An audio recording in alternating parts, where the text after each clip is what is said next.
Good morning, good evening, and good night. I'm Execute, joined today by Algared, who surprisingly turned up, who was not meant to be here, and Quelsar. Or as I should, sorry, I said it incorrectly. It's Quelsar. And that's good morning, good evening, and good night. I'm Execute. No, you had it right the first time, Quelsar. Surprisingly turned. Sorry, I just had, you would have heard me twice. I had myself open in the background. Sorry about that. Right. Sorry, say it again, Quelsar. Sorry, my bad. What? Say it again. Yeah, you said Quelsar, but it's actually Quelsar. Yeah. Yeah. Well, and we were talking about that as he said it. I picked up on it. I mean, I've heard that before. And I remember a lot of we call it Aquila because it's like a quill, like a pen, and they call it that. The Americans have a very unique pronunciation of Q. They pronounce it with a K, and so it's like the ship, the Aquila. They pronounce it Aquila, and when I hear it, I go, "That's not a great white shark. Why are you calling it Aquila? Didn't kill anything, or not yet. Anyway, it's an explorer ship, so it's just a very interesting thing when it comes to pronunciation of accents. And it's not often that you hear something like that, and it just sounds so foreign, especially from an American accent, because Americans are very, like it's pretty standardized now because of, TV and movies and that type of thing. So when I hear that's one that I had never heard my entire life until Star Citizen came along. Yeah, it was one I still grapple with as well. And you're right. We hear the American accent all the time on TV and movies and everything else, and yet that Q sound just still gets us. But you were even saying at the beginning, like, what were you saying? Your heritage is Mexican. Yeah, yeah, I'm Mexican, so like QUE is que. So even in quesadillas, right? That's a very popular dish that people eat, right? It's tortilla with melted cheese in the middle. So people say quesadilla. Yeah. Some Americans say quesadilla. And so that's completely wrong. But I find that when people come to my stream that are like from French or from Europe, they actually say my name correctly. Like especially the French and the Spanish, they'll say Quelsar. So you think I don't have to correct them. So you think it's like a European Spanish? It's like coming that way up through the Mexican type of thing. Like I'm trying to I'm picturing this language it's more travel. Okay. Yeah, I would say it's more like maybe Latin or more like European. I mean Spanish is from Europe, right? So, but yeah, you were talking about the Aquila, right? Yeah. So we say Aquila, and it's not really like a K. It's just how we say the QU sound, right? And like just tequila is the same. Tequila. Yep. It's funny though. It's funny when you say that though. Like I call it tequila. Like and I call it quesadilla as well. So I'm like, it's interesting because I've never thought of it like that until you explained it, and it's like, well, it makes sense. But the very first time I heard someone say Aquila, I think it was oh god, I'm going to butcher his name here. Just had a mind fart. Oh man. I've got the guy's name. He's actually an Inforunner. I just haven't talked to him in ages. So I'm absolutely literally having a brain fart. It's very embarrassing. The guy that I do is El Scorcho. The guy, red hair, medic guy. Yep. But I was having a total brain fart. I can't remember his name. You're meaning, and now that you've done it to me, I've brain farted as well. God. I haven't seen him in 12 months, so it's been a while. Anyway, I'll remember his name eventually and I'll bring it up. But he brought it up, and I said to him, "Why do you call it a killer?" And he goes, "It's just how it's pronounced," and it was really interesting. We bagged him out most of the stuff. But it's interesting because when you were saying we did the Mexican version and the way, no problem with it. It's just the American And I think it's possibly for us because we don't always hear it in the American. We don't always hear the QU as a K, but on certain words it sticks out. Whereas on other languages, it just seems normal. So it's weird. It's just one of those linguistic idiosyncrasies. Yeah, and to be honest, Execute. I mean, at least when you say Quelsar, that's better. I have people just completely like not even say the L or whatever. They just kind of like squint their eyes, look at my name, and say Quelsar. Yeah, I'm like, well, I thought it was. I don't know why they do that, but I thought it was amalgamation of like I thought it was like an amalgamation of Queen and Pulsar. That's what I thought it was. So it was like Quelsar, a version of Pulsar. But is it a real word or? No, it's completely made up. It goes back to the days when I used to play EverQuest. You know, I got a hold of EverQuest way back in the day, and one of my friends got me into the game, and you know, I sat there, and it was like one of my very first MMOs ever, right? So I sat there, and I'm like, oh, I got to come up with a name for my character. Like, you know, that was, you know, I wasn't really used to that, and so I just sat down there, and I'm looking around, and I don't know how I came up with a name, but it's totally like made up. It means nothing. It's just, and I've used that name ever since for all my gaming stuff. I just go by Quelsar. Now, before the show, because Algared turned up, I wanted to talk to you about Not-A-Tuna. Now, did you remember to get some nerdy items, Quelsar, or not? Because I haven't checked. I haven't been able to check them, so we might have to turn the screen off so I can have a quick and go, that's good, that's bad. Or I don't know how we're going to do this, but we'll figure it out somehow. I have one item that is pretty nerdy. The other one is I just couldn't find anything, but it's more like a collector thing. So both of them are kind of collection things, but the one I have is I think really good. Okay, cool, good. Don't say anything, because Algared's literally just like, I've got this. I'm like, you can't use that now. I just showed everyone. It was screwed up in a ball. I didn't think anyone. I knew what it was just from the color. Like, it was that. It's such a unique color. Anyway, I thought the patch was the easiest thing. Yeah. And you were like, what was that? I didn't know that. That's too hard. Yeah. So you just assumed two people didn't know what it was, but the fact that it was from the same show really gave it away. Anyway. All right. So we've got Not-A-Tuna to do as well. So we'll probably do one of those right now, actually, really quickly. So we'll again, just real quick for people that don't know what Not-A-Tuna is, I'm going to have to hide you. Sorry, Quelsar, I honestly did not think of guests until I did this, so I apologize in advance. No, not a problem. So people can still hear you though. I am now the board. That's okay. Yeah. So we got an update to the positioning. OBS. Last night, and now you can see all the drinks that I was fizzing out. So these are all my drinks off to the side. I try to hide my mess, but it's and now you get to see some background here. Anyway, so this is Not-A-Tuna. Algared's chosen them all this week. They've all been moved around. I do notice the window for triangle is upside down. I've just realized. Two things I got to do though, Algared. We forgot to mention Claramin with his Prime sub. For 4 months, and I'll let you do the weekly Ace Hambone. So that's right, and thank you, Ace Hambone, for your weekly coffee subscription for us. Yes. All right. As always, appreciated, but never required.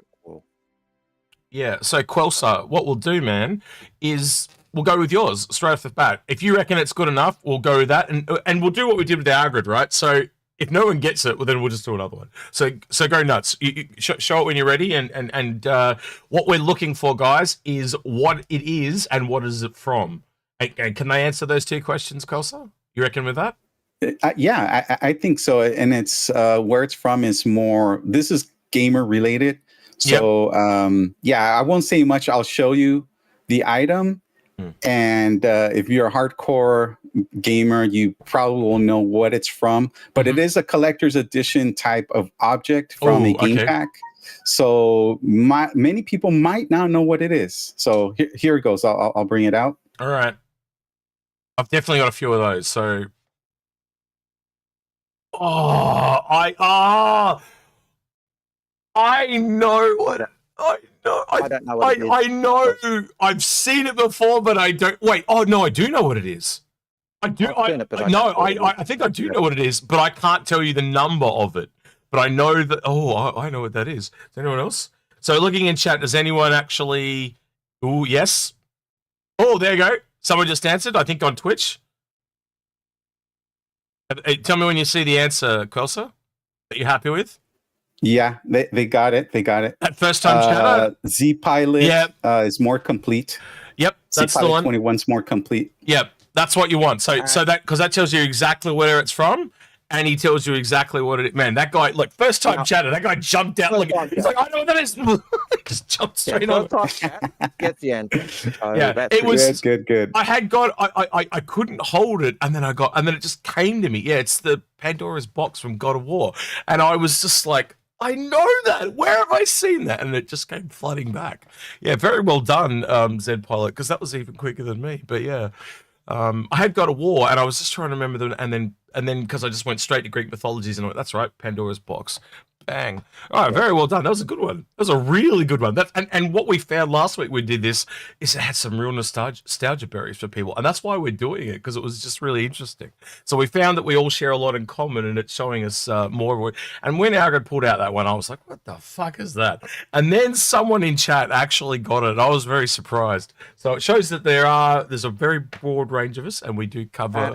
And as someone said, Elventi said, about the hat, that hat's iconic. I always thought it was an iconic hat, but given that the patch had gone so, I have no idea what that is. I thought, oh yeah, okay.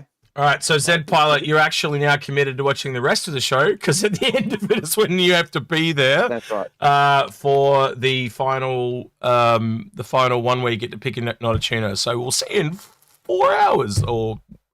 Well, actually, usually the last half an hour, isn't it, Algared? So yeah, Zed Pilot 22. I've just written your name down. You are on the list.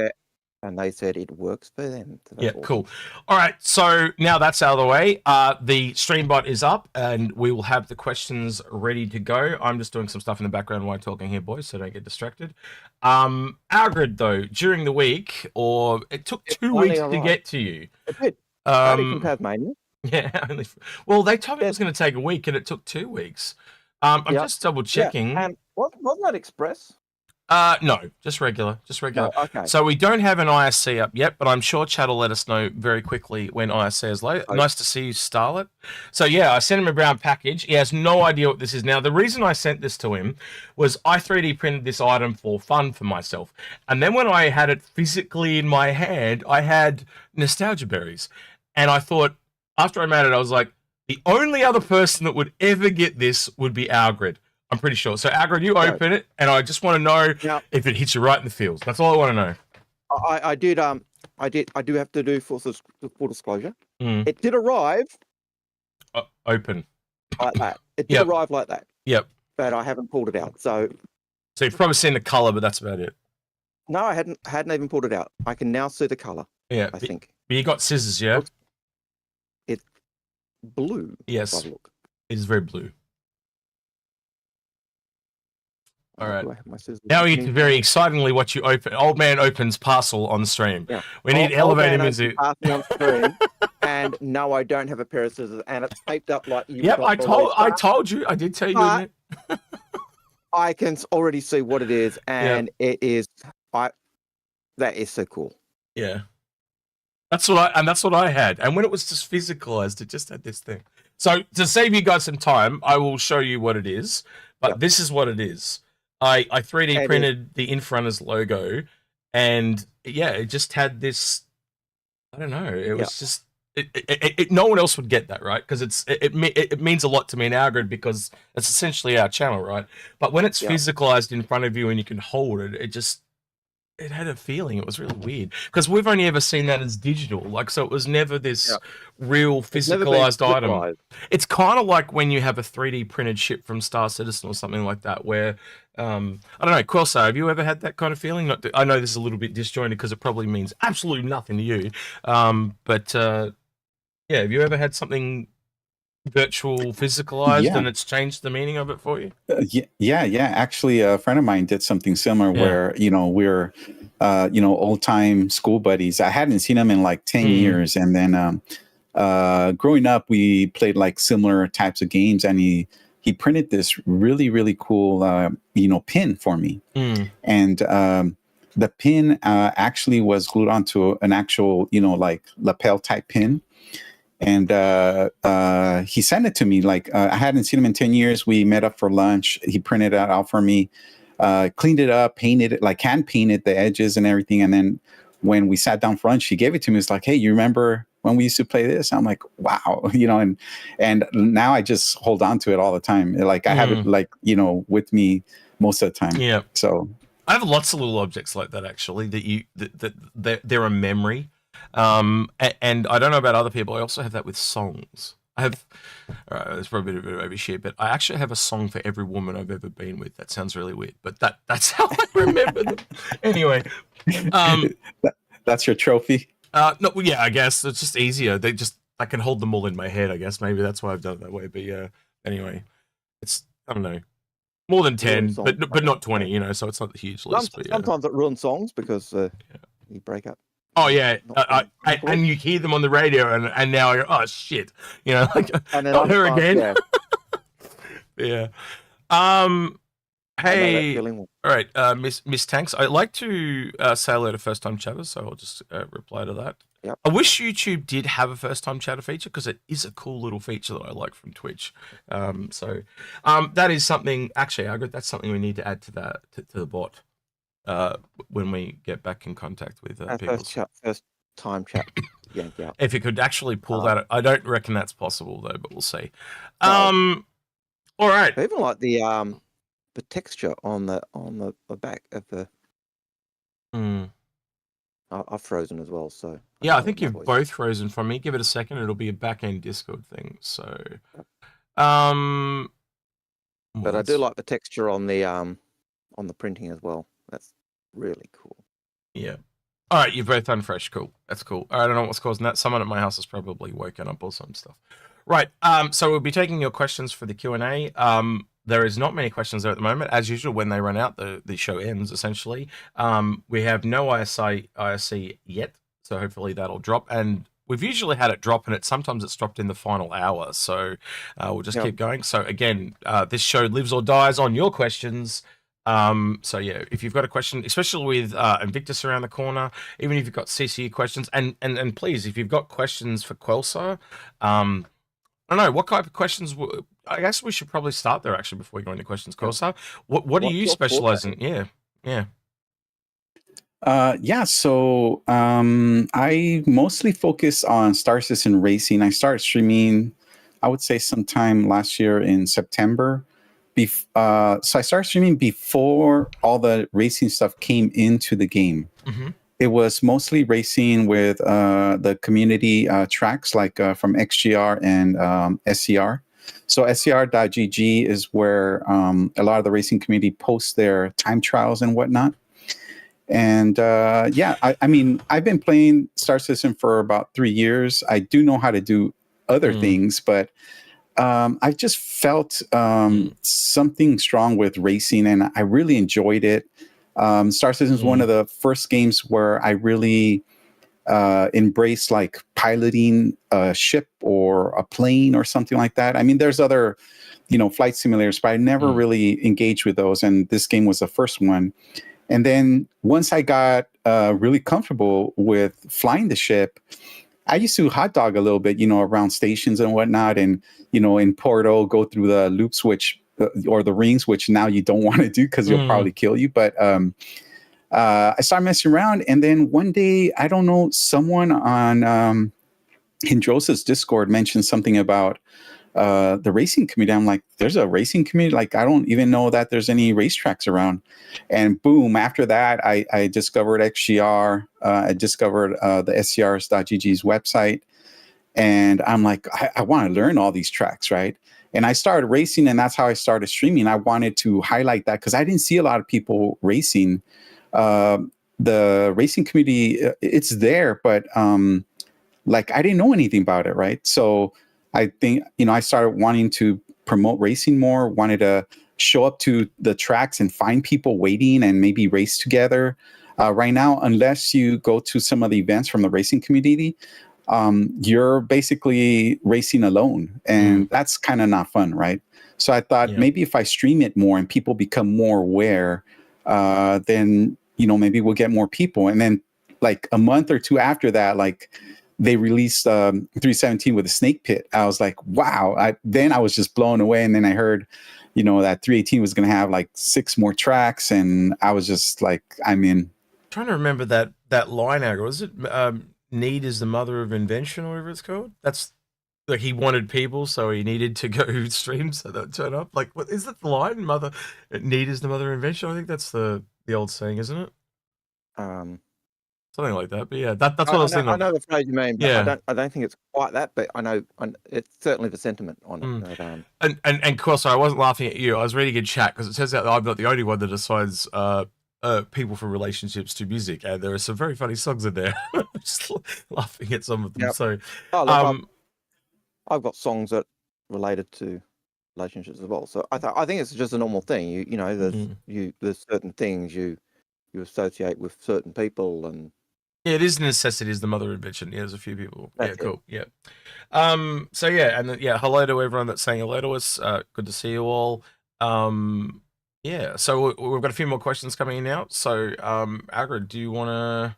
The first one I don't think counts because they've just but I'll let you go into you work out the first one, Algared, and I think it's Benjamin Frick is the first one. Yeah, I do believe so. The and Quelsar, you can go into that channel up above.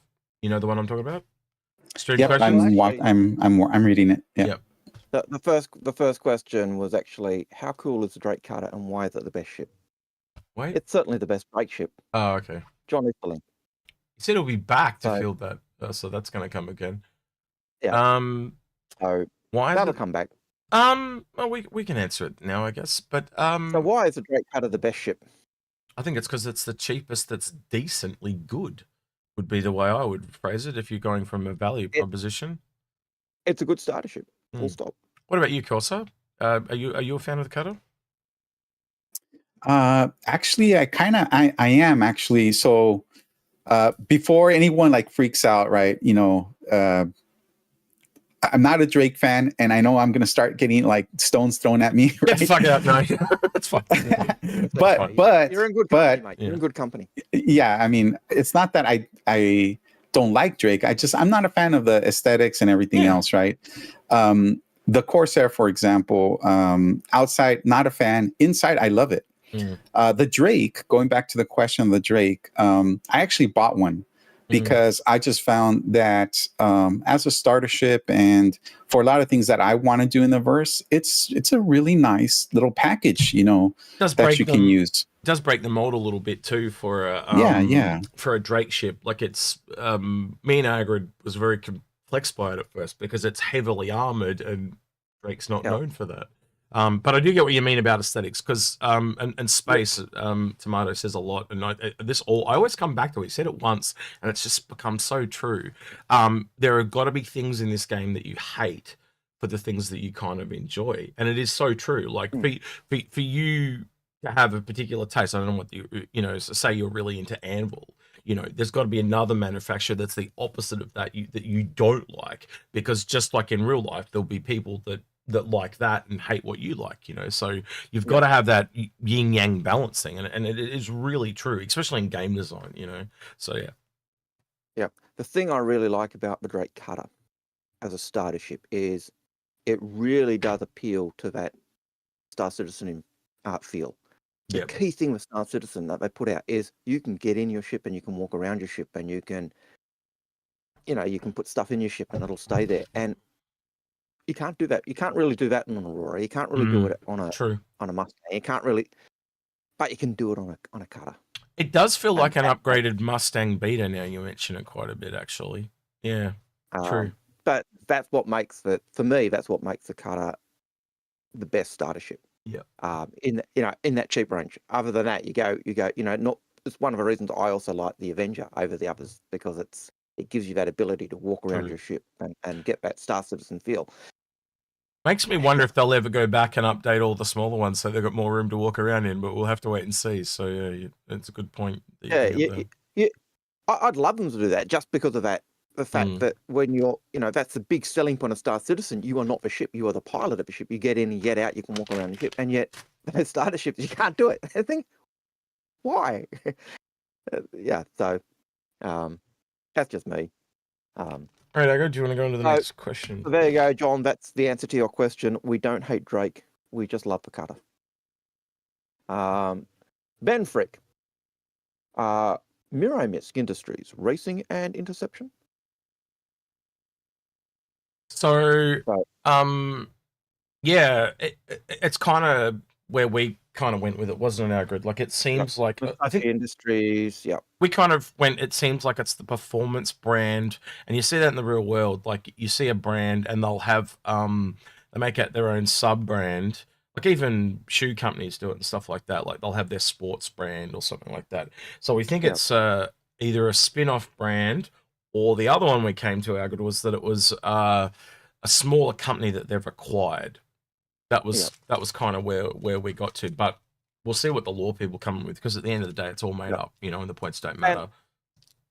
And the one that people, the fly in the ointment to the, you know, the racing brand is always the fact that Misc produced the Razor already. So, yeah, my mind goes, okay, they produced the Razor, and then as a result of the Razor, they then did their offshoot company. But like you said, it's the law guys will. Yeah. Well, we've got Quelsar here as a racing guy. So, Quelsar, what's your guess? Because it is just a guess. No one can really kind of say for certain. If you had to guess what Mirai was, are you kind of up to the do you know what's going on when we talk about Mirai? I don't know what you know and what you don't know. Actually, I don't know. I don't know much about it. But well, let me fill you in, good sir. This will be all right. Give me a second. Algared, did I linked it to you, didn't I, at one point?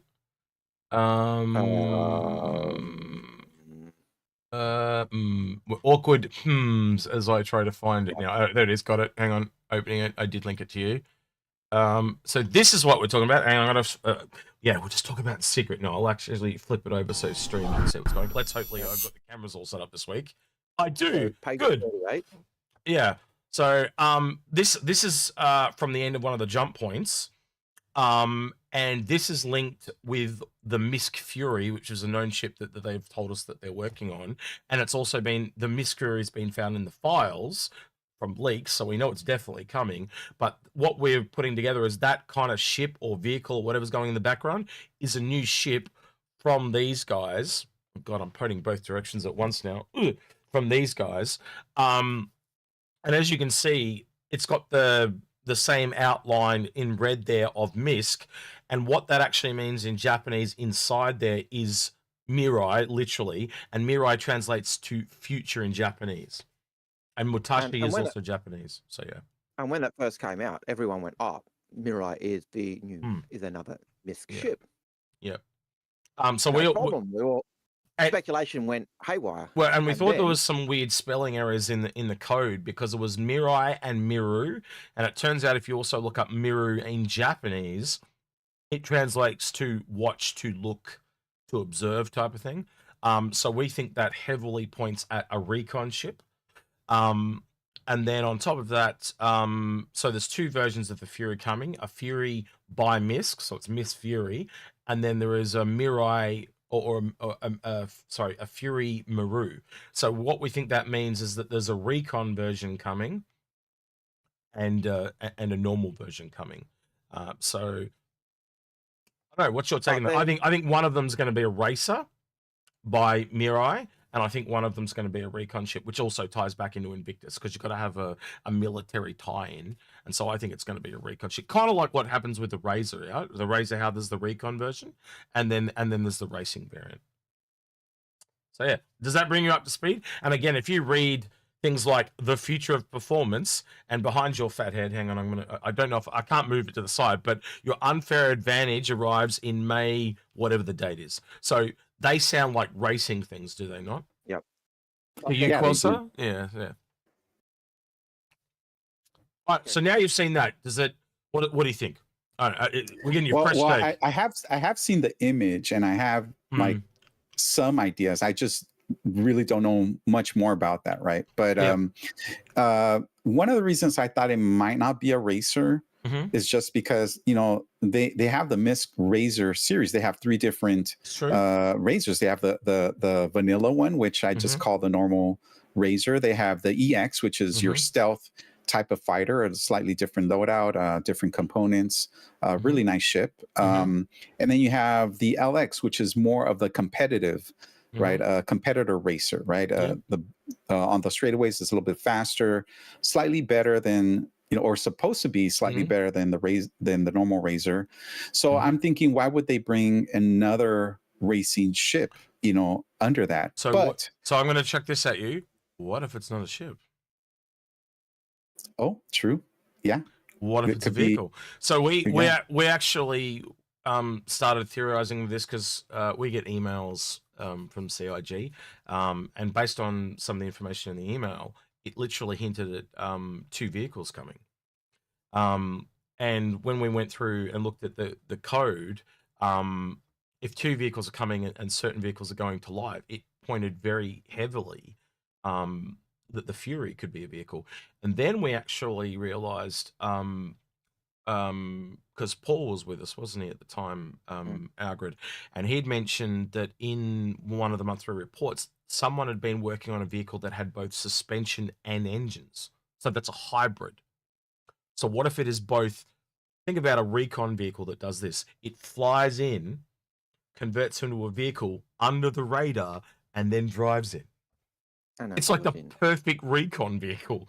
Like, and I actually ran that by military people during the week, Algared, and they're like, that would be amazing. It'd be sick. Because, like, you can't really do that in the real world. Because most vehicles are dedicated. And it's not as if that's an absurd or an unheard of thing in Star Citizen. Because we've actually got Dragonfly, which is rated for space, as well as being a vehicle. Except they kind of drop. But yeah. We don't have anything. Yeah, we don't have anything that can currently transfer the barrier from space to atmos. So this would be the first that could do that. Yep. I'm told the Nox is also space rated as well as land rated. And also the Prowler. It seems to be the Tavaran dropship / tank type. That would be the closest thing, actually, is the Prowler. So there's already 3 type of vehicles that are space / vehicle.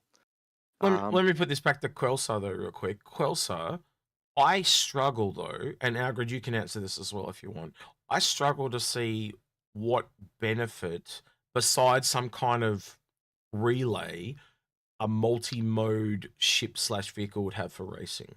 Is there a benefit that would have other than, hey, like, because I think I said when we talked about this, I said a crazy Asian commercials, what I was pitching was an Asian guy can't afford a racer and a ship, buy this, is there a benefit you can see, or is it just for a very specific race that would be good for, or here's the thing, right? And some of us were speculating this in the racing community, but we have the racetracks, the ship racetracks from CIG now. There's a lot of ground racing that I'm sure CIG is not ignoring, right? Because Atmo Esports does tons of events for years now, right? They've been doing tons and tons of events. They made a whole vehicle for it, man. The SRV. They made that for those guys, yeah.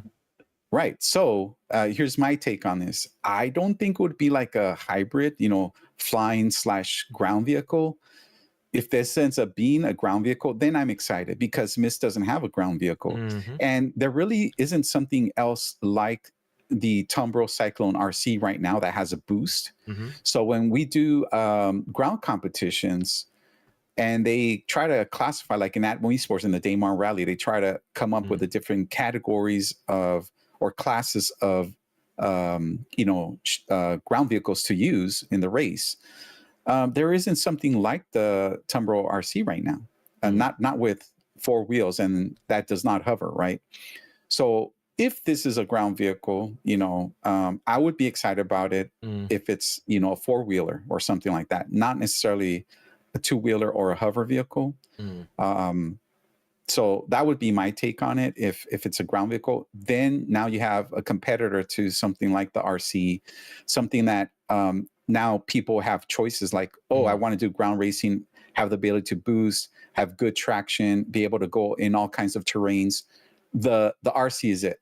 The STV, you can't do that. There's a lot of things that the STV can do, but not for different terrains and things like that. And quite honestly, I don't even really like using it for racing. But so if Mirai ends up being a ground vehicle for racing, that would be awesome, in my opinion. All right, so let me put the doubt back in there, though. We also know that there are 2 other vehicles coming on top of that. So the Lynx rover is confirmed, right? That's definitely coming. And the other one is the Tumbrel Storm. Now, it's Tumbrel. They only make vehicles. And so it's the first ship they've ever made. Then that would make it... There's already 2 vehicles coming in Invictus. So do you think that we're getting a third? And that's where the doubt comes in for me. So the Storm, what do we know about the Storm? Is it a ground or a ship? Well, where all we know is it's Tumbrel, and Tumbrel have only ever made vehicles, right, so far. So here's listen or hear me out on this one. So what if Tumbrel doesn't currently have any ships? What if the Tumbrel Storm is their first ship or ship racer? And Misc doesn't have any ground vehicles. What if the Mirai or Misc brand is their first entry into the ground vehicle? That's something we speculated as well. What if it's their vehicle manufacturing brand? We thought of that as well. So basically what we got to at the end, we did a whole show on this, by the way. When we got to the end of it, we were like, we have no idea. Like, it's so vast now that we can't nail it down. And the other fly in the ointment was the fact that when the Invictus program came out, all our speculation went out the window because it was discovered or realized that Mirai is actually a ship manufacturer, not a ship. And it was like, that changes everything. And that's why we did a second episode on it, because we started talking about our mistakes, and then we found that there was a whole bunch of new shit, and it had refined our speculation path, and so we had enough to do a second episode. But we really enjoy that, and there are some people that really enjoy watching the speculation because they get in on it and do that, and it's a bit of fun. It's kind of like a detective sleuthing, and it's fun to have these restraints that steer you in particular directions, but you need to be steered, but you also need other people to course correct you. It's a very interesting... you got to do it in groups. You can't do it alone. Yeah. If you do it alone, it just doesn't work, because your brain answers things for you. And I'm right. You're right. Yeah, keep going. It's like on that maths test back in high school. No, and you completely got every single question wrong. So yeah, it's a bit like that. Anyway, all right, I'll flick us back over. And we'll go on to the third question. Thank you, Algared. So, Matt P says, do you think we'll get a dedicated cargo handling ship in 3.20 or beyond? Dedicated cargo handling ship. I think we do have dedicated cargo handling ships. I just don't have their abilities to do that yet. In my opinion. What about you, Quelsar? Do you think you'll get a dedicated cargo handling ship, one to take those racing cars out of their, out of their box and move them to where they need to be? Or well, yeah, I never really thought about it.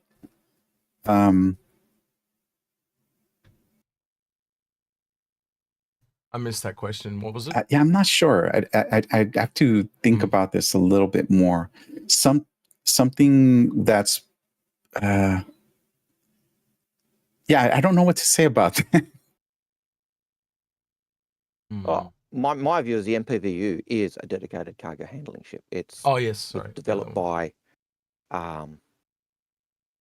Argo to basically solve their loggerheads at their ports, to actually do their hard handling of cargo from their tracks to the ships.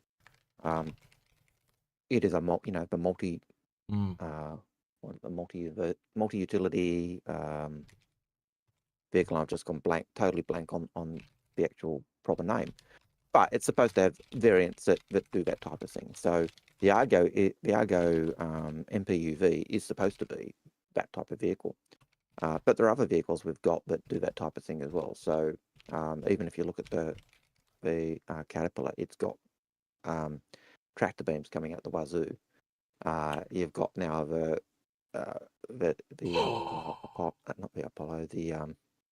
Constellation Taurus with its tractor beams. So any ship with tractor beams is basically a cargo handling. All right, guys, I've just made a huge mistake. We can't hear you, X. Yeah, I know. Hang on. All right, I know you guys can't hear me. All right, right. I made a huge stuff up on Discord, guys. we were actually in the general channel and anyone was able to drop in and talk. And I was like, why are there people in this channel? We're in the wrong channel. So I got very lucky. No one dropped in and started talking.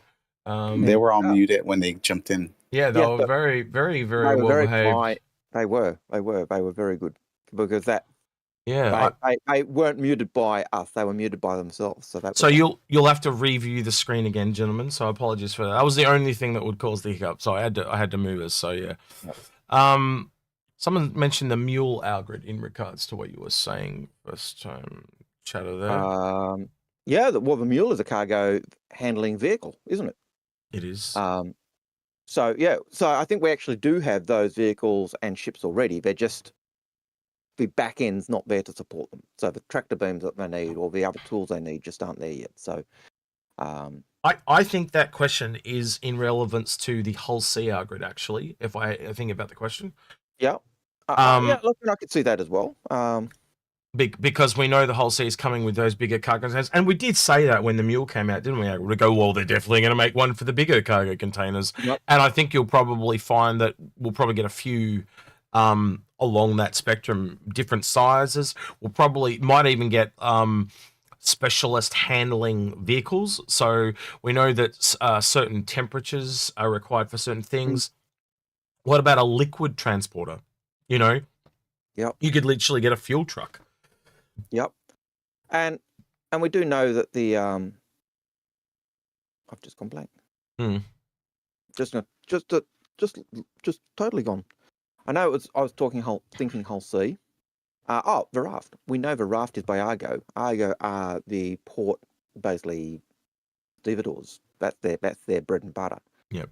And I know that the raft isn't really it's built as a transport ship and a cargo ship, but it's basically a crane. It's basically a crane for carrying those big things. So, I think we do have dedicated cargo handling ships. It's just that the back end stuff to support them isn't there. Will they bring them out with the Hull C? I think 100%. I think the other thing, and I kind of agree with Daily Noob there, is just saying in Twitch, if there's not he's essentially saying if there's not a power loader from aliens, there's going to be riots. Yes, I agree. Yeah. I'll be riding. Quelsar, you were going to say, sorry?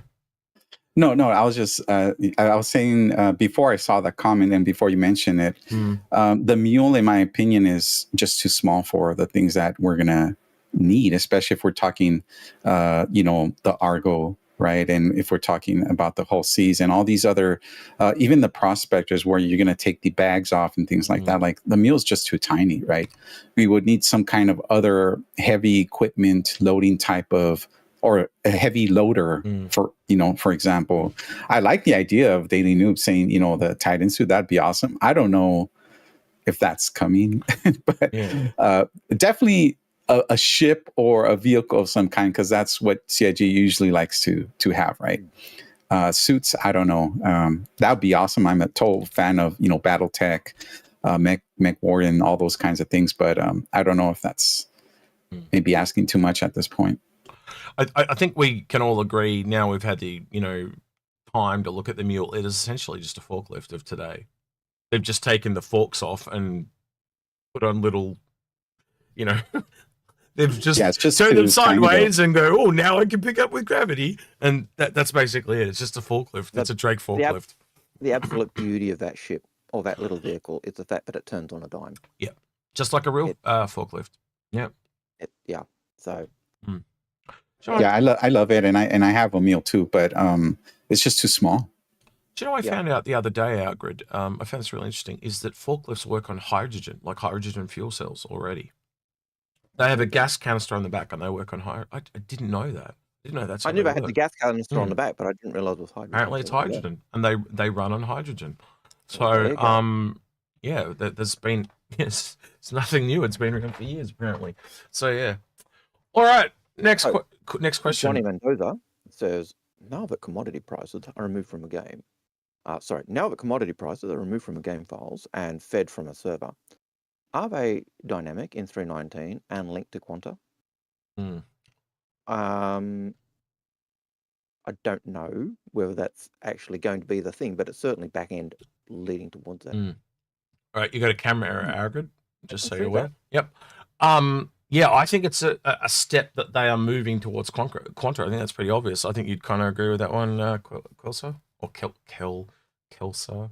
Quelsar. Either way, it's fine. But yeah, I mean, that's, they've been pitching it for so long, and the moves to, PES, and then now, the server meshing that, soon TM, right? It's all going in that direction, in my opinion, right? That's having this dynamic linked quanta, right? Where everything is flowing. There's no intervention by CIG or anything, and the players in the verse are interacting with that and have, we have these commodity alerts and things like that. I think eventually that's all going to tie in. Yep, it's definitely a step, because why would they move it across if they weren't preparing to do something? So yeah, I think it's definitely a move. And we also do know that Quanta's been finished for a while. Apparently, it's been waiting for server meshing and stuff like that. And we all know that the plan is to try and bring server meshing at the end of the year. And man, if you thought 318 was bad, woo, man, like the number, like let's be honest, Quelsar, did you? I just why I've got someone here live, right? I'm gonna put you on the spot here. Did you have many complaints about 318 personally, or you kind of like expected it, knowing what you've been through the Star Citizen ringer? Were you just like, oh yeah, this is going to be a shit show? Like, did you kind of know it going in? Look, quite honestly, I was expecting something to go bad. All right. Yep.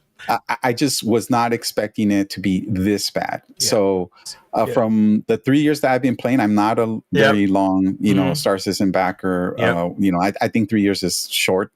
But, it kind of is because of COVID. Yeah, it is. Right. So it was really bad, to be honest with you. I hadn't experienced that level of. It wasn't as good as you thought it was going to be.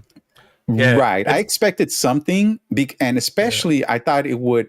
I was more optimistic because as soon as the PTU came out for 318, I was playing it. I didn't even go back to 317. Yeah. And my experiences in 318 PTU were great. It was awesome. It was. And I'm like, there's something wrong here. When I saw it, I'm like, there is something wrong. It should not be this good. And one of the reasons I knew something was also wrong was how long it took to go to live. Because I was like, why is it running so well, yet it's not going to live? So there's something not going right. There was something that was weird about the fact that it was so smooth, and yet it wasn't live. And that, It happens to me and Algared a lot. We content creator X will come out and go, why is this so horseshit? And me and Algared look at each other and go, yeah, they weren't here for the great flood of 1974, were they? Because I remember people calling them not to shit on Morph, but Morph did that video about nothing's happening this year in Star Citizen or whatever, and we're like, oh, you weren't here for that. So there was 3.8 Algared or something like that. There was literally an 8.5 month period with no patch. That was the longest we've ever had to wait, and and I think it was like 4 or 5 months, and people were losing their goddamn minds, and that was nothing, because it literally was almost the entire year. It was 8.5 months. It was ridiculous. Absolutely nothing happened. It was dead quiet. It's easily been the biggest lull period Algared and I have had to go through. Yet we didn't have a problem because we don't rely on CRG like most people do for, Mr. Board Gamer would have that issue because he's not got no new information coming in. So, yeah, we always try and make our own content, and that's how we've survived, because that way don't have to be real. And we knew that going in, didn't we, Algared? We had to do that, because otherwise we were going to just, you see all these other content creators, like, there's nothing for me to report on. So, yeah. All right. Next question, Algared. Next question. Question for 3.20 and Hull C. As you can only buy scrap and waste at stations and can't sell a lot, are they going to have an update? Are they going to update the cargo decks and unload the transfer to ships that can get to TDD? I think that'll come with a Quanta, yeah? Yeah, I think that's partly Quanta. I think it's partly ship. So partly cargo too, if you think about it. Yeah. That's essentially what it is. It's loose cargo. It's loose cargo, it's cargo refactor, it's all of those things being dumped in together. So I don't know if you guys have been seeing it, actually, now I think about it. I've been finding some smaller content creator videos. Actually, a really good one that was done by a bigger creator was Kate Not Will, Captain, what's it called? Citizen Kate. She did a really cool video on going into Salvage and like we've essentially got the first part of pulling off components, because you pull the guns off. And they were, you know, they had this whole back of this Corsair field of rhinos, and they, you know, just took them back and sold them. But my thinking was go the other way, go out in your ship that has those really, you know, instead of buying the guns, rip them off another ship and put them on your own. You know, so that'll be you're literally going to be fighting other ships that are not salvage, just to get some cool components out of it. I think that's really interesting. And that's why they're doing that. Remember in the patch, how they talked about, the rarer components and the rarer weapons won't be sold at I don't think it's the weapons, just the components, won't be sold at the shops. But that's going to force you to go out and rip them off other ships, because they want that tested. That's why it's being put in. It's just a temporary measure for people to test. But I find that really interesting, because you're going to be out there as a salvager wanting to get all the cool salvage, and Mr. Joe Blogs, the pirate, comes on and goes, no, I want those guns, man. I can blow people up. Yep. It'll be related to the on those NPC ships. You'll have to go kill those NPC ships to get those components or stuff. I think we'll see Quelsar out there too, stealing. You'll be out there getting performance components, won't you? For your well, the only components we really care about in racing is the power plant. Oh, really? At the moment, the cooler. Yeah, at the moment, the cooler and the power plant. That's all we really care about. All the other components, we actually strip them off. Yep. Okay. Yeah, we strip off to reduce the weight, and for example, on the Razor, I go and replace it with a Lumacore instead of the one it comes with, and I don't know that it does much at this point in time, but in the future, once they really get all that dialed in and tuning and all of that is realistically correct, right? Then we can see the components playing a bigger part, right? So for racing, yeah, we actually strip stuff off. Well, I can definitely see that changing, because like as soon as you add in an environmental effect, you might need special shields. As soon as you add in combat racing, you might need. There is combat racing, so yeah, that's what I'm saying. But like, what if there's I'm trying to think of something really weird here. You're on a certain planet and they have these really weird aggro monkey bird things that attack you as you go around the racetrack. You know, you might need special shields to defend against them. You might even need a special sound emitter or something like that to blow them away. Like, they can make up any reason they want for you to need X, you know. So it could be really interesting. And you've seen that before in other sci-fi tropes. You know, when they do a racing episode, and in this special section, you need this to be the frequency of the shields tweaked to this, you know, like they have everything like that. So that's going to be a really cool thing, and it's something me and Algared have talked about before. Like even having to put in subcomponents into a shield to emit at a certain frequency or something like that. So yeah, it'd be really interesting. Once subcomponents come in, components are all going to change again. They're going to go to a completely different level. It's going to be interesting. Well, in terms of racing, coming up soon is the Scarlet Apex, which is the first combat racing track that I'm aware of, and that's distortion weapons only, flying around asteroid fields. So you will need your shields, because you know the distortion weapons kind of screw you and into the asteroids if you're not careful. So but I know with Crux Cup you took off I think basically you took off one cooler, all your weapons, upgraded your power plant. But yeah, you strip off everything just because it makes the ship lighter, which means you actually get a little bit more efficiency with your fuel and. Actually, you just made me think of another one. Armor. What if there's a meteorite storm? Yep. You know, and it literally, you know, it's like a very long stretch of it, and it'll literally kill you if you don't have armor. There you go. So I can think of several reasons. You know, there's another one, Quelsar. You can take a shortcut that goes through an asteroid field if you have armor, but if you don't have armor, you got to go around. But maybe it's quicker to go around. You got to weigh it right, up. or you have the daredevils that just use no armor, but they're such good pilots that they just go through all the asteroids. You know. Well, they've talked about that already with jump points, because essentially that's the other thing, the elephant in the room. Racing downtime, those people are going to be wormhole navigationalists, and we worked that out with a ship called the Cartoile. If you actually go read the lore on the Cartoile, it heavily implies that if you put two and two together between the Cyan, they're actually really being into exploring, and it basically points to that ship being a wormhole navigation ship. And again, because of the racing tie-ins, it just you put two and two together, you can realize very quickly that is essentially what a jump point is. If you're trying to get those times down, so people use less quantum fuel to get from A to B, and you can sell those times. That's what jump points are. You're getting that time down, so you can sell it. But isn't it just A to B? So it's a time trial, aka it's a single player race time trial that you are doing against other races in the off hours. So I think it's very clever. Whoever designed that is very clever, because it essentially means there are races there all the time that you can do on your own. You don't, and you know how you were saying before, how you'd wait for other people to turn up to do a race. There's literally one you can do whenever you want. I don't know. What you tell me? Does that sound appealing to you? Navigating a wormhole to try and get the times down and sell.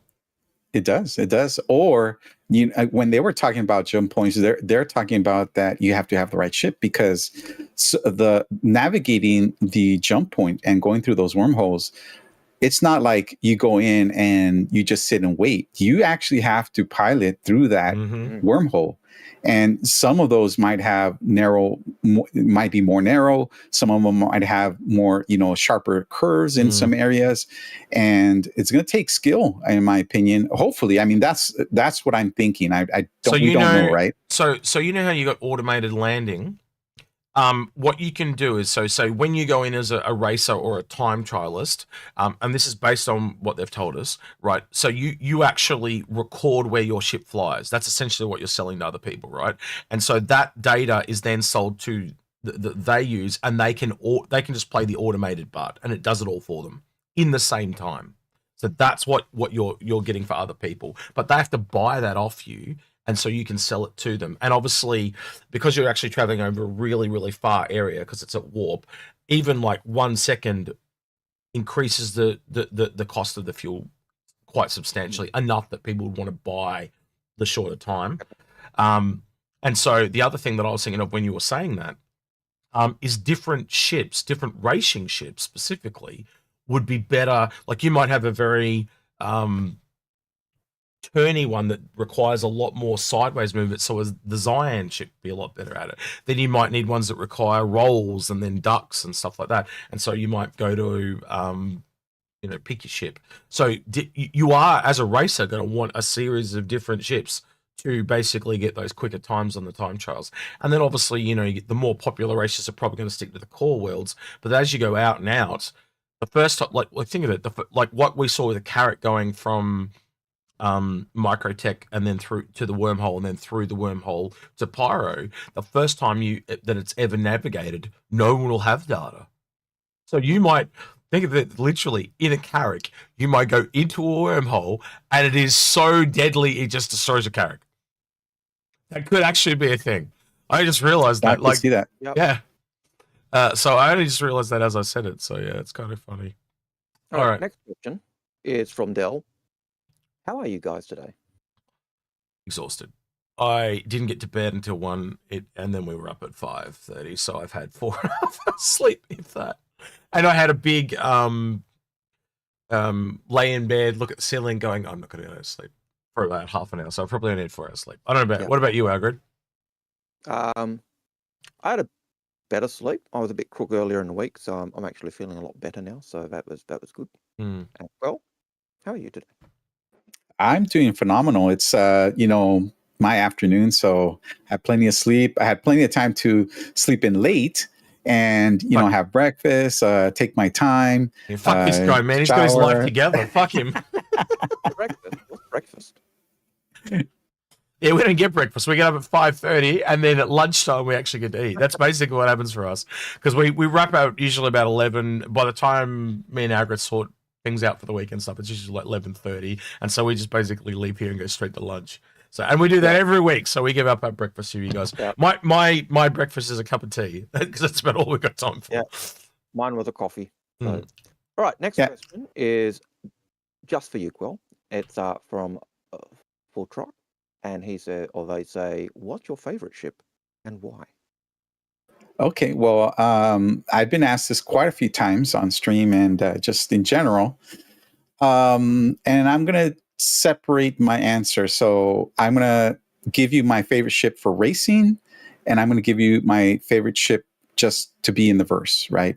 So for racing, one of my favorite ships, it's not the meta, it's not the fastest ship in the game, but it's the Razor.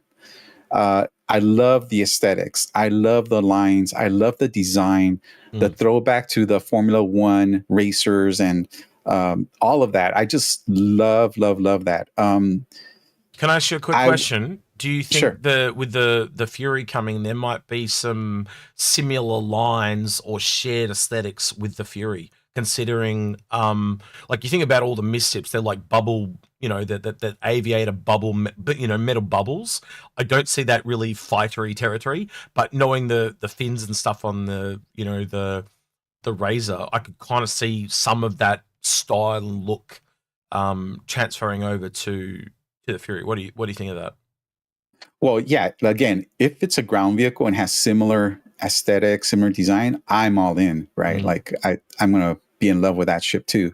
Not to knock the other ships. Like I do feel like the P-52, P-72, those are beautiful ships.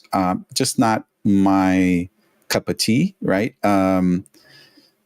N50 is an awesome, beautiful looking ship, but I don't know. There's just something I love about the Razor. I can't pinpoint it. I look at it and I just want to jump in there, fly in it and race like there's no tomorrow, right? Now, going back to the overall ship, I don't know, I'm sure other people might have similar opinion, but my favorite ship is the MSR. I like having it flies. Yeah, it flies really nice in atmosphere. It flies good everywhere else. It's not the best, largest cargo, but hey, you can do cargo. I'm looking at it. I like that it has that hidden compartment when that becomes actually playable or in game, right? But more so, I'm an IT guy, so I like having that server room in the ship. I just thought it was freaking cool. I like seeing that server room, knowing that there's going to be hacking gameplay in the future. I'm looking forward to that. The throwback to the Millennium Falcon with the little dish, I just everything about that. The habitation I think is freaking nice. Having those dual turrets, top and bottom, great multi-crew ship. Right. And I just love it. I like the aesthetics and the overall concept of the MSR. I do have a 400i, but the MSR is more of my daily driver if I'm just going to go around everywhere.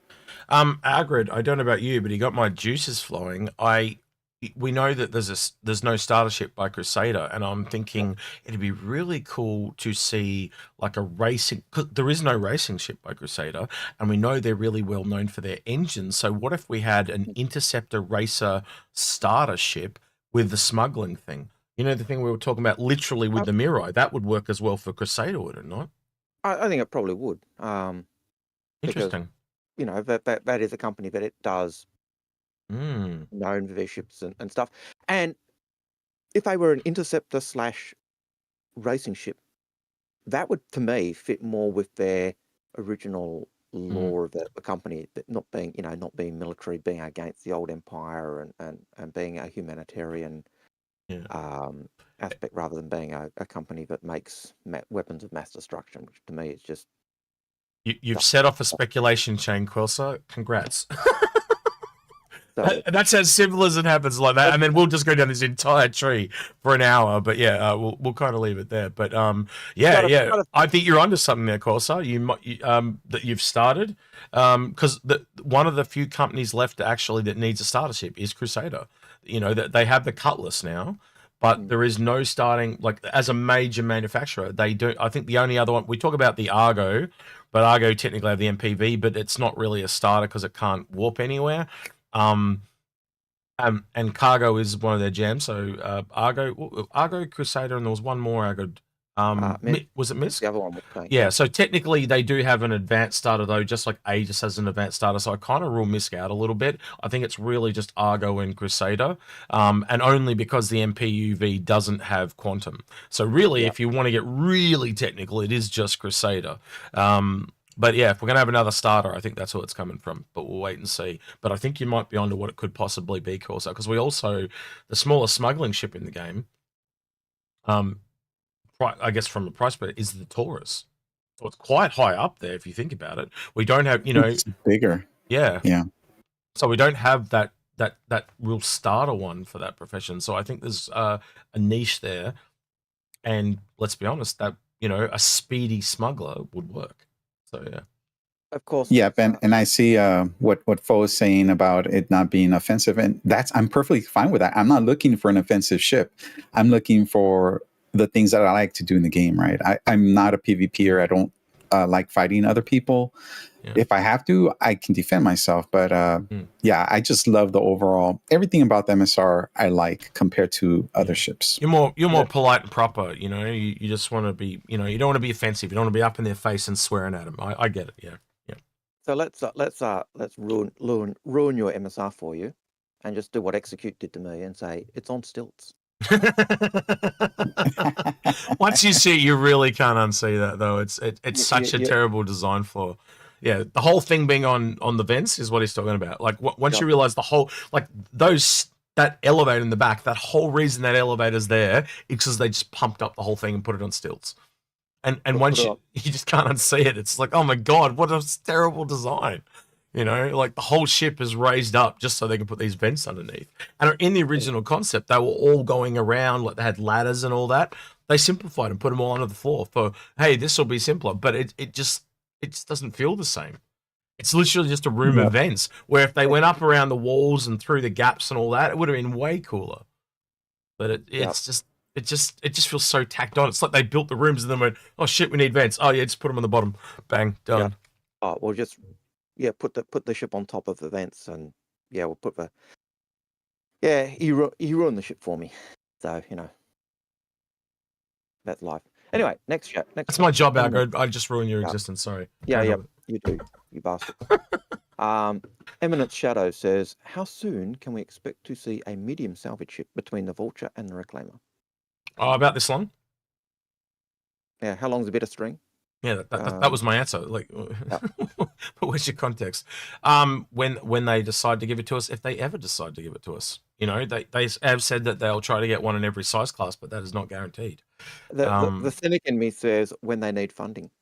I think there's at least room for one more, though, isn't there? So you take off the processing unit from the Reclaimer, and then you basically don't have the blast charges, so you add the lasers from the Reclaimer, and then you obviously downsize the crew to around about 3, so that the Reclaimer's 5, so you drop that to 3, and the Thinger being 1, so you're probably more likely to get a 1, a 2, and a 3 sized cruise ship, and maybe a 3 to 4 actually for the large one. But honestly, if they do at least one, I think there is room for at least one more in salvage. Yep. And I would agree with that. It's like, and maybe a vehicle Algared, actually. Now I think about it, a salvage vehicle could be the other way they go. So yeah, but yeah, it makes sense. But when? Good question. And technically now, with the way the components and that are going, any ship can be a salvage ship, because you've just got to pluck the shit out and put it in your ship. So yeah, and my theory on the cutter, the salvage cutter, I think that might even be a step under the Vulture, so to speak, but we'll see. Shinobi Trip has a question. With the size of the display stand for the Fury in 319 PTU, do you think we can count on it being a ship? So what he's talking about there is it is roughly the same size as the Misc Razor, of all funny things. So Misc Razor is pretty small, Quasar, yeah? So would you... Yeah. I'll let you answer this one. What do you think? Do you reckon it could be a vehicle? I think it in my opinion, I think would be a ship. I'm hoping it would be a ground vehicle, like I said, a 4-wheeler, but I'm thinking it's probably going to be a ship. And yeah, other than the closest thing to the Razor in size in terms of like being narrow and small or in length is like the 85X. And but the 85X is a little bit, I guess, chubby or compared to the Razor, right? It's a little bit taller, maybe slightly. I try to fit them in a 600i, and I could almost get the Razor in there, but not all of the other racers. Yeah, it's got a bit of a swollen cockpit, the 85X. Yeah. I don't know. They don't have another vehicle, so there wouldn't be any other vehicles near it. Generally, the newer vehicles are front and center, usually. There's no way to know, but I would say a Razor is one of the smaller ships we have, for sure. And look at a Ballista. A Ballista is definitely bigger than a Razor. An Ursa is definitely bigger than a Razor. I would argue that it's almost similar in size to a Cyclone. So I think it very well could still be a vehicle. There's no way to tell. Like that's literally where Algared and I and Paul came to. Once we had eliminated everything, steered it in, went through everything, it's still too open. It can be a vehicle though, based on the stuff that we looked at. And when you look at the fact that it's gone from the logic of everyone being that it's just a Misc ship or a Misc vehicle to a new manufacturer, the fact that it's a new manufacturer says just open the can of worms. It could be anything at all. And then the racing thing as well. Racing can go both ways. Like so one of the things we've found is they do like to misdirect a lot. So when you go racing, like people go, "Oh, it's a new racing ship," but they don't think, well, what if it's not a ship? Man, it could be a pair of walking shoes, for fuck's sake. Like, I'm not even kidding. Like they're literally like Nike runners. Like, I'm not joking, but they're not going to sell. Well, they sell land claims. They'll sell anything at this point. But you get what I'm trying to say. It is most likely a vehicle of some description. So it's either a ship or a land vehicle. And that's about as far as I'm prepared to go, because I'm not ruling anything out, because we know, as I said on the monthly report, they were talking about something that had suspension and engine. So it could be that. It could be that could be the Storm. We don't know which one that is. Yeah. But someone was working on it. The only thing I think we can say about it is it does look like it's a small vehicle or a small ship, just because of the size of the weapons that appear to be on the Mirai ship or vehicle, based on that sneak peek, because it does look like it's got the bulldogs. All right, Algared, we are 10 minutes past the hour, so I haven't checked this, so if this goes horribly, it went horribly last time, but make it hurt again. Algared, what have you got this time for people? So we're going into Not-A-Tuna, for those who don't know. He's already bumped me to it. He's got what the hell is that? There you go. If you know what that is, you are... What it is and where is it from? Yeah, what is it and where is it from? I have no idea. Do you have any idea, Quelsar? Just you can't say, so don't say that. Like, just say yes or no. I have no clue. There you go. No clue too. I'm going to go with Firefly though, or Serenity. No one Algared, because he's obsessed with the bloody thing. No, it is not Firefly, and it is not Serenity. All right, hold it up a bit so people can see. Right, so there you go. Is it a quest giver? He is a quest giver. Oh, ooh. It is a quest giver. That's the closest. Okay, that's the closest. See if we get any more that get better than that. Oh, is it a WOW quest giver? No. Nope. Nope. Oh, someone says Borderlands. Nope. It is a quest giver. Knowing the games you've played, is it... I can't say anything. Someone says from FF, so I assume they mean Final Fantasy? Nope, not from Final Fantasy, not from Pokemon. It's not Brock. Well, I know the games you play, so I can actually think of 2 more games it could be, but I don't want to give it away. It is actually not from a game.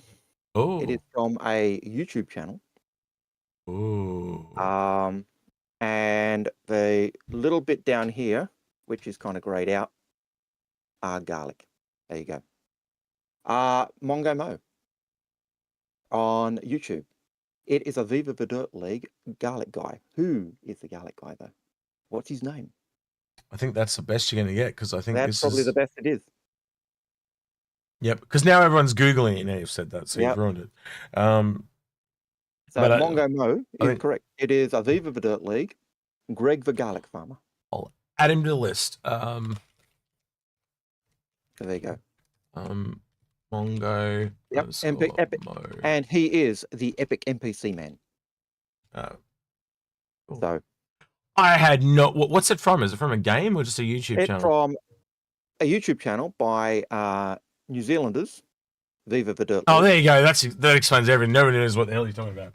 Yeah. And and this is Greg the garlic farmer. Yep. And he is the epic NPC man. Oh, epic NPC man. I have seen that channel. I just don't watch it very much. I think I've seen it like twice. The one that's probably the most famous is the female armor one. Yes. Where the male, like, they bring out this, like, the hugest piece of armor like this, and then the female one's like, oh, here you go. Yeah. And Brett goes, I want it. And then, Yeah. Yep. Yeah. All right.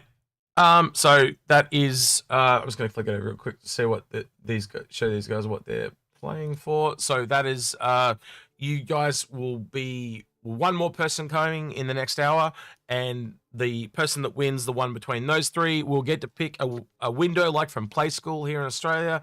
And behind one of these, actually, this is the best chance you've ever got to get a ship this week, right? Unless nobody gets it right? So there are now behind two of these windows are two ships. There is now an Ares, and there is a Not-A-Tuna, which is the 400i tuna. And then the last two things is Microtech, or I'm going to butcher it, Microtech or Crusader skin pack from the subscription place. So it's 4 skins. So that's what you win. So you're either going to get a skin pack for 4 ships, or you're going to get a ship itself. All right. Was it the Crusader one that went last week?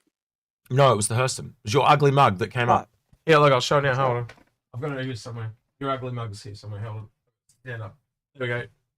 I'll put it back on the screen real quick to show you Algared's ugly mug. So this is I had different things to represent them. So that was the one that came up last week, and I had Old Man Hurston represent Hurston, and so that's what the best skins win. They actually are the best. I have to agree with you on that, Algared. The Hurston one's one of my favorite as well. So yep. Checking that back over there. All right. I'm going to check. While you do the next question, Algared, I'm going to check and see if ISC is out yet. So John Easterling says, does a handheld tractor beam work first time every time in 319? I'm getting tired of having to customize and reattach the tractor module to make it work. I can't tell you because I haven't tried. I haven't. So, you go ahead, Quelsar. Yeah. So I've played 319, and I've played quite a bit with the tractor beam. So they're talking about the multi-tool tractor beam, right? Mm-hmm. Yep. Having to customize and reattach the tractor module to make it work. I have heard though they've added a new feature to the hand tractor beam where you can now suck up rocks with it. That was the most interesting I heard about it. So yeah.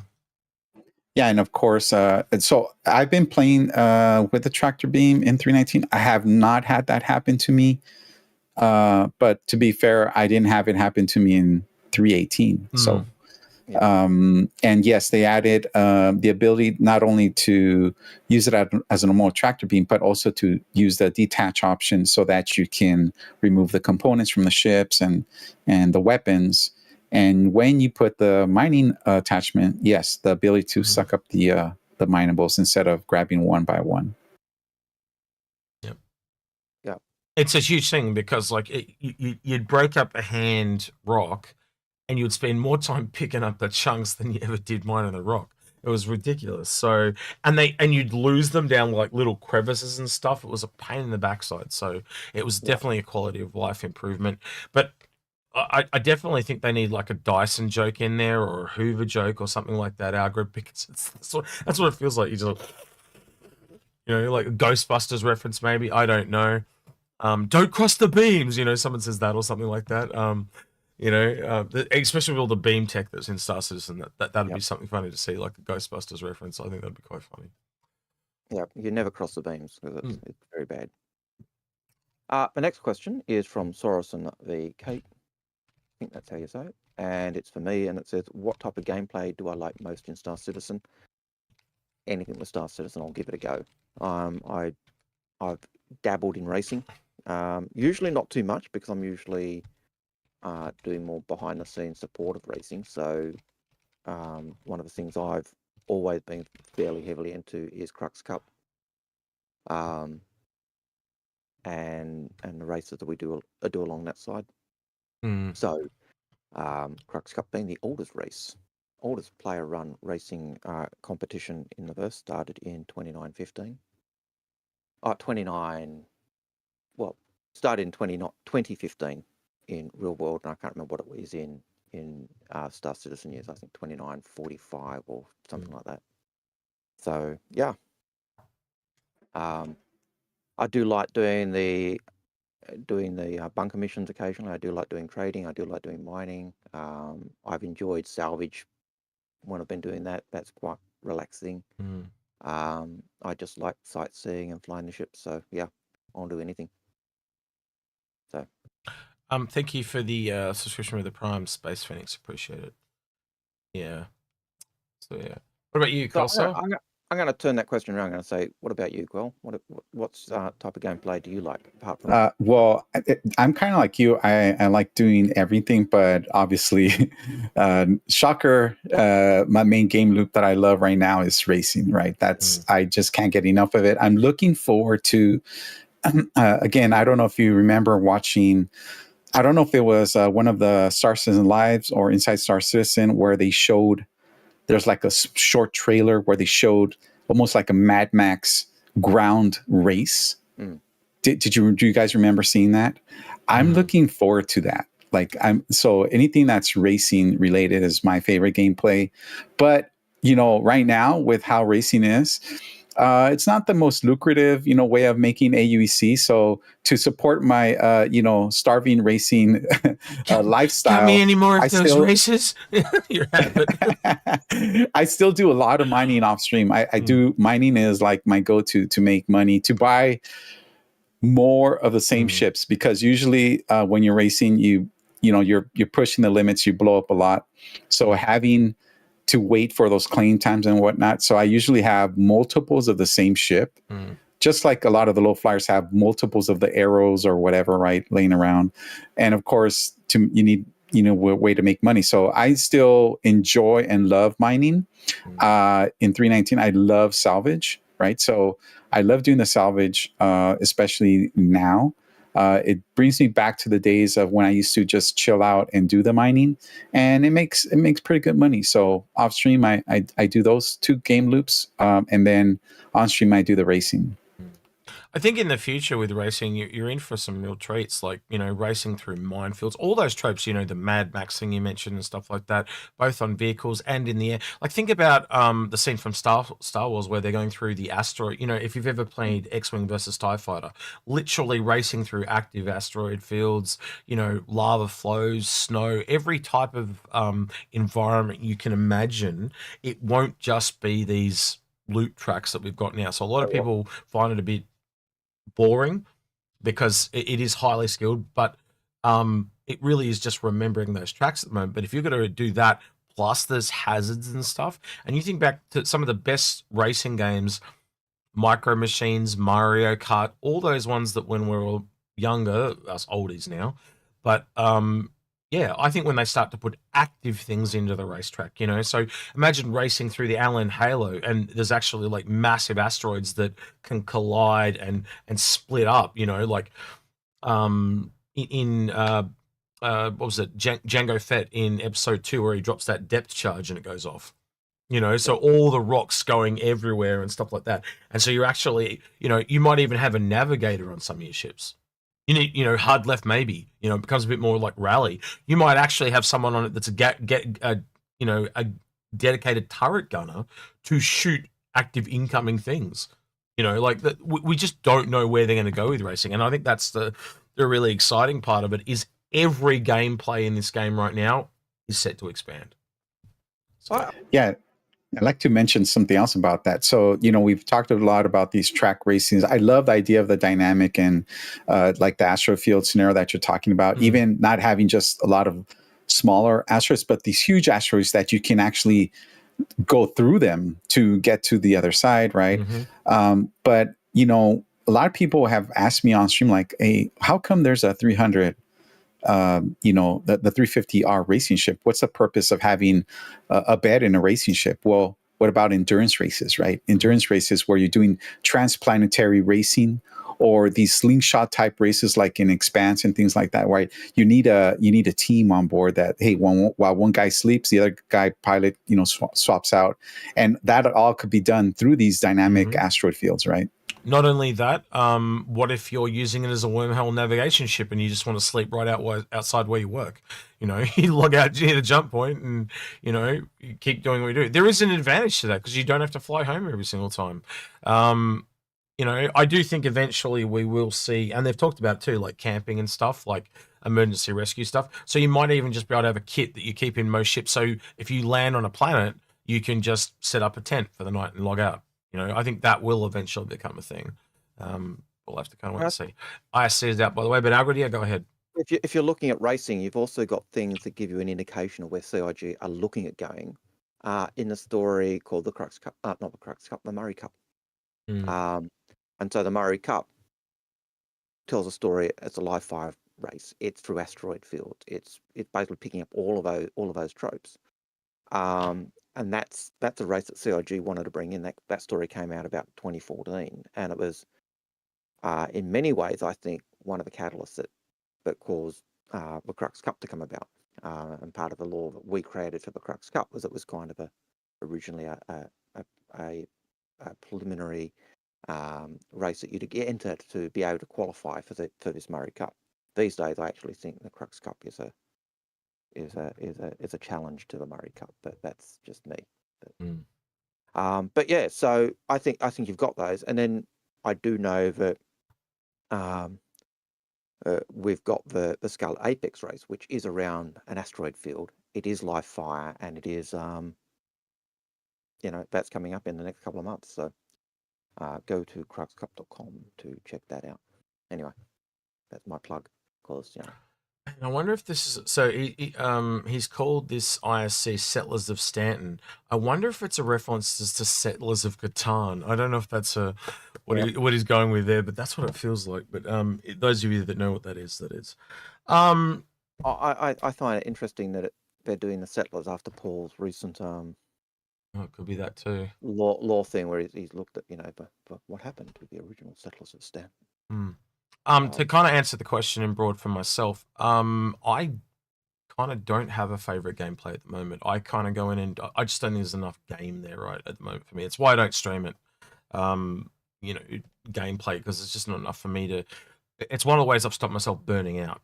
I go in for events with people.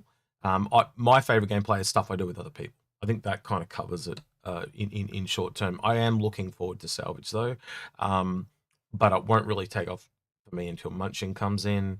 But I do like the direction of everything's going, just following the progress of everything. I'm a very generalist. I think I end up, again, with the nature of content creation, I think that's what will end up happening with me and you, Algared, won't it? We'll end up being hyper generalist because kind of the nature of the course of it, isn't it? So yeah. Unless you think different, Algared? No? No, that sounds about right. Yeah. All right. Time for ISC. I've got to switch you two boys over. So give me a second. We'll be on. Nope, wrong one. That one. So switching you two over, and I've got to change the sound compression so everyone can actually hear it. Otherwise, I get annoyed. Yeah. So no burping or farting now, guys, because they can hear us when we do it now. No, just kidding. That's probably a bit. All right, here we go.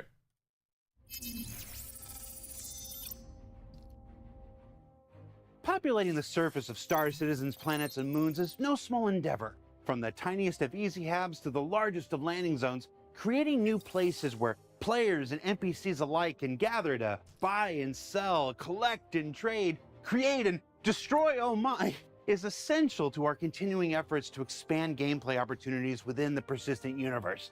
And with the upcoming Alpha 320, members of the Montreal Sandbox team are doing just that with the newest edition of Derelict Settlements. Real quick, Quelsar, if there's anything you want to say, just tell me, just start speaking and I'll mute. All right, cool. So yeah.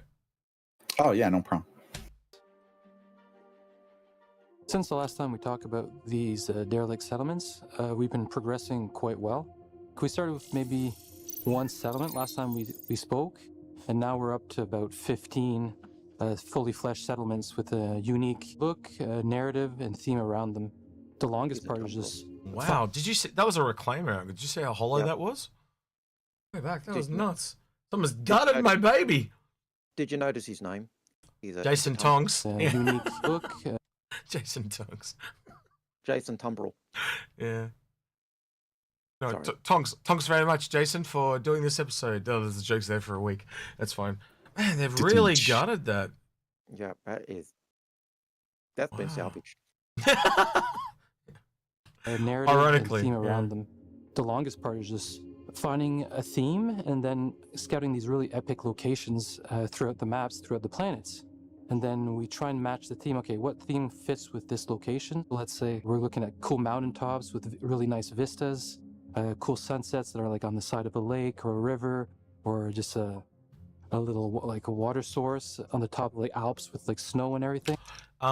I was watching a video with a fairly small content creator, and I've forgotten the gentleman's name, but he actually found one of those in the PTU, and it actually had white NPCs standing in T-poses and stuff, but it actually had a hacking terminal for the new hacking missions. So they are actually all already actively deploying these in-game already.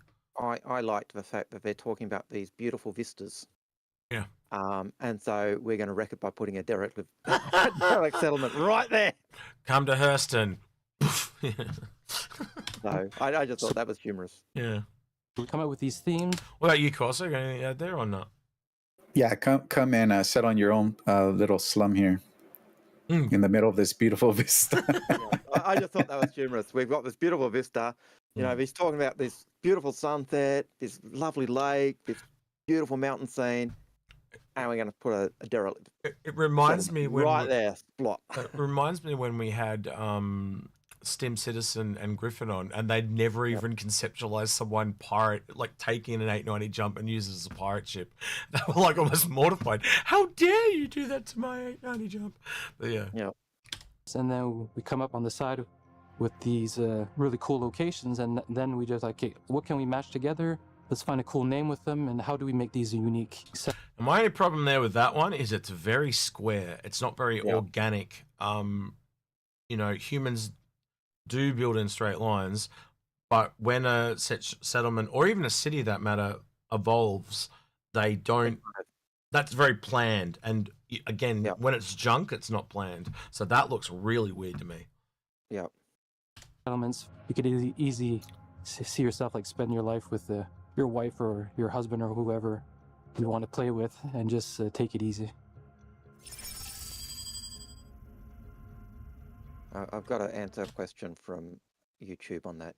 Are we going to be able to buy apartments in these dumps? Depends on whether you have a land claim, I imagine. Depends how poor or wealthy you are. That's right. And will old man Hurston sell it to you? Yeah, that's right. Will Hurston sell it to you? And the reason I answered that question there is because I know it's going to come up in the chat and it's going to be totally out of context. We're going to go, huh? Yeah, true. Yeah, you got to put context in your question, boys, especially with us, because like sometimes we're answering questions and they're 2 hours behind where they were asked. So yeah. Yeah. Well, the last question we answered was a 6:30 question, so we're already an hour behind. Yep. So my third favorite settlement would probably be the one beside the lake.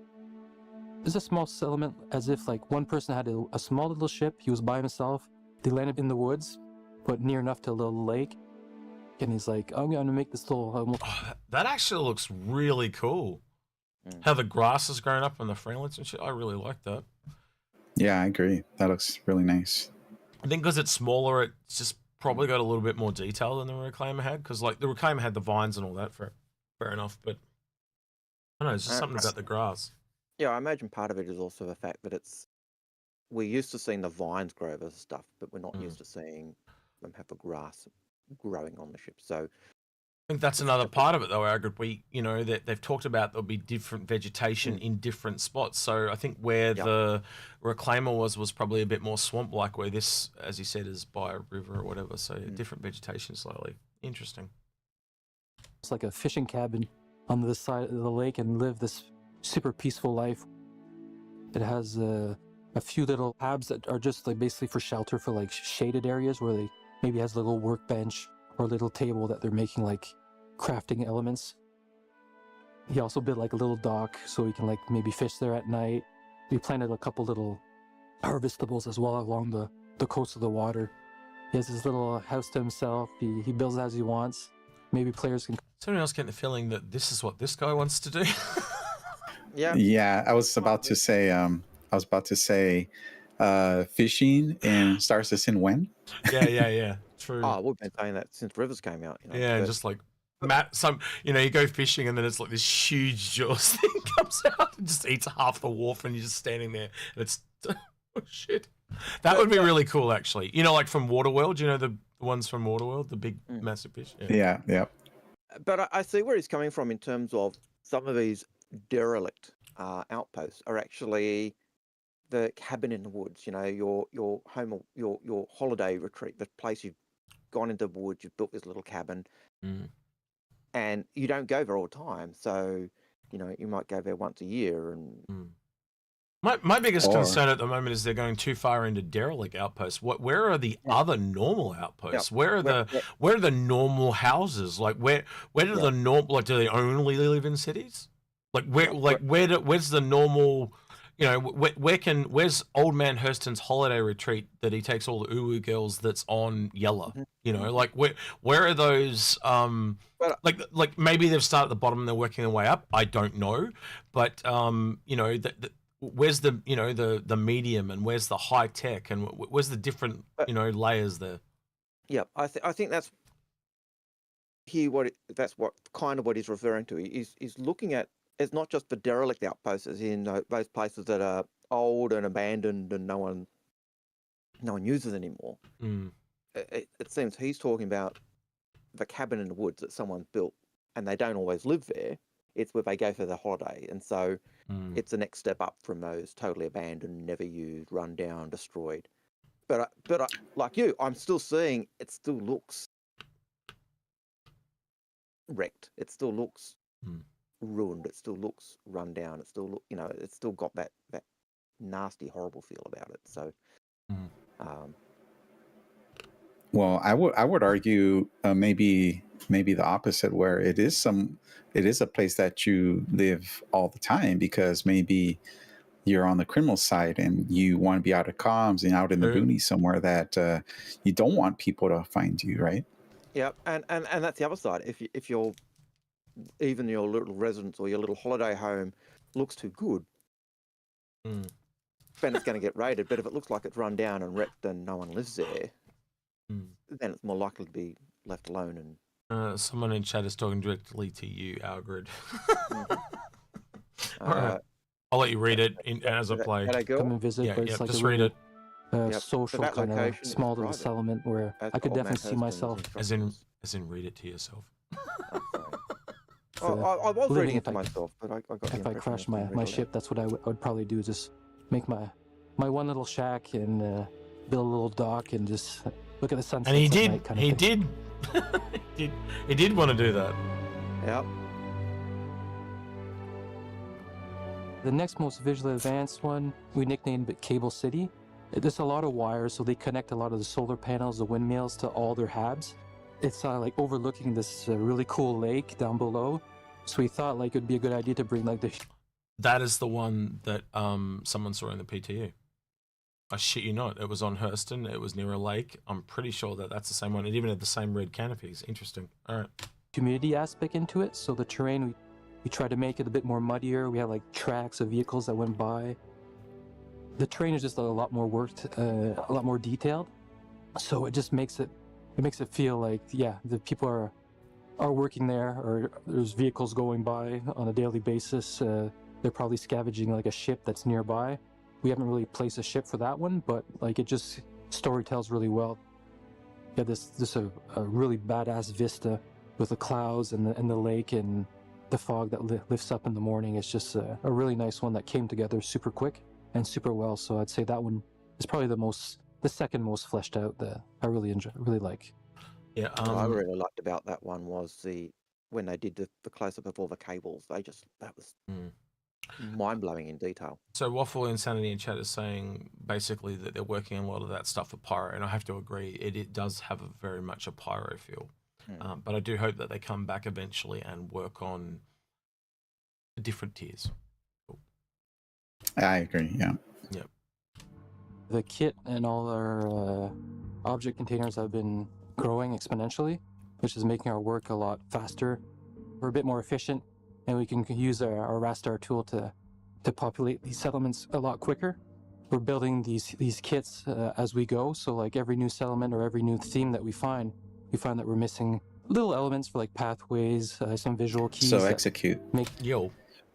So to be fair, like you were talking about where are the other settlements. So what they're showing now is kind of like what they showed way back when, right? When they had the other like normal type of outpost, right? That you would actually be able to build. So I think in fairness to CIG, I think this is now, they're putting a lot of work into the derelict sites and things like that, but I think they have the equivalent for the other normal outposts. I think you'll also agree, though, that this tile set is a shitload bigger than the one they showed the first time. So I think they started work on the normal stuff, pivoted into this for Pyro, and I think they'll go back to the other stuff eventually. I think that's what's happening. Well, I would think that in that amount of time, that the normal outpost one has probably also grown. We just are not seeing it. Well, yeah, you're giving them benefit of the doubt, and I'll give them benefit of the doubt too. But we haven't seen it. So hey, where's next time we see Derelicts? I want to see the normal shit. Then, if that's the case, if not, I'm going to assume what Waffle said, and it's Pyro related, and I kind of agree with him. They are very much on the Pyro A train at the moment. And again, we're in Stanton, so why is it all Derelict settlements? Why isn't the normal ones in Stanton? Do you know what I mean? Well, Paul asked yep. the question, because one of the things Paul points out is the fact that you find all the old metals and things that are really, really early in human exploration and period. So you find UEP stuff. Oi! Someone in chat is spoiling shit ahead of time. Hey, Steven, shut up. All right, next one. Sorry, Algared. He's spoiling shit. So Paul asked questions about who the original settlers of Stanton are, and kind of explain some of those derelicts away. And we do know that Stanton did have settlers before the planets were sold off. The people had been squatting or living there, and then the UEE sold the settlers off, the planets off, and then the companies just went in and said you're illegal and kind of moved them on. But I do think, as you said, a lot of this does seem to be Pyro related. Yeah. Pyro has ballooned in terms of what's there and what was going to be there. Well, do you honestly see going into Pyro and someone would spend money investment and build something really, like there might be a one-off thing there that's really high tech, and you know some company's gone in there and built something one-off, but it's like a special mission and like it's a hidden base in there or something like that, and they're even hiding from the pirates and shit like that. But it's going to be the opposite of what it would be in Stanton. That would be the one-off. Yeah, where in Stanton you'd have to imagine that it's more medium, you know, in the medium, and then you'd have you know high tiers, and the derelicts a lot of stuff because it's more maintained. But some of those derelicts, like you said, are from the original people, so they're much older, you know. And to be honest with you, that'd probably be a completely different style because they're a couple hundred years old, you know. So that would be really cool to be shown and reflected in that. Like again, law affecting what is actually designed in the art as well, and I think that will come full circle eventually. They went through, a lot of people probably don't know this, Algared, because it's fairly old and we haven't talked about it in a long time, is they initially went through and they actually designed the architecture over the last 1,000 years from where we are now to where they actually connected those dots, and there's like 10 different architectural styles.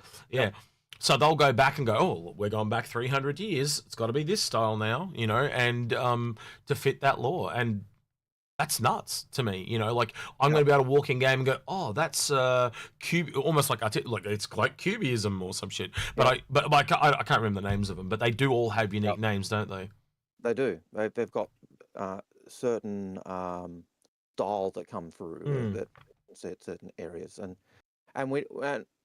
we are seeing the derelicts at the moment, even on Hurston, but we also know they do have those larger outposts that they've been talking about that are going to be in Hurston as well. So Hurston seems to be the place that they're working on putting those in first. But I imagine, we'll certainly see them on Microtech. We'll certainly see the City Tech expanded into ArcCore. If memory serves me correctly, we will see oceans on ArcCore as well. So it's not going to be a full-on city planet like. I think it's official now. Quelsar, you've caused your first Inforunners tangent. Well done. Yep. So, all right, here we go again. I was only getting started. No. I stopped myself. It'd be like that, mate. Don't worry. We do it too, as you've probably seen. All right, we're ready to go again, or? Yep, we better go again. Yeah. The kids are getting restless. A little bit more unique. Yep. So as we go, we're increasing the size of the kit because we keep adding a couple more. See, I told you they're getting bigger. Per settlement. As these settlements grow, we get to also share with the new settlements that come in. So we're able to do really small settlements, but also go into these really, really large settlements where it's almost like fortresses or small villages. But now we have some that are like fully fortified. We have... It's like Waterworld without the water. Yeah, wow, this is huge. Yeah. Added gameplay like where we can play King of the Hill. We got other ones with like turrets, defense walls, security gates, but everything's still in derelict kind of shape. It's a little bit like Fallout too now I think about it. A bit more like Mad Max, where it's not abandoned, but like they use ship parts, and these things are still decaying over time through the harsh weather conditions on these planets. These settlements have been like there for like 100 years. Others that maybe the spaceship just crashed and like they just started building a village for the last couple of years. Some people would make something that's a bit more fortified to defend against nature and all the elements. Maybe some people would make like a bar just to invite their friends over, expecting to be rescued soon enough, I guess, or within the next several years. So we have like a bunch of farms, we have greenhouses, we can have like hostile, and we can have also just social settlements now with a lot more... It's actually a scary thought. I'm sitting thinking, yeah, we just crash landed. We should be rescued in the next several years. What the fuck? Just went out for a Sunday trip to get some bread, and I got stuck. I thought it was, we should be rescued. We've just crashed. We should be rescued. Yeah, several days, not months or years. Let's set up a farm and a settlement and a bar and. Probably the last thing I'd be thinking of doing if I was expecting to be rescued would be set up a farm and a bar. Yeah. We crashed an 89 jump, so we just converted the bar. That's crazy. A lot more assets to play with. My favorite settlement or outpost that we've created so far is the one deep in the forest. We nicknamed it like Ewok Village. Basically, you crash in the forest, so you're using all like what's. It can't be an Ewok village. It's not up the trees. It's got to be up in the trees, and that would be sick though. If you could somehow add to the tile sets and they go up the. That'd be mad. All right. Anyway, around you the elements, so there's a bit of lumber. So we're bringing a bit more organic feel to this settlement. I could definitely see myself building a nice little town in there that's nice and protected. It has these little half barricaded walls made out of lumber. And it has all these drapes, these fabrics, these tarps that are playing in the wind. We have these old windmills that are in the background with fields of crops that they grew, but also it's a bit of like overgrown vegetation at the same time because it's not like lined up perfectly. It's just like this little savage garden that you can pick some berries to survive or whatever. You have these big greenhouses during the winter season that you can actually grow stuff. You can also use these as harvestables. The player can go visit the greenhouses and just pick some things and add it to his inventory. And we really customized the art direction for each angle. So when the player approaches the settlement, we really have like either a big ship carcass that you can actually. An MSR. Is that an MSR? Yeah, it kind of looks like it. Yeah, because of the turret, sort of. Yeah. Like go it's through kind of wide. And it showcases like the whole settlement to the player's eyes, and on the other side it just shows like different elements and different different little hubs in the areas. So you know, like, okay, this is the farming side of the village. This is the more like the town hall, or like this little bar side. We have like really nice paths that are developed. When there's mud, we put like little metal plates and panels so that the player, like, you can tell like it's clearly a path. And we define the main player paths, so it's a lot easier for the players to navigate, find like the lootables. So it just feels a lot more alive, this one, because we spend a bit more time. And this is basically our benchmark that we're aiming for. So it would be the forest settlement, my favorite. So yeah, that's in the forest settlement. I'd like to see in the forest settlement, rather than having HADs that are just built out of the ships, but some are built out of, you know, log cabins type thing. Yeah, absolutely. You've got the resources, you'd be using them. You'd also build you'd almost like, that's going to come with farming and stuff. I honestly believe there will be, you know, someone can be a lumberjack. I shit you not. Like, that would be a thing. Especially we know that they put wooden linings on the inside of the ship, so there's a supply and demand thing there. So at some point, there will be someone that goes along in a vehicle and chops trees down. I have no doubt of that. It needs to be a thing because they go into the Phoenix. That alone tells me it needs to be there. So yeah. And by the way, I couldn't really tell if it was an MSR because I didn't see the stilts. Yeah. my thought was Starfarer. The top of a Starfarer where the size 4 or size 5 turrets are. It just had that same flowy angle as the and it also had the curved parts on the outside of the turret. So yeah, I'm with Quelsar. I do think it's an MSR just based on the turret, but we'll see. Set up pretty much for the settlements where we're at. They're evolving quite. Let's know in chat what shit you thought that was back when it was. I don't know if I've got a timestamp. Hang on. Shit. There. 640. All right. Rapidly now with our new systems and our new tools. So we actually reduce the size of the team because we don't need as many artists, just because our kit is actually quite large now. So with just a handful of artists, we can really produce like a lot of settlements within a couple-week period. I'm super excited to be able to show the players and share the awesome art that we've been creating over the last several years, actually. And yeah, I'll see you on the other side. I'll see you in the verse. Have a great one. Now, before these settlements arrive in the upcoming Alpha 320, there's still the little matter of Alpha 319, Invictus Launch Week, and a new vehicle manufacturer that's making its debut at this year's event. Did you hear that, Algared? Manufacturer. Did you hear that, Algared? We were fucking right. What the fuck? All right, here we go. And even though the big reveal isn't until next week, let's go ahead and have a quick chat with John and Will to see what we can squeeze out of them maybe a week early. We have a lot of ships and vehicles in our game now. We're getting very close to, if not over 200 now. Oh, did you see that, Algared? That confirms something. I'm going back. Look what's down the bottom. Not that we knew it already, but look, bottom left, RSI links sitting right there in the bottom left. Yep. To, if not over 200 now. Keeping brands with a consistent theme is important because it helps immerse you in the universe. You see a ship of a certain style and role, and you go, that's that manufacturer. And having consistent brand and manufacturers helps players give that initial read on what that vehicle is going to be. They know that we're going to be scanning every frame of this freaking video, so they're putting in as much fluff as possible, so we have to sit here through it. Anyway. They start branching out into every category under the sun. It sort of dilutes their visual identity and also their lore background. So having... Wait, don't mention lore and diluting. You make Algared pop of a blood vessel. Especially why Crusade is on screen. Yeah, go ahead, Chris. Can you go back a couple frames? There's a where they show right there. You see that ground vehicle? Like what is that? That looks, it could be a crane or an artillery. Oh, that's just so that's in the concept. This is the concept image for the Hercules, and that's where it had all the bombs and ammunition on the outside of the ship. That's just a concept piece. That one. That's okay. Yeah. All right. Yep. It is. You know, remember the one where they had all the bombs and all that stuff out, like all the cargo and stuff outside the Hercules? I'm sure you can go find it, Algared, if you go have a quick look, and we'll put it up on stream. Yeah, if you want. I think it's in the. I'll find it after this. Yep. Their visual identity and also their lore background. So having brands and sub-brands or entirely different brands helps strengthen that narrative.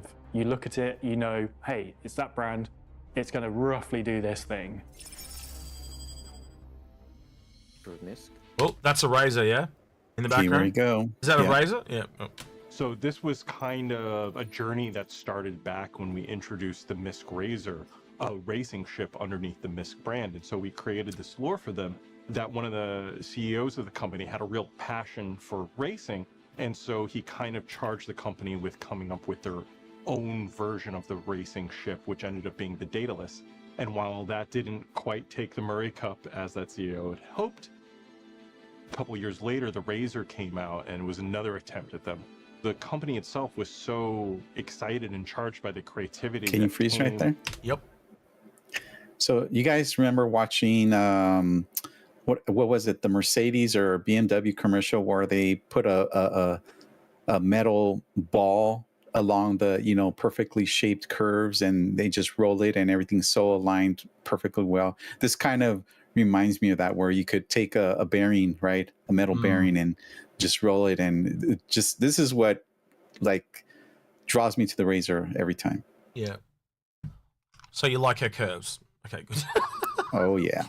Likes the curves. He likes the curves. Yeah. Out of developing the Razor, especially when paired with their groundbreaking Xi'an technology sharing program, they created a new division in the company, Mirai, pushing the aesthetics and Algared, we're getting too good at speculation, man. That's what I'm going to say. Like, we've got this damn pet. Anyway.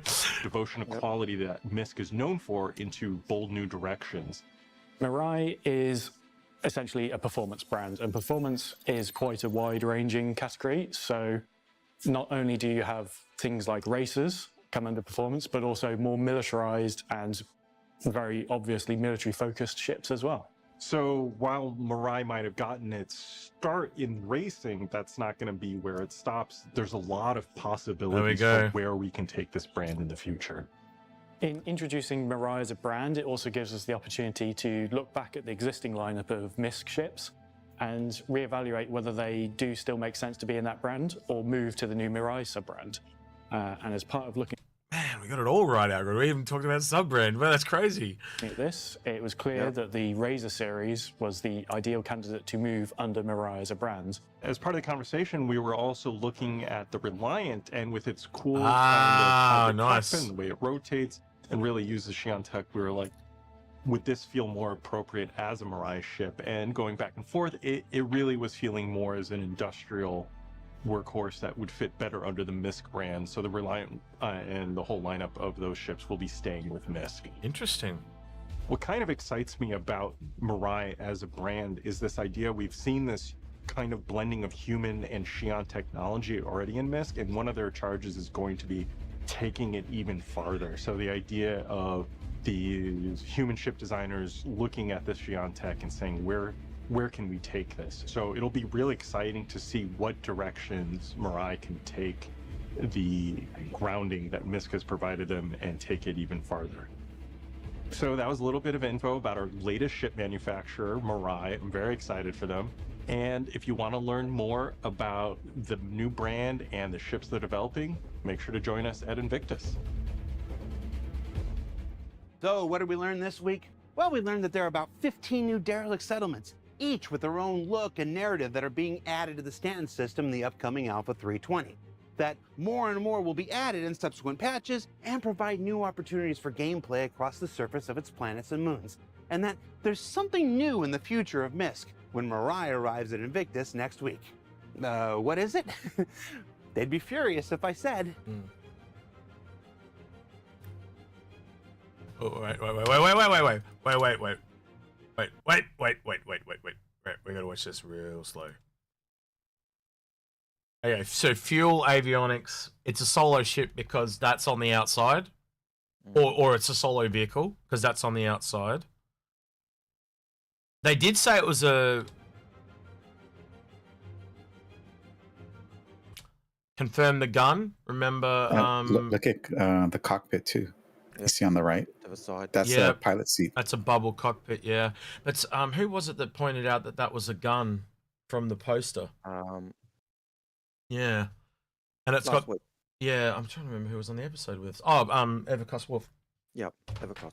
He was 100% right on that. Yeah, and he also did call this a cockpit. Mm-hmm. He got that as well. Yeah, there's your cockpit. Are they thrusters? That looked like small little blue thrusters to me.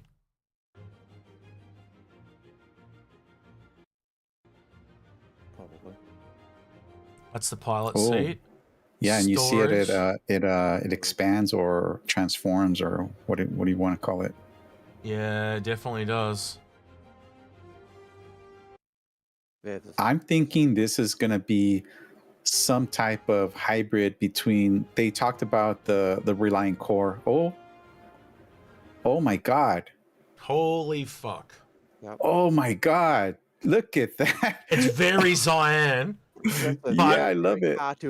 But that's a suspension thing, because I actually think that'll hover along the ground. Yep. Algared, I'm convinced we might have nailed this right on the head. Recon variant and a racing variant. Wow, if we've nailed this like 100%, that scares me. And as Pedro Jose is saying, a TIE fighter. It is very in thing. We've had the X-Wing, now we've got the TIE fighter. Yeah, so everyone loves to be the Jedi. I've always, and I'll be always been the Sith. So yeah, I might have to buy one of these just because of that. Wow, I'm very excited. Be realistic. You use the word might. I think you need to change that word. Now, what do you mean might? I definitely am. Yeah. I think the question is, if it's a TIE fighter, does that mean it had no shields? Oh, possibly. I'm very excited. It's funny though that they went and did an X-wing and then they went and did a TIE fighter. Oh, that's kind of funny. For you, Disney. Yeah, wow. For the Empire. That's crazy. Oh, that's mad. I think this is going to transform a bit more. It does mean the TIE fighter window though on Not-A-Tuna was very poignant all of a sudden. Yes, that's and it's very Xeon. I can see that opening up like a star. I can also see it remaining like that as a vehicle. So I can even see, like, you know, those little fin things. I can even see those deploying in different positions. So you could even go up vertical to look like a TIE fighter. It could also go to the back and almost look a little bit like an Aurora. As it's here, it's coming forward. That's those bottom engines which are doing the suspension. I can see them opening up. Well, this kind of reminds me of the what do you call it, Cartual with the thrusters that rotate. Yep. That's literally, that was the first thing I thought of was the Cartual. Yep. We also know they have been working on that tech for that stuff to move, like the Cartual, the feathery stuff on the oh god, I'm having a brain fart. The Shrek and Shrike, or was it the Shrike and the Talon, and the Shrike, because they're going to articulate like little squid arms and stuff like that. So they've been talking about that tech for a while, and they've even talked about like that'll even start to affect the articulating engines on things like the Constellation and stuff like that. So stuff where you move in a certain direction and it'll move animations. So that's probably why. There was that the discussion from the CIG guy on Spectrum that talked about that aspect of what they were doing on the ships as well. So. You can so tell why they dropped this though, because the hype level has just gone to 11. That is nuts. They are going to sell a shit ton. All right, while we're here, and because we are the Inforunners and we are sadists like this, or masochists, I should say, price. If you had to take a ballpark figure, knowing what the Scorpius is at, what is it, 240? Yeah. I think this is 10 times as cool as the Scorpius personally, but I think you're right. I don't think it will be as strong as as military. What size guns would you say they are if you go? Well, they were size 1 bullpits. Well, I don't think they're ones. I think they're definitely size 3s. At least. So, but look at the cockpit size and true. You know, you put yourself. Look at the size of the cockpit, right? True. This is nowhere near the size of. It's definitely a light fighter. Then is that what you're trying to say? It's going to be a much smaller it's a starter ship. Yeah, it's So going to it's be a much smaller ship. I think what we're looking at is maybe a military version of it, but there's going to be a racing version of this. Yeah. That's what I think. So you reckon there's this is a small ship, a military version? Yeah, okay. Maybe there's 3 versions. I don't know. I'm not sure about the recon version anymore. But the way it was called the Miru, and the Miru means to look and to observe. That highly says recon to me. But we'll see. Maybe there could be 3 versions: a combat version, a racing version, and they said performance, right? They say performance, and they mentioned racing and military, right? So, and just by looking at the cockpit size, this is very small compared to the well, maybe the military version Scorpius. is maybe the military version is the recon version, because if it's only got size 1s, we'll look at I don't remember the acronym, but the black version of the Razor. That's a recon ship. And it's got very small guns EX, on it. Yeah. You look at the Arrow, that's size 1s as well. I think they're size 1s. I think I think your pricing is going to be around $100 because that's an Arrow.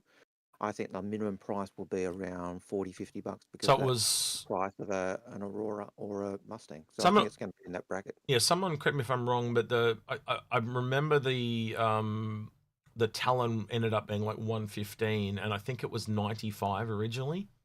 Correct me if I'm wrong, but that's what I remember in my head, but I'm probably wrong. But yeah, if someone can get that Tavaran price, not Tavaran, the Talon price or the Shrek price, but I reckon we're in that ballpark. Yeah, so someone says 110 Warbond. I could totally see that being like it is a little bit cooler than the Talon, so I can see man, I can't believe I'm wanting to buy a fighter. I think it's my hope is it's just a starter ship. Well, it's a starter ship fighter, but I hope that means the price will be closer to those starter ships. So I'm hoping $40-50, more likely 50. But I can see if it's like the fighter version or the military version, I can easily see being Arrow pricing, so around $90. Yeah, eventually around 100. The other thing, the racing versions tend to be a little bit more expensive. So if you look at the Snub Fighters, they're pretty because cheap. Because of the components, it's the components, because they've said things are priced on components. So yeah, that makes sense. The other thing I can confirm too is we do know that they're coming with paints, so they will have unique paints when they come out as well. So and that's both for the Lynx and the Fury. Yeah. Now there are comments. Is it a snub ship?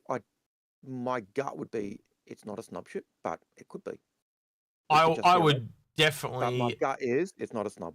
I think this is in Arrow territory, but the fact that it can fold up like that, I put it in the Arrow territory. I think this is that I keep coming back to the Talon because the Talon and the Arrow are very similar in stats. The only thing is the Talon is bigger size wise. So I think this will be another small light fighter. So I think again it might fold away like the Arrow. But so basically where you've got the Talon and the Arrow, and because if you actually look at them, one of them turns up and down really well, the other one rolls really well, but they are almost exactly the same stats. I think the same thing, but you'll find that this one flies sideways really well. This because one will have that 6 degrees of movement. Yeah, exactly. But man, like it's got no body to it at all. Like you get shot, you're gone. Yes, it could be longer, but again, they did show it from behind. Think about it; they showed it from behind when the things moved out. Remember? I don't think there's anything to it. I think it is literally just a ball, and literally those 4-ball engines, and all the fins move. So, but I think it's going to be one of those ships that when you hit it, it's going to be really hard to hit, but when you do hit it, it's going to lose a lot of maneuverability. So its defense is literally its mobility, and we know that that's been a thing to go with design for a while. They move sideways and they move very different. But in the game right now, they fly like our ships because they don't have that teching because it's not needed for Squadron 42. So eventually, when they bring that back in, their ships fly very weirdly, and they don't have thrusters. Their engines are thrusters essentially. So the other thing, and it'll happen that I was going to say that'll feed onto Misc ships as well because they have those Misc engines.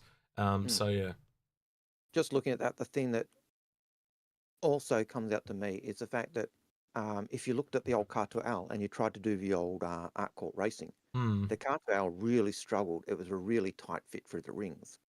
the way this is, it's because it's more compact. It's almost a car to owl. So almost as if Misc have gone, car to owl, yeah, that's a great ship. But it's too big. Let's condense it down. So yeah. So the question everyone wants to know is, first, Quelsar, how many are you buying? And secondly, Algared, how many are you buying? I don't know. Well, definitely minimum one, but that implies I will buy more than one. So I don't know where the cap will be, because I usually do get some extras for giveaways. Yep. It depends on the price.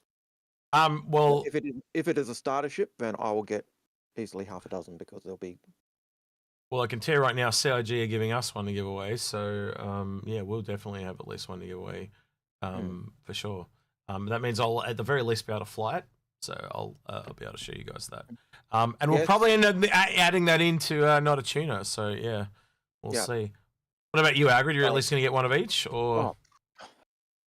Come on, and his friends and his dog and his cat. He doesn't have a dog or a cat. But he's going to get them for anyway when he eventually gets a dog and a cat. It's not a steal, so yes. Yes. Yeah, I'm really intrigued by this. I think there are flaws to it, but I like the X-Wing that spoke to people that was in the X-Wing. This just really speaks to me, because I've always been the TIE fighter guy over the X-Wing guy. So yeah. Well, I like anything that, like, these aesthetics are cool, and I just like anything that is different from everything else, right? This definitely absolutely the only thing that's close to this in terms of maybe style or design is, like I said, the Cartual. This reminds me of the Cartual, but other than that, it seems like a very unique ship to me. I think that's a cool thing about Misc, actually, and that they could probably lean on that a lot more now they've made the Mirai, is that like, it is a human manufacturer that is heavily alien based, and let's be honest, until right now I hadn't seen that very much, but this is very clearly Cyan influenced, right? And I want to see a lot more of this. I want to see a lot more of this hybrid ability. I'm going to be quite honest with you. I want to see that with the Banu as well. I want to see someone, you know, like, you know what they did with Considered Outland, and they said that they had the hover tech from the Cyan? That should have been completely the other way. That should have been them going into Banu. But we'll see. Nice to see. Like, it'd be really cool to see a ship that's got, like, you know, human engines, but like the hull was grown by the Banu and then delivered or something like that. You know, so it's like this. It's almost like the Borg, like a Borg, but a ship. So it's like this ship that's had all these cybernetic components installed. That would look mad. But, you know, hey, I'm giving you ideas, CIG. Check better be in the mail. I also did like that. Will pointed out that they looked at, when they created the new company, they've actually said, well, actually, Razor is now being pulled into that company. It's being manufactured by them now. So Razor starts it, they create the company, and then Razor gets yanked into that company. So I did like the idea that they also even looked at the Reliant as to whether because that was one of the ones I thought of straight away, and then they went, no, but he is right. Like, it is more industrial, but you know, I hope that means down the line that maybe we do see some more racer spin-offs of Misc ships, you know, like, oh yeah, we took the hull A and you know, stripped it right down. It's got no thing at the back, but it's just all engines. So essentially like a Herald, but a hull A, you know, so they removed the spindle and just chuck a huge engine on the back. And I could totally see that. But it also, I think it means clearly that we do have a new manufacturer. Like, as I said, there is a space for this, an alien human hybrid manufacturer, and I think this is now clearly it. This and I'm looking forward to the law post, because I reckon it's going to be once that agreement was behind Cyan doors, was, you know, the one you talked about in the episode. Once that happened, this company has come out of that. That's what it feels like. Yeah, they've made this deal with them and go, oh yeah, here you go. Here's some engines for what we already do, but now we can do all this shit. You know, and I think that this is going to become a very popular manufacturer based just on this alone. Like, what else is going to come out? And if this is a full-fledged manufacturer, that means they haven't just worked on one ship. Yep, they've worked on a few. So I'm expecting like in the next year another one or two of these from Mirai. Yeah, quite honestly. Well, I execute. I'm going to take a quick break. Go for it. Even though it is a new manufacturer, it is a subdivision of an already established manufacturer. So they've kind of got the best of both worlds. They can do as much as they want, and they don't have to do it. They can just do as little as they want as well, because it's not as if, it's not as if we don't have any more from them, because it's still part of Musashi industry. So, yeah, I'm excited. All right, I'm excited. I'm starting to drool. Yeah, it's a worry. You turn into Mad Dog Tanner, and it's not that I'm old and just drool all the time. It's just it's. Did you get the Mad Dog Tanner reference? You probably didn't. No. He's a character from Back to the Future 3. It's all good. And he's a tendency to drool. Let him to the name Mad Dog Tanner. I was thinking you were thinking Back to the Future, but All right, here we go. We've got 1 minute left to go, but it's probably not going to be that long. Anyway, well, Quelsar's, I bet she's having a bio break. Most people can't last the 4 hours. They've got worn up bladders, but that's probably what it is. Anyway, here we go. For Inside Star Citizen, I'm Jared Huckabee. Thanks for exploring the process of game development with us, and we'll see you all here next week.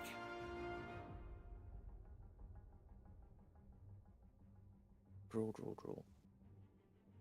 Yeah, so the package arrives, and it's my new helmet, and it's supposed to be wearable, and everything. So I put it on, and it's a miracle that it fits. And Chris is there, and he digs in the box and finds this bag of like 20 pads. And I'm like, what are those for? And he's like, well, it's probably so normal people with normal heads can wear it.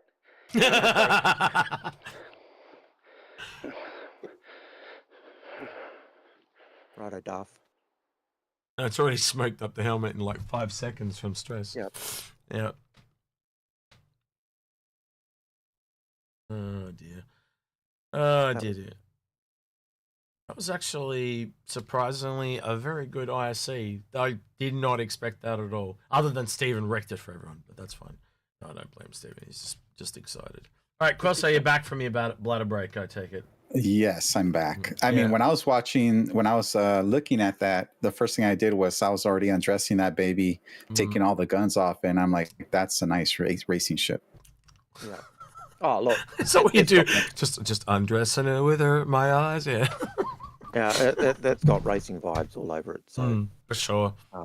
It'll articulate, it'll move. I raced pretty much anything. Like I've raced a cutter using the VTOL engines. I've raced a Vulture even. A Vulture flies pretty nice. If I'm being honest, in atmosphere, it's not fast, but it handles really nice. Yep. I'm thinking people are saying size 2s for the gun. I'm thinking size 1s. Yeah, size 1s. What's the Razor got? I think it'd have to be in the same. Yeah, I think it has to be in the same. What's the Arrow got? Arrow's got size 1s, and I think it's got one size. Oh god, man, it's been a while. It's got and 2 missiles. It's because the P-72 has 4 size 1s, which actually kind of peeps it. The only snub, I think, or the only shipper, like the P-52 actually has a bigger gun than the Arrow because it's got that. I'm going to put my money on Recon. Like I just keep coming back to it again and again, and Miru translates directly to. Look, I'll bring it up. I'll bring it up.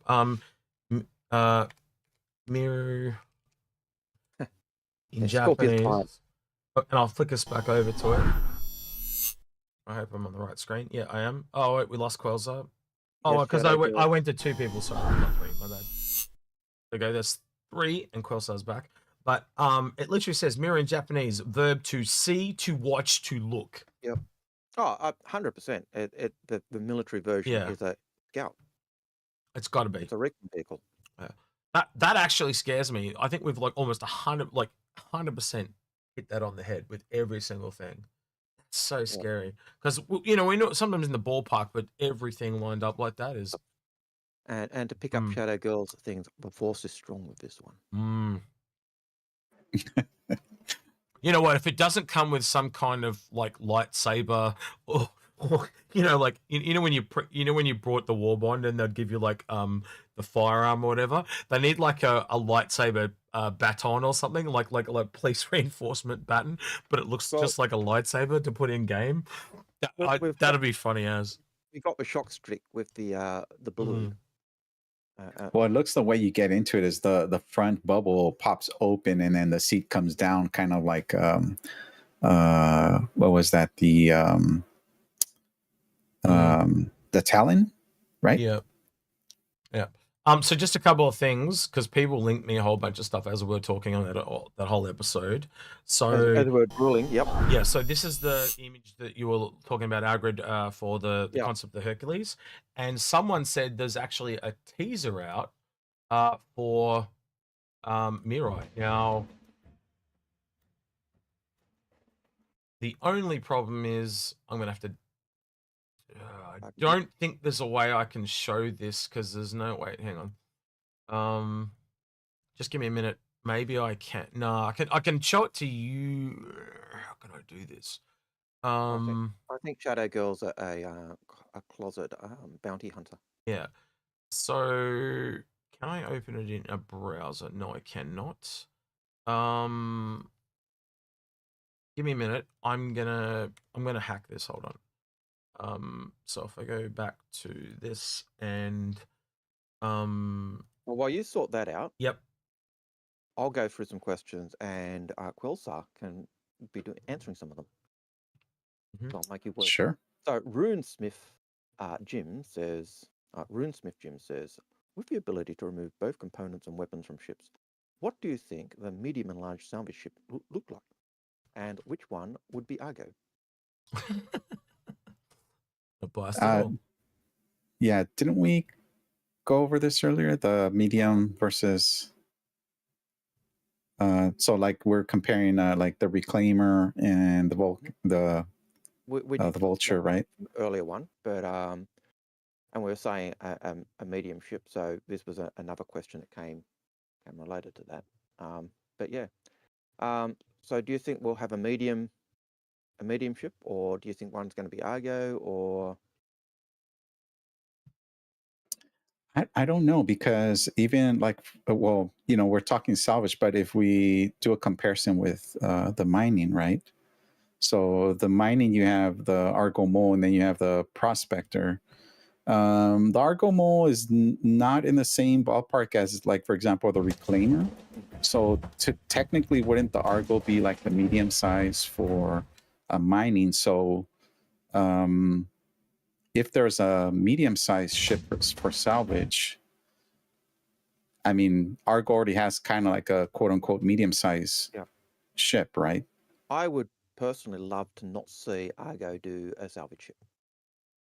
Yeah, same here. Because they're stevedores. They're not salvage.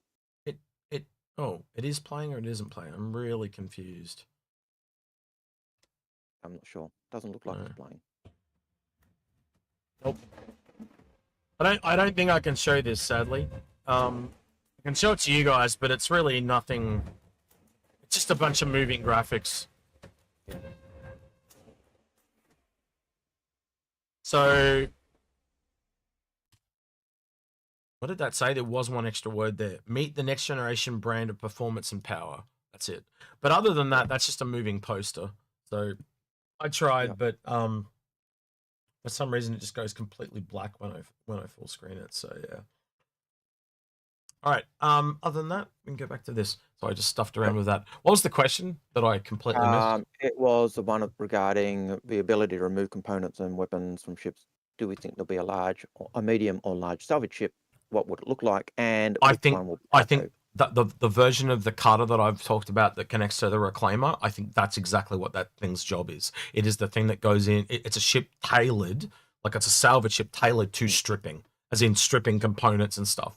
And funnily enough, I even pointed out to you, Algared, didn't I? If you actually go into the back of the cutter where all the components for the ship itself is on one side, ironically, if you look on the other side of the ship, there is space that has nothing.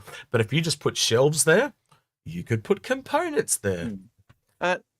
And I could also see that salvage ship being one that sucks the fuel out, you know. So it does it empties the fuel tanks, it empties the ammo, it empties the weapon, you know, it does all of that. Yeah, I'm sorry. The sound does go whack because I have to turn filters back on, and because I turned the filters back on after I finished ISC, I would have turned them off, but I couldn't get the video to work. So I was trying to get that video to work for you guys. Someone, if you're able, the person that linked me that video, if you can actually link me a link to that, then maybe I can play it. Rash, you're the person that linked it to me. If there is a copy of that on YouTube or something, then I can watch it. But I can't watch it when it's a native video format. It just won't work. So yeah, if you've got a YouTube link, then we can watch it, show everyone. If not, we'll just have to move along. Yeah. Unfortunately, Shadow Girl, the pain with glasses is that you will often get reflection and there's all manner of issues, which is why I often wear for contact lenses and avoid wearing glasses where I can. X doesn't have that privilege. I don't have contact lenses. Yep. I just have these. Sorry. And they actually help stop the polarization and the glare from the light. And especially when I got my eyes done at the end of last year, so it's like really helped. Yeah. Bright lights do hurt after a while. They do. They really, really do. I don't know, Quelsar, do you get that problem at all, man, when you're streaming? Like, because you got to sit under lights for green screens, yeah? Like, they're a pain in the ass. Like, yeah, but I have diffusers on mine, so it's not in like right in my face. Doesn't help me at all. I got diffusers on all of them, and it doesn't help. This works though, quite a lot. Like, so it's just Angry PC Tech got me onto this brand of glasses, and they're just. Yep. I think it was like $30 or whatever, and they came from the States fairly quickly, and they work really, really well. Yeah, so I got my glasses on right now, and you can see, I don't know, there's really not much. You can see, depending on the light, you can see that your screen, and X has got several screens, so depending on, it's very hard to not get the screen reflecting on his glasses. So So obviously what you're seeing there is the image, and so so the blue in the background is what you're seeing on my lenses. So apologies for that. I know you're like lovingly looking into my eyes, Shadow Girl, but I'm sorry. I've got to wear the glasses, so apologies. All right. Next question, I guess, Algared, unless you've got any other. No. Next question is from Dell. Are you surprised how quickly they're expanding on Salvage? No. But the component stuff, yes, I wasn't ready for that. I don't think many of us were ready for that. But the munching, they told us about that. I think, man, if munching comes in, Salvage is going to become really popular. But yeah, that's obviously got a part of the damage system that's coming. So that also means we're going to get more realistic ships breaking up and stuff like that. So it's going to have PvP benefits and stuff like that as well. And that's also got to come in for a repair to come in. Because you've got to go the opposite to Salvage too, obviously. So it looks like repair's kind of been kicked down. We remember the Crucible was on the roadmap at the end of last year. It looks like it's been kicked down the road a little bit. So maybe next year we'll see repair. Yeah, and I've got to say, I'm not surprised how quickly they're bringing in the Salvage stuff. I think as development goes on and as they keep building on stuff, it just means things speed up. A bit like they were saying with the settlements. As we've built up the tools, it's now getting easier for them to just build stuff a lot quicker. So, yes, it's still taking time, but I don't mind. What about yourself, Quelsar? Fan of Salvage? How do you feel when I come along and I'm going to strip your Razor Bear? Well, I like doing Salvage, and I in terms of how quickly they're expanding, I do like it because other than mining, now I have another chill thing to do. That's a gameplay, right? I do really, really enjoy both the Vulture and the Reclaimer salvaging gameplay loop. It's and the ability to like switch between the types of salvage beams and all of that. I like doing that, just like in mining where you can, change the laser head or change the subcomponents and all of that. Like, I enjoy that type of gameplay, and I'm happy that they're expanding that so quickly. Well, definitely there's room to move there because I think we've only got, 3 strippers in game at the moment. And so that'll definitely fold out. We'll get sub-components for that. So we really are in our infancy when it comes to, and we know there are things coming like the bigger tractor beams, more we've got the Verst hand tool, but we've got to go back the other way. Where's the hand tool for the multi-tool? No, sorry, the healing tool for the multi-tool. So you got this multi-tool that seems to do everything really low level, tier 0, tier 1. We'll get a dedicated hand mining tool probably, that mines easier, and that tool may even have subcomponents. We just don't know yet, so you can see where it's going to go. Yeah, just like we've got the dedicated medical tool, I can imagine a dedicated tractor beam. I can see a dedicated mining tool. I can see a dedicated salvage tool. Yeah. Um, There's a really good point there in chat. Someone said mining debuted in 3.4 and we're at 3.18. Yeah. That's 16 iterations. That's crazy. Yeah. Yeah. Jock Cop has a question for you, Quelsar. Before we go to the next question, we do actually need to do the Not-A-Tuna stuff. So, okay, so number 3. Hang on. So, yeah, we'll go to the Not-A-Tuna real quick. So, there's Not-A-Tuna. We're looking for one more person, and then in about an hour from now, the first 2 guys and whoever this person is will get to pick. Now, Quelsar, do you have a second one? Because I think Quelsar had a second one. I do, but it's not great. So if you guys have something lined up, if it's shit and nobody knows it, then we can go on to another one. We have we're have a prepared very for that. easy one, I think. Well, let Quelsar. You'll be here next week, Algared, or the week after. Yep. Quelsar won't. So let's do Quelsar. Yeah, I know. That's why I'm quite happy. So go Quelsar, and if it's shit, we'll just all laugh at you. So go nuts. Well, it's kind of again another collector thing here. So okay, I'll bring it out, and it's more like the hardcore fans of some of the console. I know we do a lot of PC gaming here, but this is more of a console game. So I'll show it, and here we go. All right. So we want to know what it is and where it's from. Roll, please.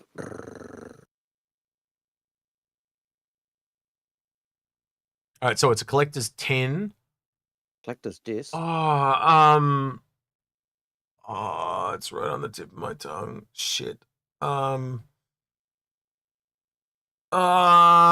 gonna know this because I know it's if I know it, someone's gonna know it. Shit. PlayStation. Is that an answer there by Daily Noob? Did Daily Noob get it right? Kingdom Hearts. Yeah. Daily Noob got it. All right. I just don't know if we should put Daily Noob in the draw for a ship. He's another content creator. But yeah, I don't know. I guess I'll ask chat. Does anyone in chat problem with Daily Noob being a fellow content creator going in for a draw for a ship? Or do you want to back out, Noob? You want to back out and give it to someone else? Yeah, but Noob, you're not meant to be guessing if you don't want to go into the thing. All right, so I'm going to give it to the person after him, which was 11th. He was the next person that said it. So 11th. Kingdom Hearts 2 or 3? Was it Kingdom Hearts 2 or 3, Quelsar? This one, well, it was. And do you want to accept Kingdom Hearts 2 if it wasn't? Yeah. Yeah, actually, I don't remember. This is just the collector's tin. The game is in the other room. Do you want to go quick? Because that'll break the tie. Oh, we got a tie? Well, if it's 2, it's one person. If it's 3, it's someone else. So we need to know exactly. See who's actually correct. This is freaking funny. No, it's not just on Twitch. It's just that the 2 people that got it first were on Twitch. Because someone also, like the first person was from YouTube. So it really is who's just, because if you've got to sit there and think for 10 seconds, that'll break it. All right, I'll be right back. Thank you, Quelsar. We'll figure out who that is and we'll get in touch with them. But Algared, if you want to go to the next question, please. Oh, and Shadow Girl said, I guess Kingdom Hearts first in YouTube. Yeah, it just comes down to which one we see first, and we're looking at both. Again, what you're playing for here is to pick a Play School window. This is an Australian TV show called Play School. It was a kids' TV show. You get to pick the square window, the circular red window, or what I'm now calling the TIE-Fi window with green, or the Triforce window. And behind one of those is... Oh, no, that's a patch. That's a brown coat patch. Okay, sure. Independent. You're obsessed with that show. You have a problem. All right. Anyway, behind here, behind 2 of these windows one is an Ares Inferno. The other is a Fortuna 400i. That's why it's called Not-A-Tuna. And the other ones, I'm deliberately pointing to what they're not to confuse people. So, or am I? Somewhere in the ship. But and the other 2 are the packs that come from the subscribers. I'll actually just open those real quick on my screen and show people on my account. Man, I'm gonna have to log back in. I logged out the other day. You're gonna see my name, but that's fine. Don't give a shit. If you can find where I live and you rock up to my door, I'll buy you a drink. Because good luck, getting all the way down here. Good luck. And while you're doing that, I'll skip the next question because that's a Quelsar question. Hey, look, Algared, they gave us a ballista to give away. I told you they were giving us a ballista to give away. Did I? Oh. Yeah. Well, maybe. Well, that's what's going in next week then, Algared. So that's what we'll get next week for next week. There's the Inferno. These are the two ones that are left. We've got an Aspire pack, this is the Microtech one, and then the Crusader here is the Hasana. So they both come with ones for Ares, Razor. Ooh, someone likes the Razor. Hawk and Cutter.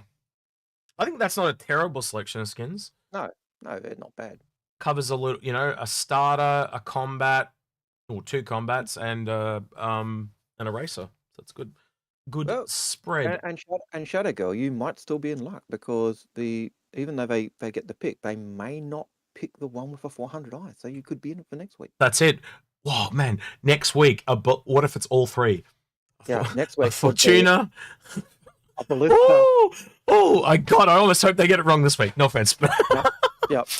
So the next question from Daily Noob was what size net do you use to catch Uwu girls? And you've got to remember that Uwu girls are effect of taking Evercrack. So when you take Evercrack, you see Uwu girls. It's the psychedelic. He's making this up as he goes along. We all know it's not true, but yeah, it's fine. So you need to. He just uses sleeping bags because he's cheap like that. That's his net. It's a sleeping bag. Yeah. Here, try this drink. That's what he does to the Uwu girls, and then he makes them pass out, and then he takes them back to his cave. Yeah. Anyway. No. Right, that's how we sell the Evercrack. All right, Quelsar, what did you find? Because everyone's hanging by the data breath. So it's Kingdom Hearts 3. I couldn't see it on the tin because it's so small, but here I'll show you. It's the deluxe edition of Kingdom Hearts 3 for the PlayStation 4. Did anyone say it was PlayStation 4? Dun, dun, dun. Yeah, so the first person to actually say, I'm just checking the timestamps. I think it was actually the person on YouTube, Inkwell, was the first person that said it. I think he actually said it before 11th. So I'm going to give it to Inkwell. Just checking the timestamps. Now I've checked. So yeah, Inkwell, you are number 3. Congrats. Was Shadow Girl before him? But she only said Kingdom Hearts. She didn't say Kingdom Hearts 3.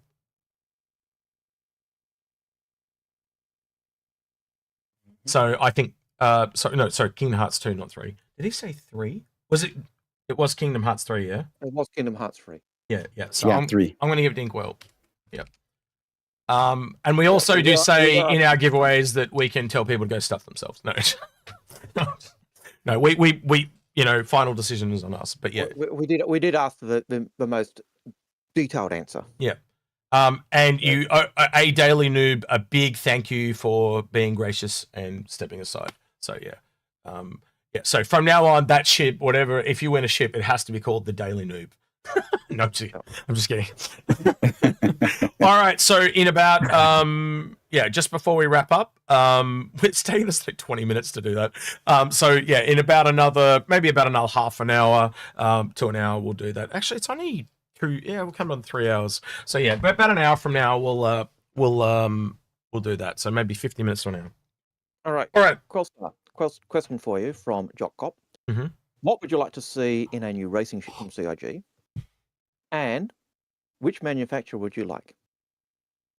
All right. Well, if before today, before seeing the big reveal, I would have said I wanted a full alien racer. However, now that this is all said and done, I'm rethinking. And hear me out. I know I'm going to go with the manufacturer first. All right, Crusader. Right. So Crusader, I know, is more like, big ships, industrial stuff. But then they started coming up with the spirits and whatnot. So I can see if they come up with a racing ship that's small, that has some of the same lines as the Spirit, right? But obviously smaller.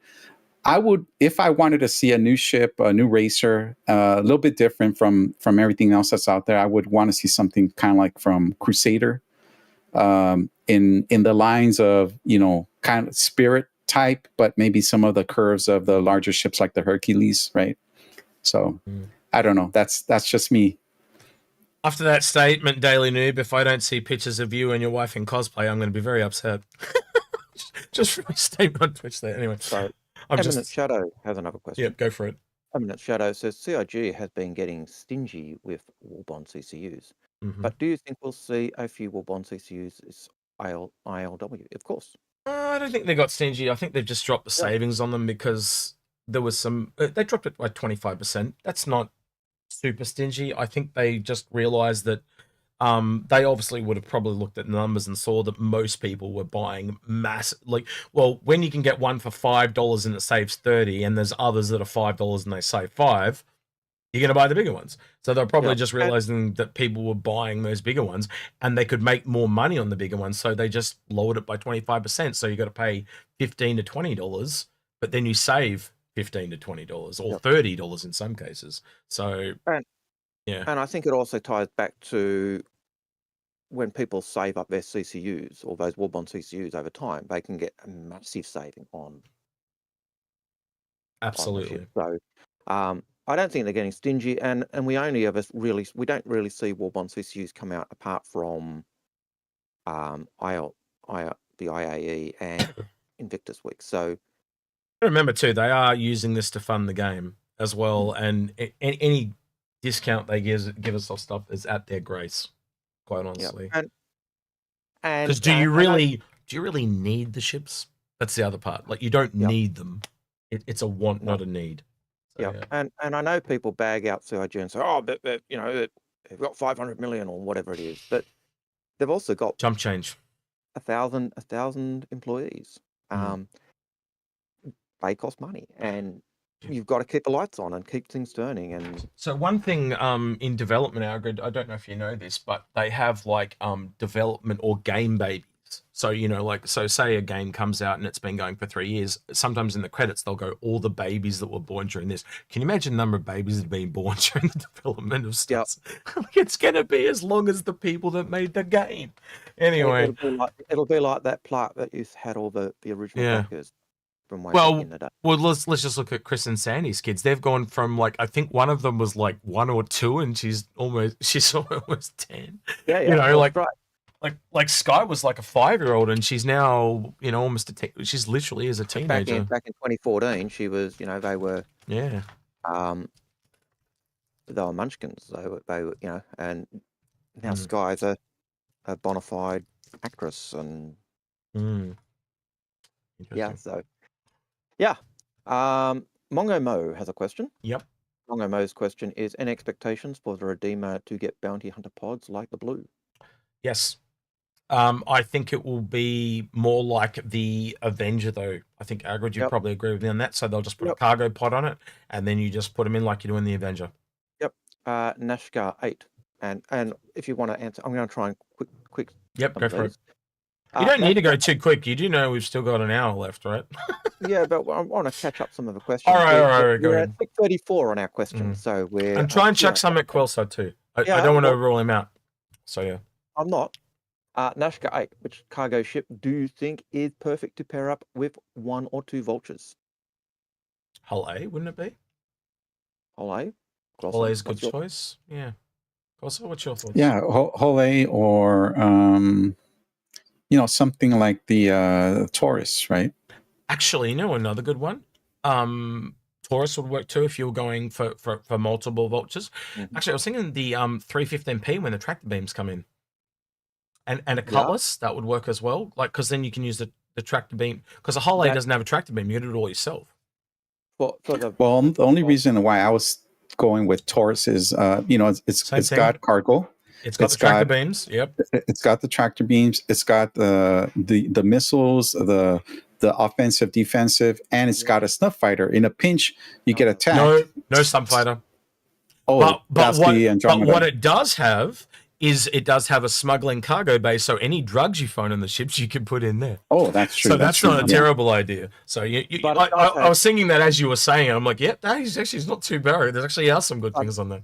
But it does have the tractor beams like the Caterpillar, which means loading that stuff from those vultures would be really good. And obviously, the main one was for me. The reason mainly was the tractor beams. It's also obviously got a bit more offensive capability, like you suggested as well. So a bit more than the 350. But again, you can scale that. So if you've only got 3 people, 2 vultures and a 315p or a cutlass, But then if you've got 7 or 8 people, 4 vultures and a Taurus and 3 people in the Taurus, So yeah, scale is suit. Carl Smith says, what do you think of the recent addition of some accessible interior areas in the Idris M in 319 PTU? Could it be indicative of? Things polishing off. I think that's the discussion you and I had during, was it last week where you and I talked about a lot about polishing again? Like a lot of the stuff on the roadmap and the things they've been taught. Well, I'll let you speak to that effect, Algared. Yeah. I think there was I think that's referring to that discussion topic from Spectrum. And I said it sounds like you got a link to that too, didn't it? There was a thing we were going to talk about. I remember, and you weren't going to be here. I just remember. Yep. I'll bring that up. And it was all. It felt like it was all. I think I said to you. To me, that sounds like just polishing. It sounds like they're really just. It's all polishing talk. And. Oh, was that in the no? That was the Squadron 42 monthly report. Was it this one? Was it this one, Algared? No, I linked that one. No, I swear you linked me something. I did link you something from the chat, from their chat. But the one I was thinking of, there it is. Here it is. Message. It was the one from Squadron 42 monthly report, and I said it just sounded like polishing, which indicates. No, this is the one that you linked me that we were going to talk about. This But the thing with the blended space stuff, we'll talk about it in a minute. Yep.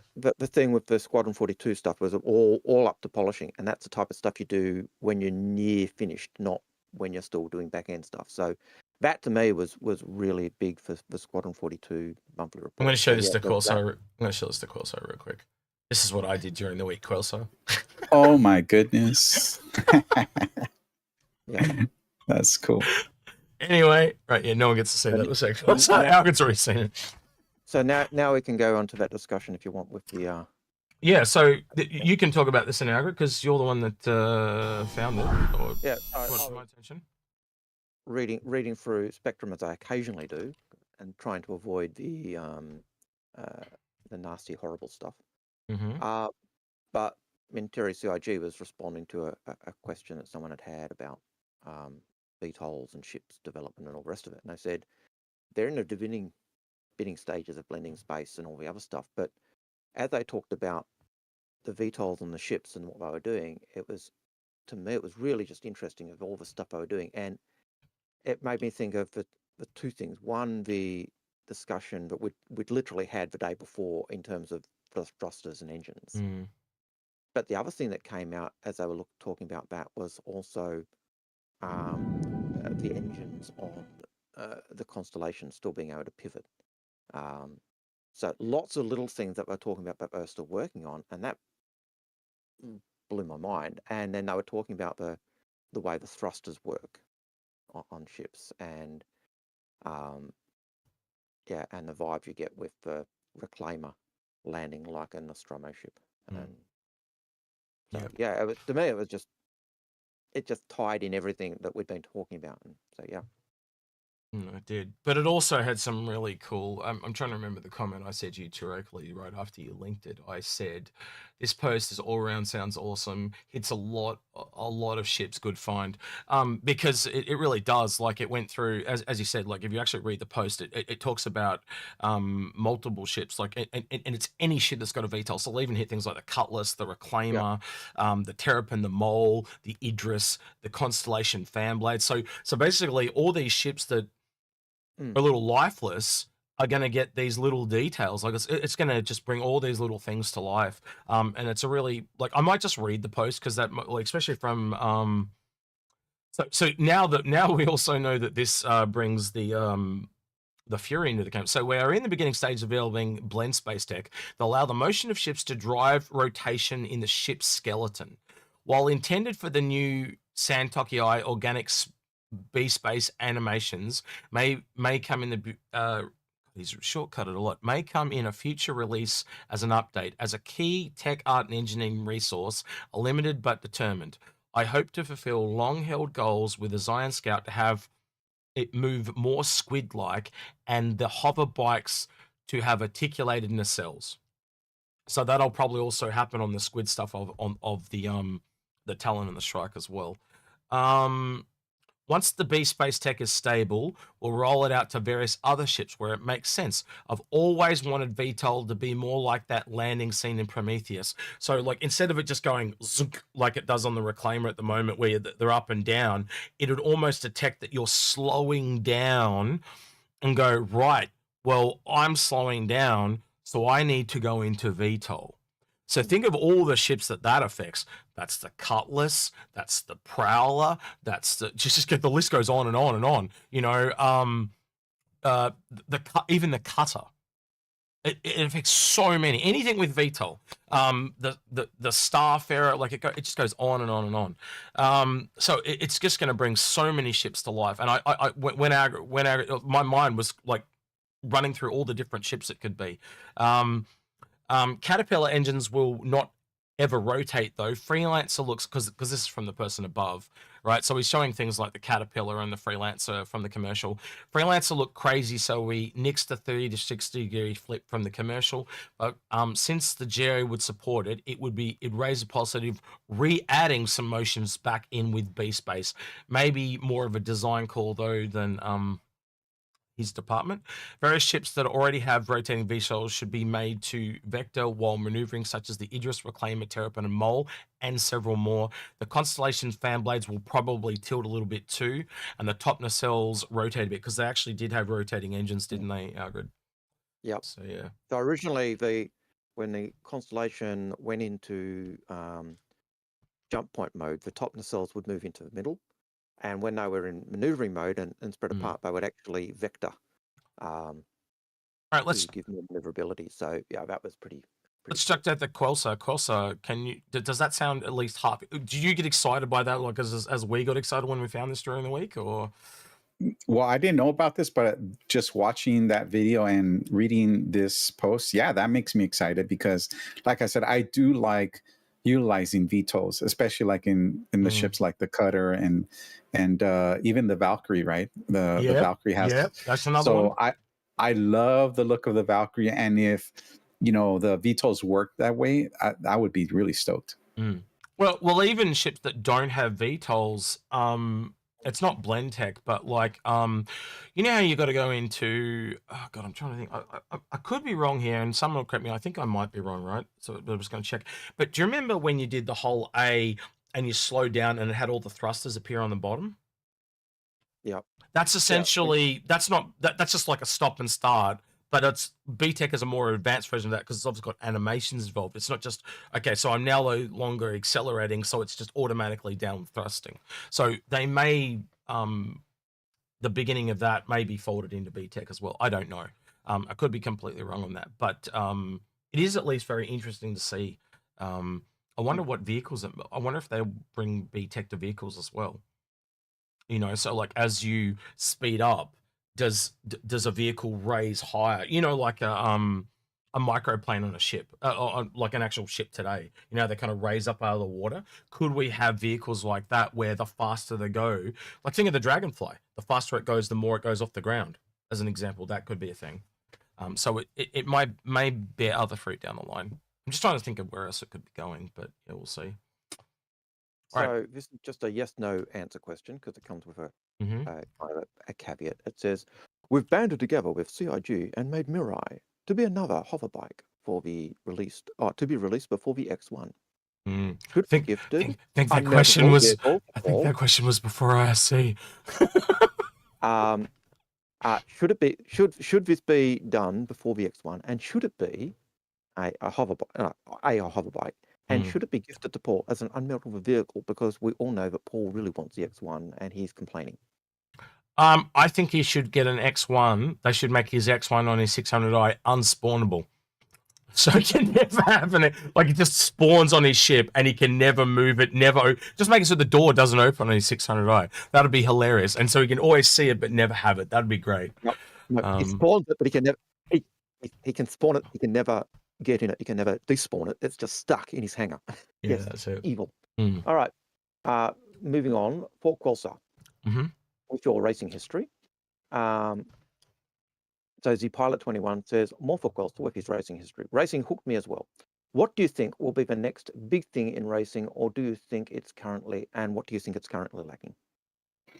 Well, if I have to say, time trials and all are great, but it's more of a solo type activity, right? And like what I was telling you guys before, what got me into streaming is I wanted to make racing more accessible and show people out there that didn't know that, hey, racing's a thing, to make them more aware that, hey, there's racing. And I'm not the only person that streams and that races, but I just wanted to contribute to that, right? And I wanted to show up to a racetrack and find multiple people. But currently, right now, what's lacking is, okay, we all show up, and unless we do some kind of like XGR community race event, that we have our own, even the Crest Cup, where we have our own officials and our own, time takers and whatever, we can't do multiple ship races together, right? So I think the next big thing would be where instead of just having a single person type time trial event, right, where it's kind of like a mission. Everyone that wants to race together, they take up the same mission. Each individual person's time is tracked the way it is now, but at the end of everyone finishing their lap, for example, or maybe laps plural, right? Because your ship is already recording your times as you go through the checkpoints. At the end, all the people in the party shows the leaderboard. Okay, this person took first, this person took second, etc. And maybe they have built-in functionality where if they explode, and that's if you explode, you did not finish and you're out, right? So you're in last, right? So I think that would be maybe the next big thing if that's what CGIG's plans are. I think that's what's lacking right now is the ability for multiple people to race together on a track within the game, that the game keeps track of all of that for you, the telemetry and all of that, right? So right now, that's missing. And I think that would be the next big thing is having multiple people racing together, right? That's what's fun about racing in all kinds of races, right? Where you're competing against somebody else, not yourself. Although competing against the time or the clock is great, it's just not as fulfilling, right? I think when you can bring multiple people into the races, like I said, like whether you have to take a turret gunner or a hacker to open a gate, or a navigator, I think when it becomes multi-crew, because I know Algared, you got into this game like I did for multi-crew. I think when multi-crew comes in every facet of the game, I think it's really going to take off. So, but then you can bring a non-racer with you for a race, can't you? You know what I mean? That is one of the things I do like about the Skull Apex race, because that one, because it's live fire using distortion weapons, the best ships for that, or it's the best of both worlds. It's your PvP and your racer combining, But that one, you're taking your Hurricane or you're taking your Scorpius, and so you're taking your multi-crew ships. So you're actually taking someone else along as a gunner. So you're actually pulling someone along. And it's got a good spin on it because you're actually using distortions. You're not killing them; you're just slowing them down, essentially. Yeah. Now, Shadow Girl has a statement. She says, "I suck at racing," and most people suck at racing when they first start. I know, Shanks for Giggles. I dragged him kicking and screaming to do the Crux Cup. And now he's hooked. I think that's the other thing, though. If you suck at racing, if they put in something like that, where if you're a really good hacker and it's a race where you've got to hack up all these doors can you imagine that? Like, I can just see Quelsar in the seat, like, oh shit, get the door open, and then just last second, chink. He's like, shit. And he's like, I'm gonna have to slow down. Like, I could just feel the tension. That would be nuts. Right. Like, you're trying to hack doors open quick enough for people to get through them, and there's someone else at the back in a back turret going, oh shit. You know, like in the scene in the Matrix or whatever. Like they could literally build some insanely tense moments, not just in racing in other parts, but like a race where you got to hack doors and attack other people. That would be pretty nuts. Yeah, and to Algared's point, you know, the Scarlet Apex, that's great, and I'm all for that type of gameplay, but it's not in the game yet, right? This is all community created content, the other thing right? that would be really good for racing would be giving the tools to be able to set up race gates, so you can actually set up your own tracks, even if they're only temporary race gates, so you could actually set them up. Yep, do a race and then we did talk about that, didn't we? We said it'd be really cool if they had a ship that, even if you quickly banged it into the flare system, you know, you press a button to drop flares, and so basically you press a button and it just drops these. Maybe they only last for an hour or so, and you know, and maybe the initial version is you can only drop 10, but it allows you to drop 10 gates in a row, and so it's just a very quick waypoint race. You know, and And I'd like to see races such as the Cargo Olympics. Cargo Olympics is in law is a competition for unloading and loading cargo on ships and seeing who's the best at loading and transporting stuff and that. I'd love to see those types of races. I think that sorry, I'm just noticing Daily Noob says Stario Kart, but I'm actually thinking it might stick as Star Kart. You know, the ones at the exhibition hall, Star Kart. I think that might end up sticking, but we'll see. Sorry, go ahead. So yeah, I'd like to see those types of things as well. But you're right, Quelsar. We don't have those tools where we can actually have that racing game. Every race that you see is generally, for a group race, is run by the community. There's no tool or method unless you go into Arena Commander to get those group races where you can do that, and that's what we're missing in game. I think that's every gameplay though. It's doesn't Right, have the tools at the moment. Yeah, and I do recognize that you know, it's too early right now, right? I think it's very early. They're just getting started. I'm sure they have plans for something like that in the future, especially again going back to that small trailer that they showed about the ground racing with all the people, you know, all the ground vehicles with guns and going off, and you know, I think that's kind of like a hint. Hey, this is kind of coming where there's going to be multiple people races or racing missions, right? And you know, Arena Commander is going to get all the new tracks in there so that you can practice and you don't have to deal with dying, going back to your med bed, flying back out to the racetrack. Like right now, Yadar Valley is a nightmare unless you have logistics to go out there with a carrack that has a med bed, and then you know have someone bringing racing ships as replacements. You know, that's a pain in the butt, right? So bringing all the current, updating the current racetracks, the old ones, right, that are currently in Arena Commander, and then bringing in all the new ones that are in the PU out to Arena Commander for, you know, practice, I think is great. But like you said, Algared, having the tools within game to have the gates or whatever, or just in general, being able to have multiplayer races is, I think, the next big thing that we're missing. And I think they did try that though, didn't they? They had that those, you know, you turn up to it and it'll wait 15 minutes, but nobody used them. Yeah, that's because they were the flare race, whatever they called them. But that was in the day when you'd have the flares appear in a rock field and you just crash. So there were lots of issues with that. But yeah, they you know, so they did start. I think we lost Algared. He'll be back in a sec.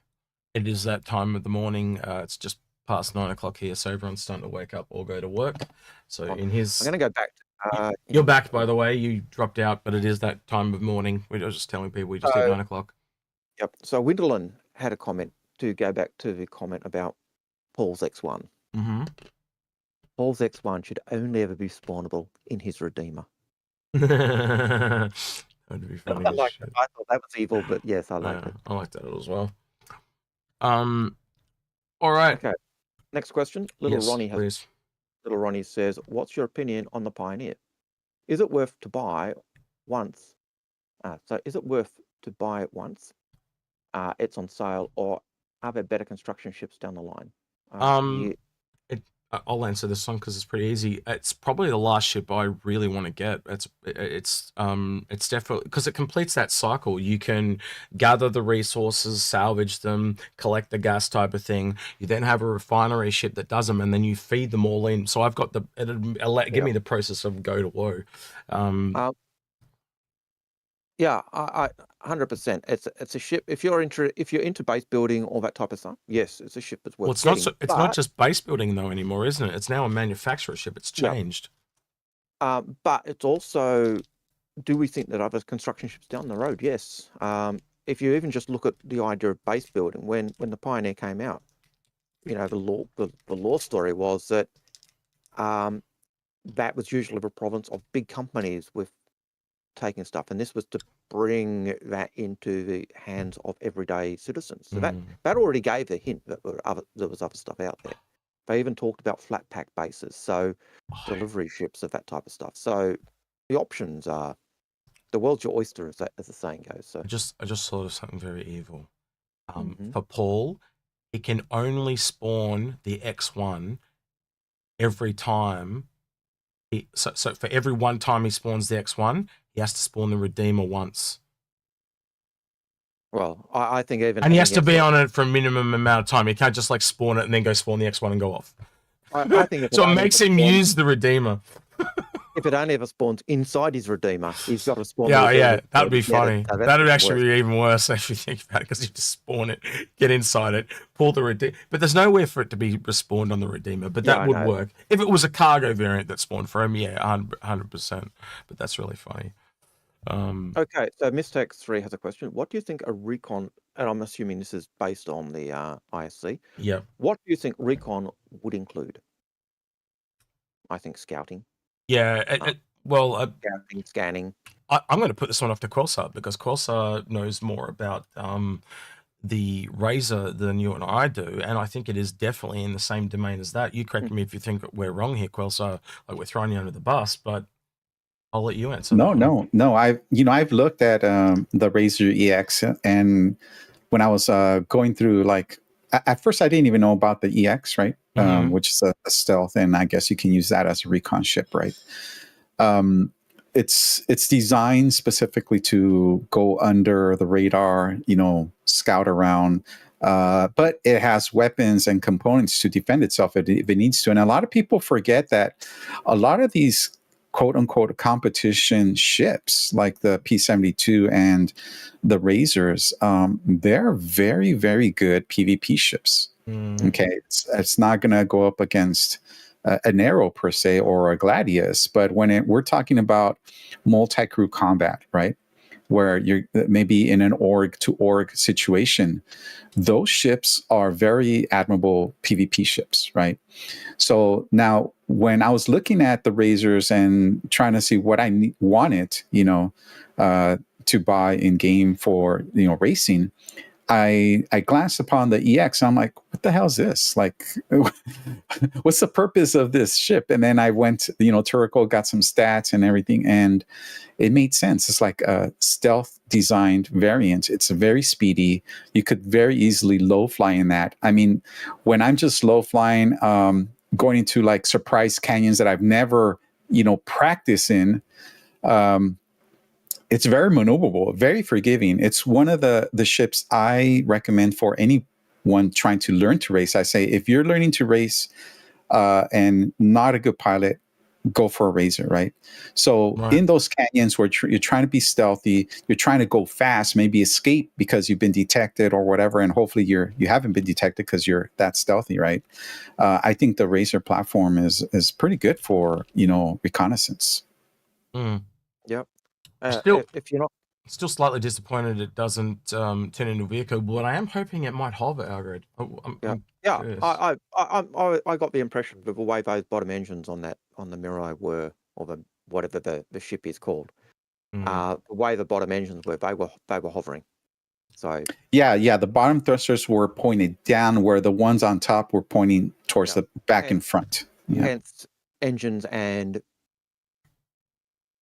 suspension. Mm. So I think that is definitely the ship that Paul and the code seemed to indicate was the case. So yeah. Someone's going off at my beard. Apparently it's all wiry and... No, Yeah, it's just I haven't been shaved. I don't have a reason to get out of bed other than Friday mornings. Yep. That's fine. and you're starting to get the white flecks. Yeah, I'm definitely getting... I noticed Will was getting his the red was going white, unfortunately. We're all getting on now. I've been at this too bloody long. Yep. A Tambone has a question. Being able to give permission for others to fly your ships is crucial for orgs, but this would hurt ship sales. When do you think they will allow such permissions? I think it'll probably come with the Org 2.0 stuff that's been on the cards for, God, when was the last time we heard about Orgs 2.0? Like, I remember them talking about an Org hangar that was an upside-down pyramid, and this is back in the Wingman's hangar days. That's how long ago that was. And that was years ago. Like, we're talking like 2013, 2014. So, you know, yeah. So, can you turn me up a little bit? Apparently, I'm quieter than everyone else. No, he's a pain in the ass. No. He's already on 110. I will turn him to 114. But you got to remember on my end too, he tends to blast my ears. I've turned him up 4%. Tell me if that's enough, and if that's not enough, then we'll go again. And so another question, North End Trooper says, could the Mirai be water related like a jet ski? If it's a hovercraft, I don't see why it wouldn't be. No. Having seen what it is now, no. You could safely answer no.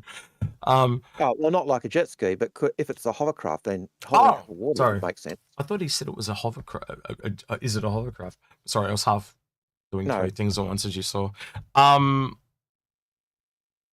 So question, I guess it could hover across the water, yeah. I guess it could be a hover vehicle, essentially. Well, we know we've got hover tech from the Zion on Consolidate Outland. There's nothing to say it just doesn't go into a certain mode and hover. That would carry on to the recon stuff too, wouldn't it? Quelsar. So, yeah. What are you laughing at, Quelsar? The next question. Next question is for Quelsar, and it says, who's your favorite other team in System 7, and why is it the one with wired in? Well, you're assuming it's the team with wired in the dyads. I forget the name. So you're assuming it's the one with wired in. But if I'm being honest, right now, I like to root for the underdog, and not to say that Splen is an underdog, but Splen is a phenomenal racer, but he's been dealt a pretty bad deal in System 7 this year. He's down on points, had some unfortunate incidents in the last 3 races, and I'm rooting for him because I know his skills, that him and his team, like in the next couple races, crank up the points and get some, come back up towards the front. Obviously, I would like my team to win, but if I'm picking another team, unfortunately, it's not the one wired in is in. So suck it up, wired in. I got a really quick question. Someone's asked it in Twitch chat, so we are jumping way ahead. But EverQuest Wolf said, will any of you use the Fury as a space jet ski? Maybe. We could kind of about. But the second part, I didn't notice this. He goes, with the tractor rifle that was shown off, there was a tractor rifle? Did you guys see a tractor rifle? I didn't see a tractor rifle. Can someone give me a timestamp that has the tractor rifle in it? Did you guys see that? Or was it just me? I didn't notice the snow. I didn't notice it. I didn't notice it. And that's why I brought it up, because I don't remember there being a tractor rifle. So if someone can give me a timestamp to the tractor rifle that was in ISC, I will go back and look at that, because that has piqued my interest. Yeah, I didn't see a tractor rifle either. One thing I will say in terms of... are you talking about the heavy tractor gun? Is that what you're talking about? The one that's got the big round disc that folds off to one side and then it pushes forward like that? Is that the one you're talking about, EverQuest Wolf? Because that wasn't an ISC. You got me excited and then you let me down, if that's what it was. But yeah, all right. Sorry, I could continue. So to go back to a racing idea, if you're not a good racer, you suggested taking the Razor, I think. Yeah. Quelsar. He is talking about the one that they grabbed the Aurora with, and that is the one that I was talking about. Yep. So yeah. But if you are not good at racing, go to the racetracks and start off flying an Aurora. Start off flying a ship that an easy ship, a ship that's and learn how to fly that, and then upgrade your ship. I remember in the last Cup, one of the guys was looking at going in a ship, couldn't fly it, was too fast, was too difficult for him. He went down to the Aurora, ended up racing in the Aurora, loved the Aurora. And I'll plug it again because I love Crux Cup. Crux Cup has a race. One of the classes is the Aurora Classic. You can race any ship as long as it's an Aurora. Yeah, I'm going to second that, Algared, because XGR has racing schools, and that's one of the also recommendations from the pro racers, right? For anyone new trying to get into racing and trying to get a handle of flying decoupled, no limiter, pitching and rolling and strafing and boosting all at the same time. That's a really good platform to begin with as well. Yeah, I agree with that. Yeah, I'm just like really. There's quite a few things that have come out today. Like even looking at other ships, don't think. So looking at something like say the Reliant, even that movement tech will probably affect the Reliant and how that thing articulates left and right, because that's technically like a VTOL thing as well. So when you slow down now, is it automatically just going to go, oh, we're slowing down, so now I'm going to go sideways? So that's nuts. So yeah. So the Aurora is a great ship to actually learn to race in, and it's a great ship to even learn to fly in. Like Strike, I can remember way back in Arena Commander days when the Hornets were the ship to go killing people in, and people who were. I can remember there was one pilot who just always flew the Aurora, and they would own the field. So yeah. So just letting you guys know, I'm probably going to turn the bot off in the next 15 minutes. So if you do have, because we've got about a page and a half of questions, and we've also still got to do Not-A-Tuna. And so we'll do that. Hey, it's McGilly. Apparently he does wake up at a normal human time, and he's not actually a sleeping log. Nice to see McGilly. Been a while. Hope you're doing well. All right. So JL Smithers has a question. I thought Mirai was a new manufacturing company. They are. Yep. It's funny how context totally changes things an hour later. But yeah. So that's what we've been saying, and we were calling the Mirai ship anyway, just because it was easy for us, because we don't really know the name. But Mirai ship, yeah, the new ship from Mirai is probably the shorthand. Let's fuck with McGilly. Hey McGilly, did you see the new TIE fighter? Wait, keep going, Algared. I'll read his response when he replies. So K9 Music says, the K9 at Music says has a question. What is the biggest chance CIG could make a help ground? What is the biggest chance or biggest change CIG could make to help ground racing? I'll let you answer that one, Quelsar. Or go ahead, Algared. I think we answered that when we're talking tools. When Quelsar and I were talking the tools and things we needed to add to it. Yeah. So the question is, do you think we'll ever get trailers for ground vehicles, or is that am I missing? Or what? Oh, I'm sorry. What is the biggest change CIG could make to help ground racing? So yeah, it's similar to what we've already said, right? The ground racing currently, unlike ship racing, ground racing doesn't have any tracks with checkpoints and things like that.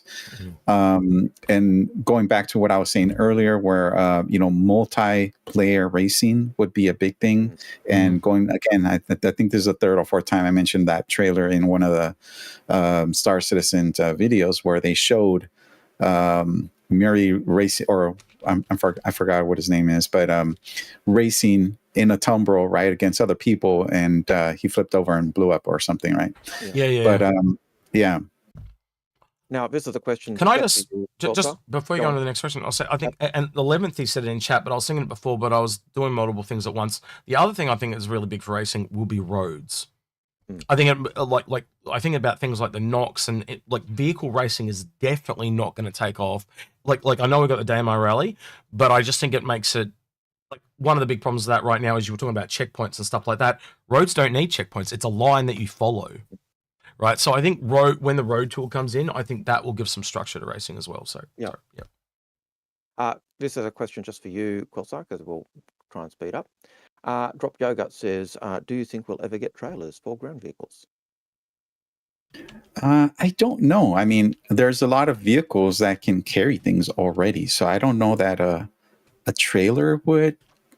I don't know. I mean, maybe a smaller vehicle that doesn't have bit larger storage or something. Maybe for those cases you want a little trailer, but other than that, I'm not sure. I don't know that they would do that because again, there's so many options for carrying things, right? Carrying troops and carrying equipment and stuff like that. What I would like to see is maybe the only thing missing for ground vehicles is a medical version, like an ambulance or something. And that's something else me and Algared talked about. We're actually expecting the Ring Slover to have an ambulance variant. To tie it in with military. Yep, so, and the Galaxy thing too, because the medical bed or the medical module on the Galaxy has room for an elevator for an Ursa-sized vehicle, medium-sized vehicle to come up, and we're like, where is this ambulance? This doesn't exist. And so the RSI ship, RSI vehicle, you've got to have a tie into Invictus. You can't sell a luxury Origin type style thing at a mill. Well, that's why they don't have Origin there. That's why they had them all at Fortuna, because they can't be sold here. So to tie it in, so to let them sell it for the first time, if they sell a Lynx Rover and a medical variant, it makes sense. Then it works. Kind of like what they did with the I think it was the G12 one year. They did that as well. So they had the G12 variants and they had the military version that allowed them to sell the other three at the same time. Yep. Nashgar 8 has a question. They say, with the Hull C inbound and engineers that have been locked up on Quantum for a long time, are seeing times on other projects recently, what are the chances that 320 brings Q Echo 0.1? I'm not sure what he meaning. Let me read it, see if I get the context. Is it Drop Jogert or Nashgar? With the Hull C inbound and the engineers that have been locked up for quantum for a long time, seeing time the projects recently, what are the chances that it brings out quantanium economy? That's I think what he means, quantum economy, version 1. Baby steps, always baby steps. I think it would have to come after the Hull C, quite honestly. It's after quantum economy. Yep. So I think it'll be after it'll be after server meshing. It'd have to be Algared, yeah? So Hull C's coming in this year, server meshing's at the end of this year. I think it would have to be after that. I could certainly see engineers being, the engineer gameplay being implemented before we see quantum and that economy coming on. But I think they'll work on it. I think, like you said, baby steps. But I think they'll need to increase the economy just to cope with the Hull C's cargo capacity. But yeah. Apparently, you're a magician, according to McGilly. Quelsar, what's your take? Do you got a take on that at all? For the economy, do you reckon that's coming? The quantum economy is coming with server meshing, like me and Algared, or?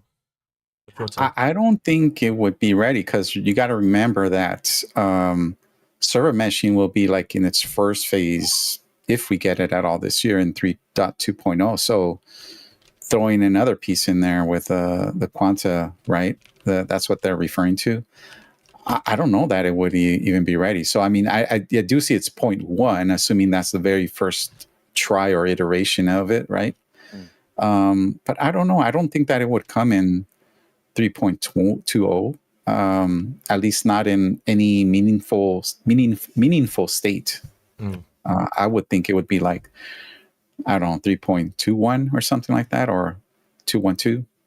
All right, so moving on a question.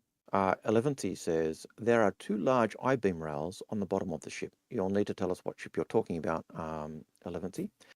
There is an elevator for that goes, I think you're talking about the MSR, possibly. From back then. There's an elevator for that goes to them. Is it possible that this is for a 32 SCU container of scrap created by the reclaimer?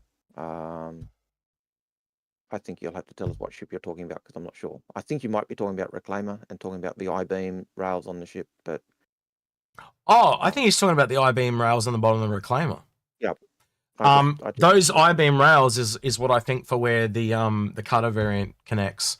If you look at the leaked version of the cutter that was the expedition variant, it very clearly has this weird thing on top of it that I think is just like a magnetic attachment.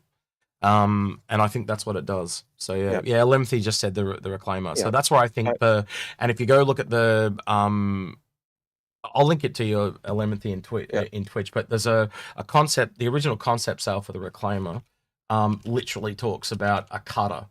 So that's why I'm obsessed with it, because the reclaimer is my favorite ship. Yeah, and Execute's thought on that is that attachment kind of works like a docking port on a Connie. It's similar but not the same. But it's reasonable. So the fourth paragraph that I'm going to link you here, 11th. Yep. Question, Quelsar, do you believe engineers will be able to tweak your components while they're removed from your ship? My first answer will be no. Maybe not initially, right? I think the role of engineer would be remove it, repair it because something's wrong with it, and slap it back in. Maybe in the far future, once engineering's really, in its paces, right? Maybe there's a potential for quote unquote tweaking, especially for racing, right? Okay, I'm going to take this engine and I'm going to overclock it, Yep.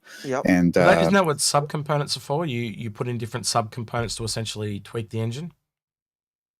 Subcomponents are to enhance the engine, so a bit like you see with the engineering, the mining subcomponents. So I could see an engineer going in and taking those out and replacing them. But you only think they're for replacing. I think they're for tweaking as well. Because they've talked about ones that can literally sabotage components.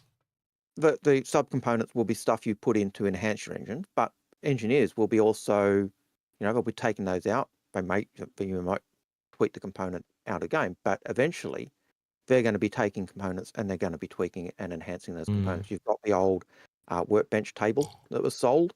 You've also got the Endeavour's Super Collider, which is basically made for tweaking components. So, yeah, if anything, if they do have some kind of tweaking functionality, I would imagine it would be, for example, the mining gadgets, right? Yep. The mining gadgets, you have 3 sliders, right? The sliders are so that you can adjust the sine wave or the wave or frequency so that it does what you need to, right? So in this case, you would have maybe something like that on, let's say, an engine, right? The power plant. And okay, right now it's set for performance, but you know what? I'm done racing, or I'm done doing whatever performance type things. Now I need to conserve fuel. So then you may move the sliders over to then, conserve fuel more, something like that. But for engineering, I would think that, yes, you would have to remove the component, perform those tweaks or changes, and then put it back in. So here's other qualify that question came in and says, do you think it'll be more just to calibrate the components after they're installed? I think in the long run it's going to be a bit of both. They'll be calibrating Yeah, I agree. components and polishing and tweaking them in that sense once they're installed, but they'll also be able to enhance and modify those components down the track. But initially, I think it'll probably be that calibration aspect, probably the key point to start with. Nashka 8, with engineering tuning coming soon and losing our upgraded components on explosive end, how much better do you think we'll be able to make our stock components? Also, since racing you blow up and then you've got to replace it, what do you think? I mean, I would again go like what you're mentioning, the subcomponent route. But if you're allowed to tweak it. I don't think it should be more than 10%, if I'm being honest with you, because then we get into like this whole thing about everyone not even using any of the other stock components, right? Yep. X, Sebastian has a question for you. What's the story behind your Superman hat? It's the evil Superman hat. And executes evil? Put it this way, if I ever get one with the Inforunners logo on it, it'll be a black Inforunners logo. A bit big for the badge, isn't it? It's just a bit big for a badge. Someone was saying before it should be a belt buckle. Yeah, I can't get it low enough. Well, you know, belt buckle attached. Yeah, I could see that. At the moment, it's a fancy coaster, fancy glass coaster. That's what it's just. Yeah, awesome. Okay, Misc Tank 3. How many paths do you think they will build into jump points? Well, they did talk about multiple paths, didn't they, in jump points? Initially one. Well, that could be minimum one. Minimum one. No, think about that from a balance perspective, from gameplay. Yep.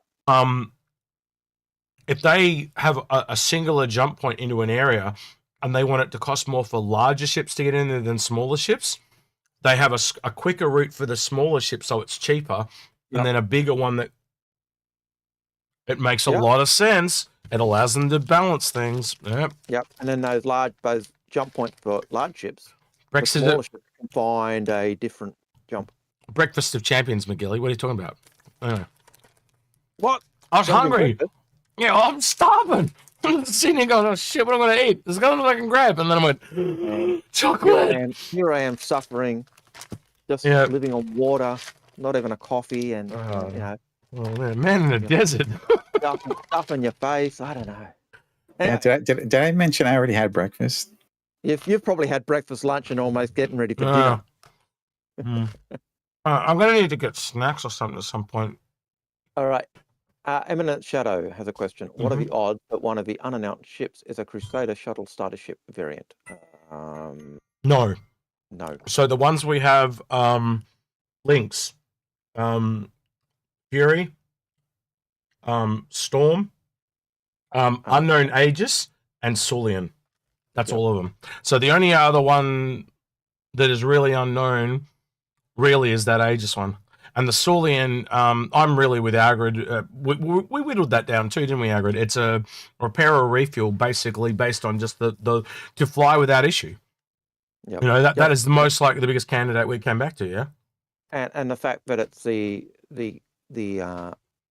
Xi'an industry company. So it's not the military company, it's an industry company. Now, that could cover a whole pile of things, but refuel or repair seem to be the two options for that. So and if the TIE fighter, if the Fury, I'm just going to call it the TIE fighter, no one's going to call it the Fury anymore.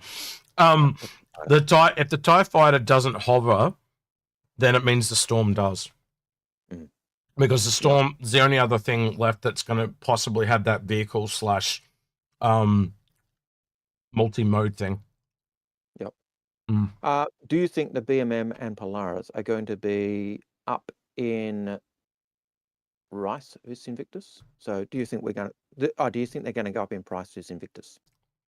I think the last jump is for release. Could be wrong. It didn't. We'll put it this way: it didn't jump last time, did it? Can't remember it jumping. No, it didn't. So I don't think it'll jump. I don't think it'll jump until release. The Bannermatch Man. What was the other ship? You said Bannermatch Man and what? Polaris. Polaris will jump at release. Yeah, they could. Never say never. Yeah, never say never. But my gut would hopefully be that they don't jump until release. What about you, Quelsar? You reckon we're going to get some ship up price increases? I don't know, to be honest with you. I don't follow BMM because I don't want one. And the Polaris, I'm just slightly interested. So I haven't really I don't even know what to go for, to be honest with you. They go for $750. Have you considered? Yeah, so not interested. Have you considered that both the BMM and Polaris, because of their hangar, actually work as a really good race transport ship? Absolutely. I'm for racetrack options. I'm going with a Liberator. That seems to be what most people grab for racing. Yep. Yeah. Okay, John Eastling says, when do you expect to see one? And do you think we'll get all the variants at the same time? It was June for the roadmap, so I'd say CitizenCon. It was also announced at CitizenCon, so I think that sounds like they know it's going to be a very popular ship.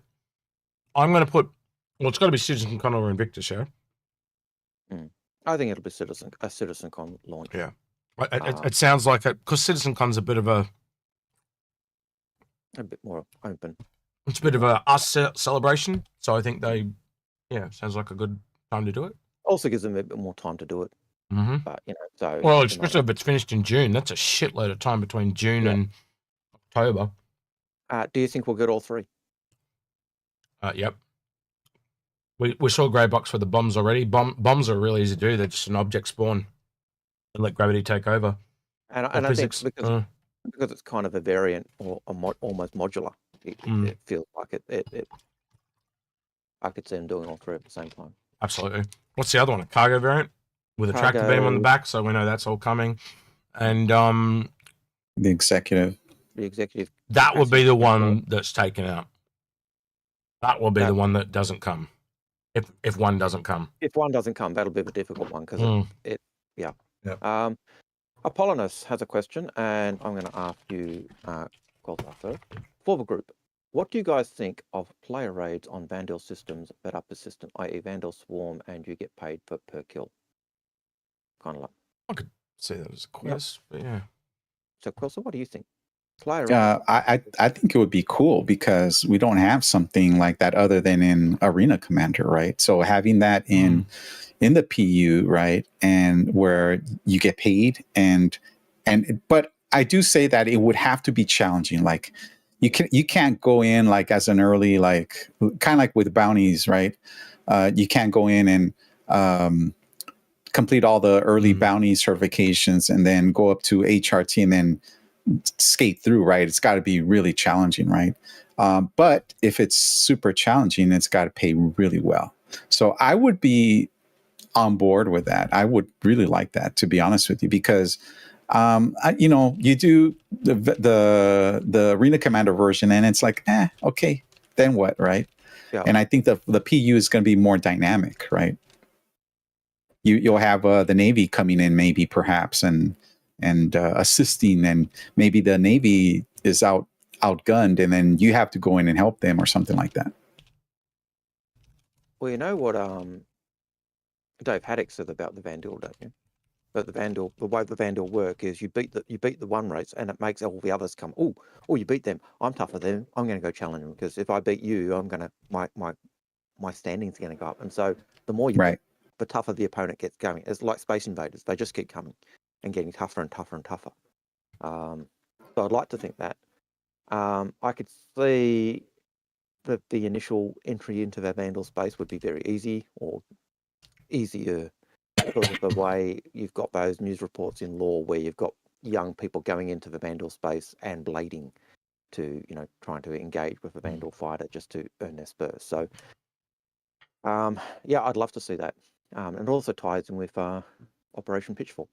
All right, Algared, I'm going to cut the bot right there. I think that we've got enough questions there to do for the last bit. So the bot's being closed down. And I think we'll do Not-A-Tuna.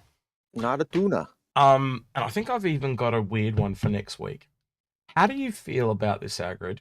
So we'll do instantly the first entry will be gone, but the person that records the best version of Not-A-Tuna in auto format, and me and you will be the judge, and they can be the first one for next week. And no employing Arnold Schwarzenegger. No voice, no AI, and so you've just got to record it, and we'll get Lemming to make a channel up for us on Discord, where you can submit. I know we've got the competition channel there as well, so we might just do it there, and you can put your audio in. We'll get that sorted, and you'll see that channel pop up. Lemming, if you're around, he's probably not around. We'll get it sorted, don't worry. And you'll see a channel go up on Discord, and so if that doesn't work out, we'll just go back to what this was last week. But we'll see. All right. All right. So So the last one is only for yep. our 3 people. Yep, our 3 people. So if we put it up, don't guess it because only those 3 have to guess it, right? So have you got one there, Algared, to do? No, I did one. I thought, of course I did one. I'll get one then. Hang on. Oh, I could do one. No, I'll do one. I haven't done one. Yeah, you did one. One. Yeah, but I was thinking you would be better because you hadn't done one yet. All right. What's this? Okay. What's this? It's Inforunners logo. Some dickhead sent it to you. Right. So this one is also a video game, and Quelsar, I know you'll know this one. In fact, I know a lot of people in chat are going to know what this one is. So let's hope all 3 of the people are here. So we're looking for ZPilot22 on Twitch, MungleMo on YouTube, or Inkwell on YouTube. So make sure you go all 3 here, and I'm hoping one of you 3 know what this one is. Okay, here we go. It's from a video game. So I want to know the video game, and I want to know who it is. All right, here we go.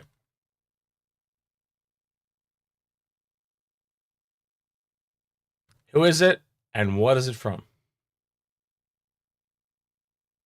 Don't talk if you are not one of those 3 people. Or Mr. Mongo's having guesses, but he's getting it wrong.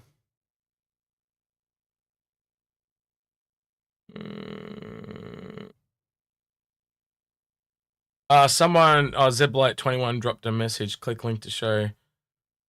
Okay, well, he's got... All right, one person's got the game. Oh, he's got it. No, Zpilot got it. Zpilot got it. It is BD1 from Jedi Survivor or Jedi Fallen Order. That's all it is. Cool. Right. Congrats, Zpilot. You get to just realized we've got to do another guess before the show closes. So we just go straight in, let him pick a window now? Or do you want to do that in a couple minutes' time, Algared? Oh, we can do it in a couple of minutes' time. Let's see if we can...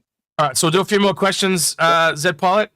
Reach out to me on via Discord, because I'm going to get you answer via Discord, if that's okay, just so you can pick the window quicker. So if you can send me a message on Discord, I guess you can do it on Twitch if you don't have time. That's fine. All right, I'll put this back because it's annoying in my way. A really, really easy question for you, Quelsar, because it's one we've already pretty much answered. Tuckbone says, since we have a racer here, do you think we'll get either some way to deploy hollow checkpoints, or we'll make some ground race locations like Daymar Rally? I don't know that the hollow checkpoint thing, like we were talking about this, right, where we can deploy gates, right? I don't think that's gonna come into play. I think they will have specific race locations like they're doing now. Maybe in the far future, perhaps, but I don't think they'll have hollow checkpoints that. I mean, I'm assuming he's saying that we could deploy, right? Well, he doesn't say that. They're not saying that. Hollow checkpoints. Sergey. Deploy hollow. They are saying deploy hollow checkpoints. I don't think that'll be a thing. I think it'll be more likely they'll do just designated race locations. Mm. I would like to be able to have that tool to be able to do them, but did have to be ones that they only lasted for a certain time. But because people are already asking for just location beacons that you can GPS, like, hey, I need to go back here. Having these deploy hollow checkpoints would be awesome. I would like them, but I just don't really think that would happen. It's certainly not on the a necessity, is it? It's something. It'd be a nice thing. It'd be a nice improvement, right? Race organisers and stuff to do, but we also know that CIG are going in and they're going to the racetracks and they are looking at putting those into the game and into Arena Commander and other things as well. So yeah, okay. And it's frozen again. I'm just waiting for the day I catch him with his tongue out in one of those photos, and that's going to be a t-shirt. So yeah. So execute, just real quick. Execute. I do have a hard stop like in 10 minutes. Okay. Cool. All right. Well, if you've got to go, you can go. That's fine. No problem at all. But All right, if so we're running out of time, that's fine. But yeah, well, I guess we'll kind of wrap you up then if you've only got 10 minutes left. Then, where can people find you on the interweb, Quelsar Prime or Quelsar? So I'm primarily streaming on the weekends, Friday, Saturday, and Sunday on Twitch. So twitch.tv/Quelsar Prime. I do have a YouTube channel, but it's really just intended for me posting time trials and things like that. Occasionally, I'll put other things on there, but I do this more as a recreational, thing. I'm not trying to like make money from this or make it a job. It's just for my own entertainment, and hopefully, I can entertain others and also promote racing. That's why we do it too, man. That's why. Yeah, we do yeah. Too. So mainly Twitch, and then of course, if you find me on Twitch, I have links to my Discord, YouTube, Twitter, etc. We're getting requests for tongue sticking out Algared emotes. there you go. All right. I think before we go on though, just so he gets to see who wins the ship, I think we should do. What do you think? Well, yeah, let's do the window now. Yeah, so just so Quelsar can see before he heads on. So, Mr. Anderson, Mr. Z Pilot 21 has messaged me on Discord. You can drop it in Discord or you can drop it in Twitch chat. Which window would you like? Which window are we? The square blue one. Wait, I need to do my special effect that's spared no expense. All right, here we go. Anyway, so Which stupid. window are we looking? Which window would you like? Yeah, green, red. Oh wait, that's a blue, not green. Blue, red, green, yellow, The red shape, one, man. color. What? I know What would that's, you like? that's He's on there. typing. He's typing. He's getting me excited. Triforce, bottom left, yellow, lol. All right, here we go. Bottom left. What's we get? Drum roll, please, Algared. Drum roll. And what's he get? He gets a It's not a tuna. tuna. It's not a tuna. He wins a 400i. Congratulations on your 400i. Not a tuna. Not a tuna. That's right. Congrats. So we will. Congrats. I'm just typing everyone. Yep, and we will add a ballista to the. Yeah, ballista. so that'll be replaced by ballista. Man, I'm gonna have to think up of a logo for a ballista now. Ballistic riot shield? Maybe. All right.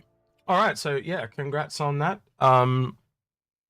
Yeah. How did you find that giveaway, Quelsar, as a fellow content creator? We've tried to make it really weird and bizarre and uniquely us, and I think we've succeeded. But No, this is awesome. I appreciate you guys having me on your show. I'm a longtime fan, so I watch you guys on and off, and I like watching your fix my fleet on YouTube. I really like that. No. McGilly's just confused. He's like, what's going on? You didn't win anything, McGilly. What are you talking about? That Kraken you're giving away, man. Like, by the way, yeah, McGilly's giving away a Kraken. So if you want a Kraken, head over to McGilly. He's giving away a Kraken. Now he has to give away a Kraken because I've told people he's giving away a Kraken. See? So that's how it works, McGilly. Don't fuck with me or I'll fuck with you. Yeah, see? Anyway, no, he's not really giving away a Kraken. But yeah. So, Quelsar, you've indicated you've got a few ships. So when are we going to get you on for a Fix My Fleet? Ooh. Okay. Well, that's what I initially came up to execute about. Originally, I said, "Hey, what about Fix My Fleet?" So I don't have just a few ships, Algared. I'm a bit of a collector myself. So you've got Pokemon syndrome. So sort of, not really. It's a little bit under control. So so my idea as a racer is I have a pretty decent ground fleet and ship fleet, and I want something that carries all of those together.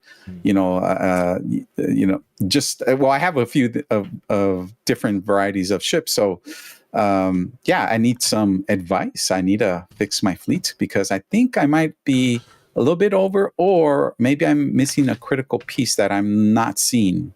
Yeah. So Algared, you know what I'm going to say because we're going to end up doing Victus. Set it up because we need shows. Real quick. While I'm thinking of it, I forgot to do this for transparency reasons. I'm just going to remove these so you guys can see where they were. I just feel compelled to be transparent. So this is where everything was. That one and the Inferno was the top right. So cool. So just so everyone knows what's going on there. Cool. Yeah. So this one will be going off, and I will have to think of something for a ballista. All right. Cool. Sorry about that, Quelsar. Transparency. I'm very transparent. I just sent that message, Quelsar, so we can actually line up your fix. Yep. Yeah, I got it. I accepted it. And yeah, I would really, we want experts' advice on, I consider you guys experts in everything Star Citizen ships and vehicles. So experts' advice on how to set up a proper racing team fleet, ground and ship. It's certainly going to be different because in terms of being a racing fleet, there will be some of those small ships which normally say, Do you know who I think we'll grab? Eco is the person I'm thinking of. Echo. Yeah, Echo. Sorry, I said Eco. Same spelling, but yeah, Echo. Eco. We might have to pull him in on that one, at least in the initial consultation, for sure. Yeah, and this is not, we're talking racing. I'm not talking about one person. I'm talking a team, right? Just like in real life, you bring the trailer, like someone else was asking about a ground trailer and all that, right? Yep. You have a trailer with all the workshop, the racing vehicles, etc., right? And then, of course, if you're going in the verse, not on planet, but you're going interplanetary, you need ships to carry the whole team, right? Yep.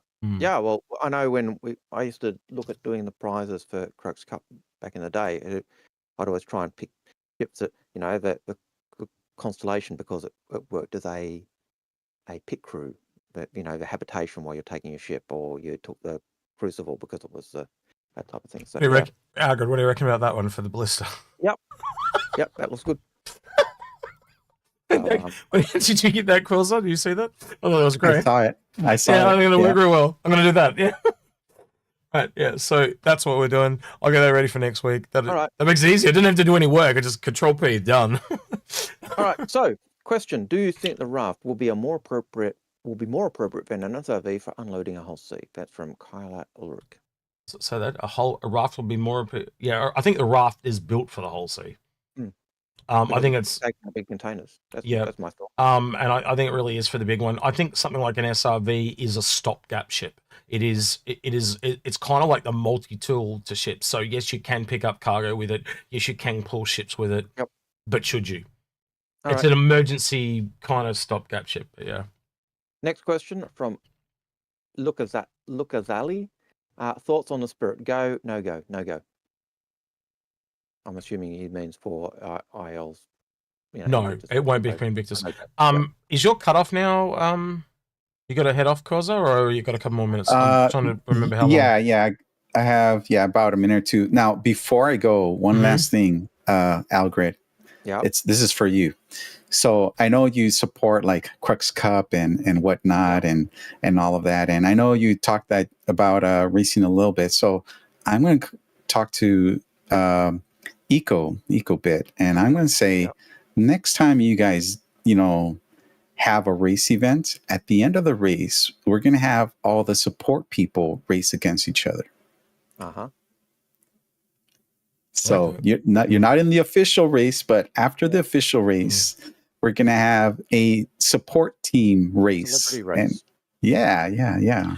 Well, actually, it's funny you mentioned that celebrity race because Algared knows an idea I had. So yeah, I'll let Algared tell you about it when he talks to you. So when we do the Fix My Fleet, but yeah. So, and you can't say no if you're involved. You have to participate. Yeah, like a group activity. I like it. So, all right. Well, with that, thanks again for inviting me on your show.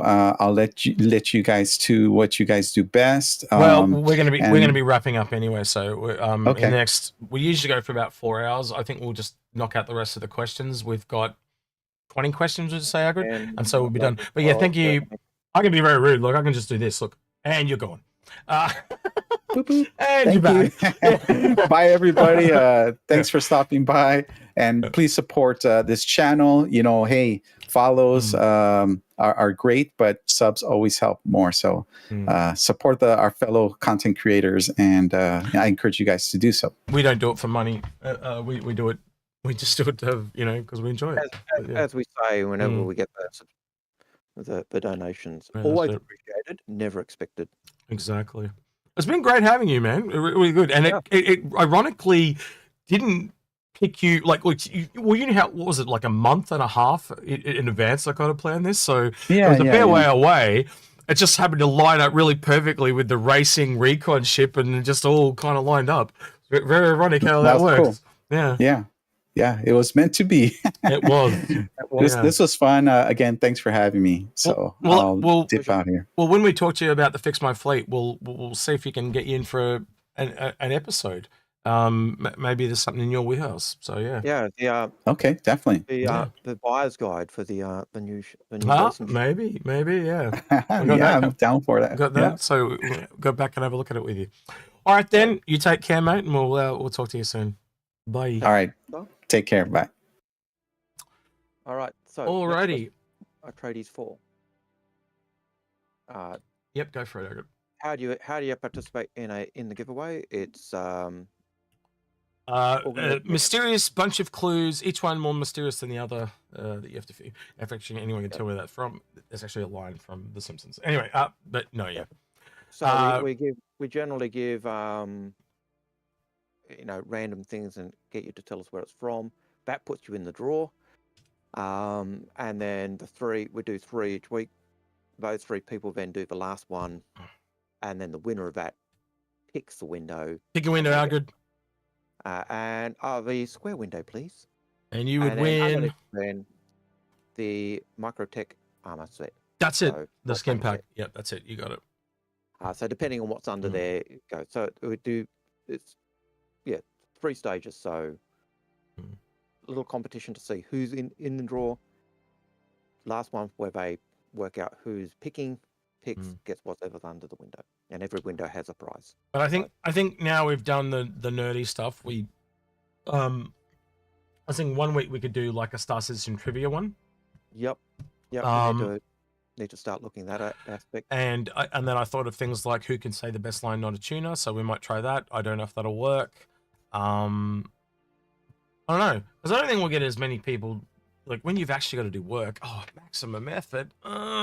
So I don't think many people will make a voice recording, but we'll see. Maybe I'm wrong. Maybe it'll be what happened with Paul and feet pics. I'll get a whole shit ton of them, but we'll see. Yeah, possible. But if he's very mad at me, very, very mad. Well, it doesn't take much to get very mad at you, Come on. Come on, you can take a joke. And then they try to give it back to me, and it just fails because it's nowhere near as funny. And I just take it with a punch. Whatever. Okay, whatever. And they're like, "Why are you getting mad?" And I'm like, "Because I just don't care." I like seeing you get mad. Yeah, and I don't get mad because I find that funny. I can laugh at myself. So Daniel Hall has a question. Daniel's question is, do you know if they are going to make different sized handheld tractor beams? I do believe they are going to make different sized ones. So that is what EverQuest Wolf was talking about. I'll see if I can find you a picture, Algared, while you. And I'll go on to the next question. So Chris Fuentes has a question. They say, I'm having a hard time understanding the distances between planets in Pyro. How much bigger is it compared to Stanton? How long are we going to be in quantum travel? Is it about double, Algared, from memory? About that. You'd have to go to the quantum map of the star map. And it's been a hot minute since I looked as well, to be honest with you. And I think I just lost Algared. I could tell by the way the voice dropped out. No, you're back. So this is, I'm just going to flick this over to shush. Is this going to work though? Because we're on, this is going to go horribly, horribly wrong. You ready? Nope, it worked totally fine. There's the hand tractor beam. That's a Grey Cat one. And that dish at the front kind of rotates off to one side, and then it was an animation. Do you remember the animation for it? You know the one I'm talking about there? Like it. I do, but yeah. Right, now someone asked about Stanton. I will look that up really quickly on the roadmap. or star map. What? Do you want to go to the next question, Aaron?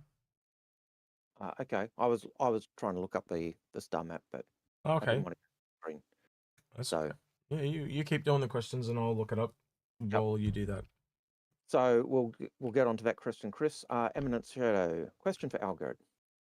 Did you buy and melt the cutty steel in case you want to buy it? No, I did not buy the cutty steel at all. I don't think it's going to be collectible. I am torn because I do have the Invictus pack, not the Invictus pack, the big pack, because I melted a lot of stuff and did that. My goal is to eventually pick up all the attachment packs, because hey, it's the easy way to have everything. And one of those has the steel in it, and it's the one. It also, because it's got multiple paints, is more expensive than I think it should be.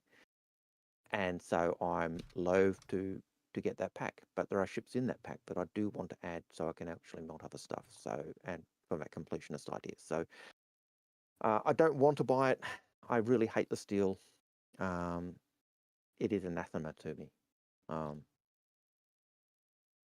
So it's not a collectible. It will never be a collectible. I think unfortunately it's not working too well on whoa, that is loud.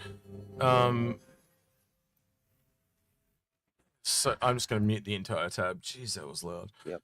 I don't think it is working, right? But now when I click no, back. Okay, so I gotta click back. There's no back button on the Firefox version, so again they haven't updated it. So Pyro itself, why can't I open the information tab, Algared? You know, I used to click and it brings up that little information thing.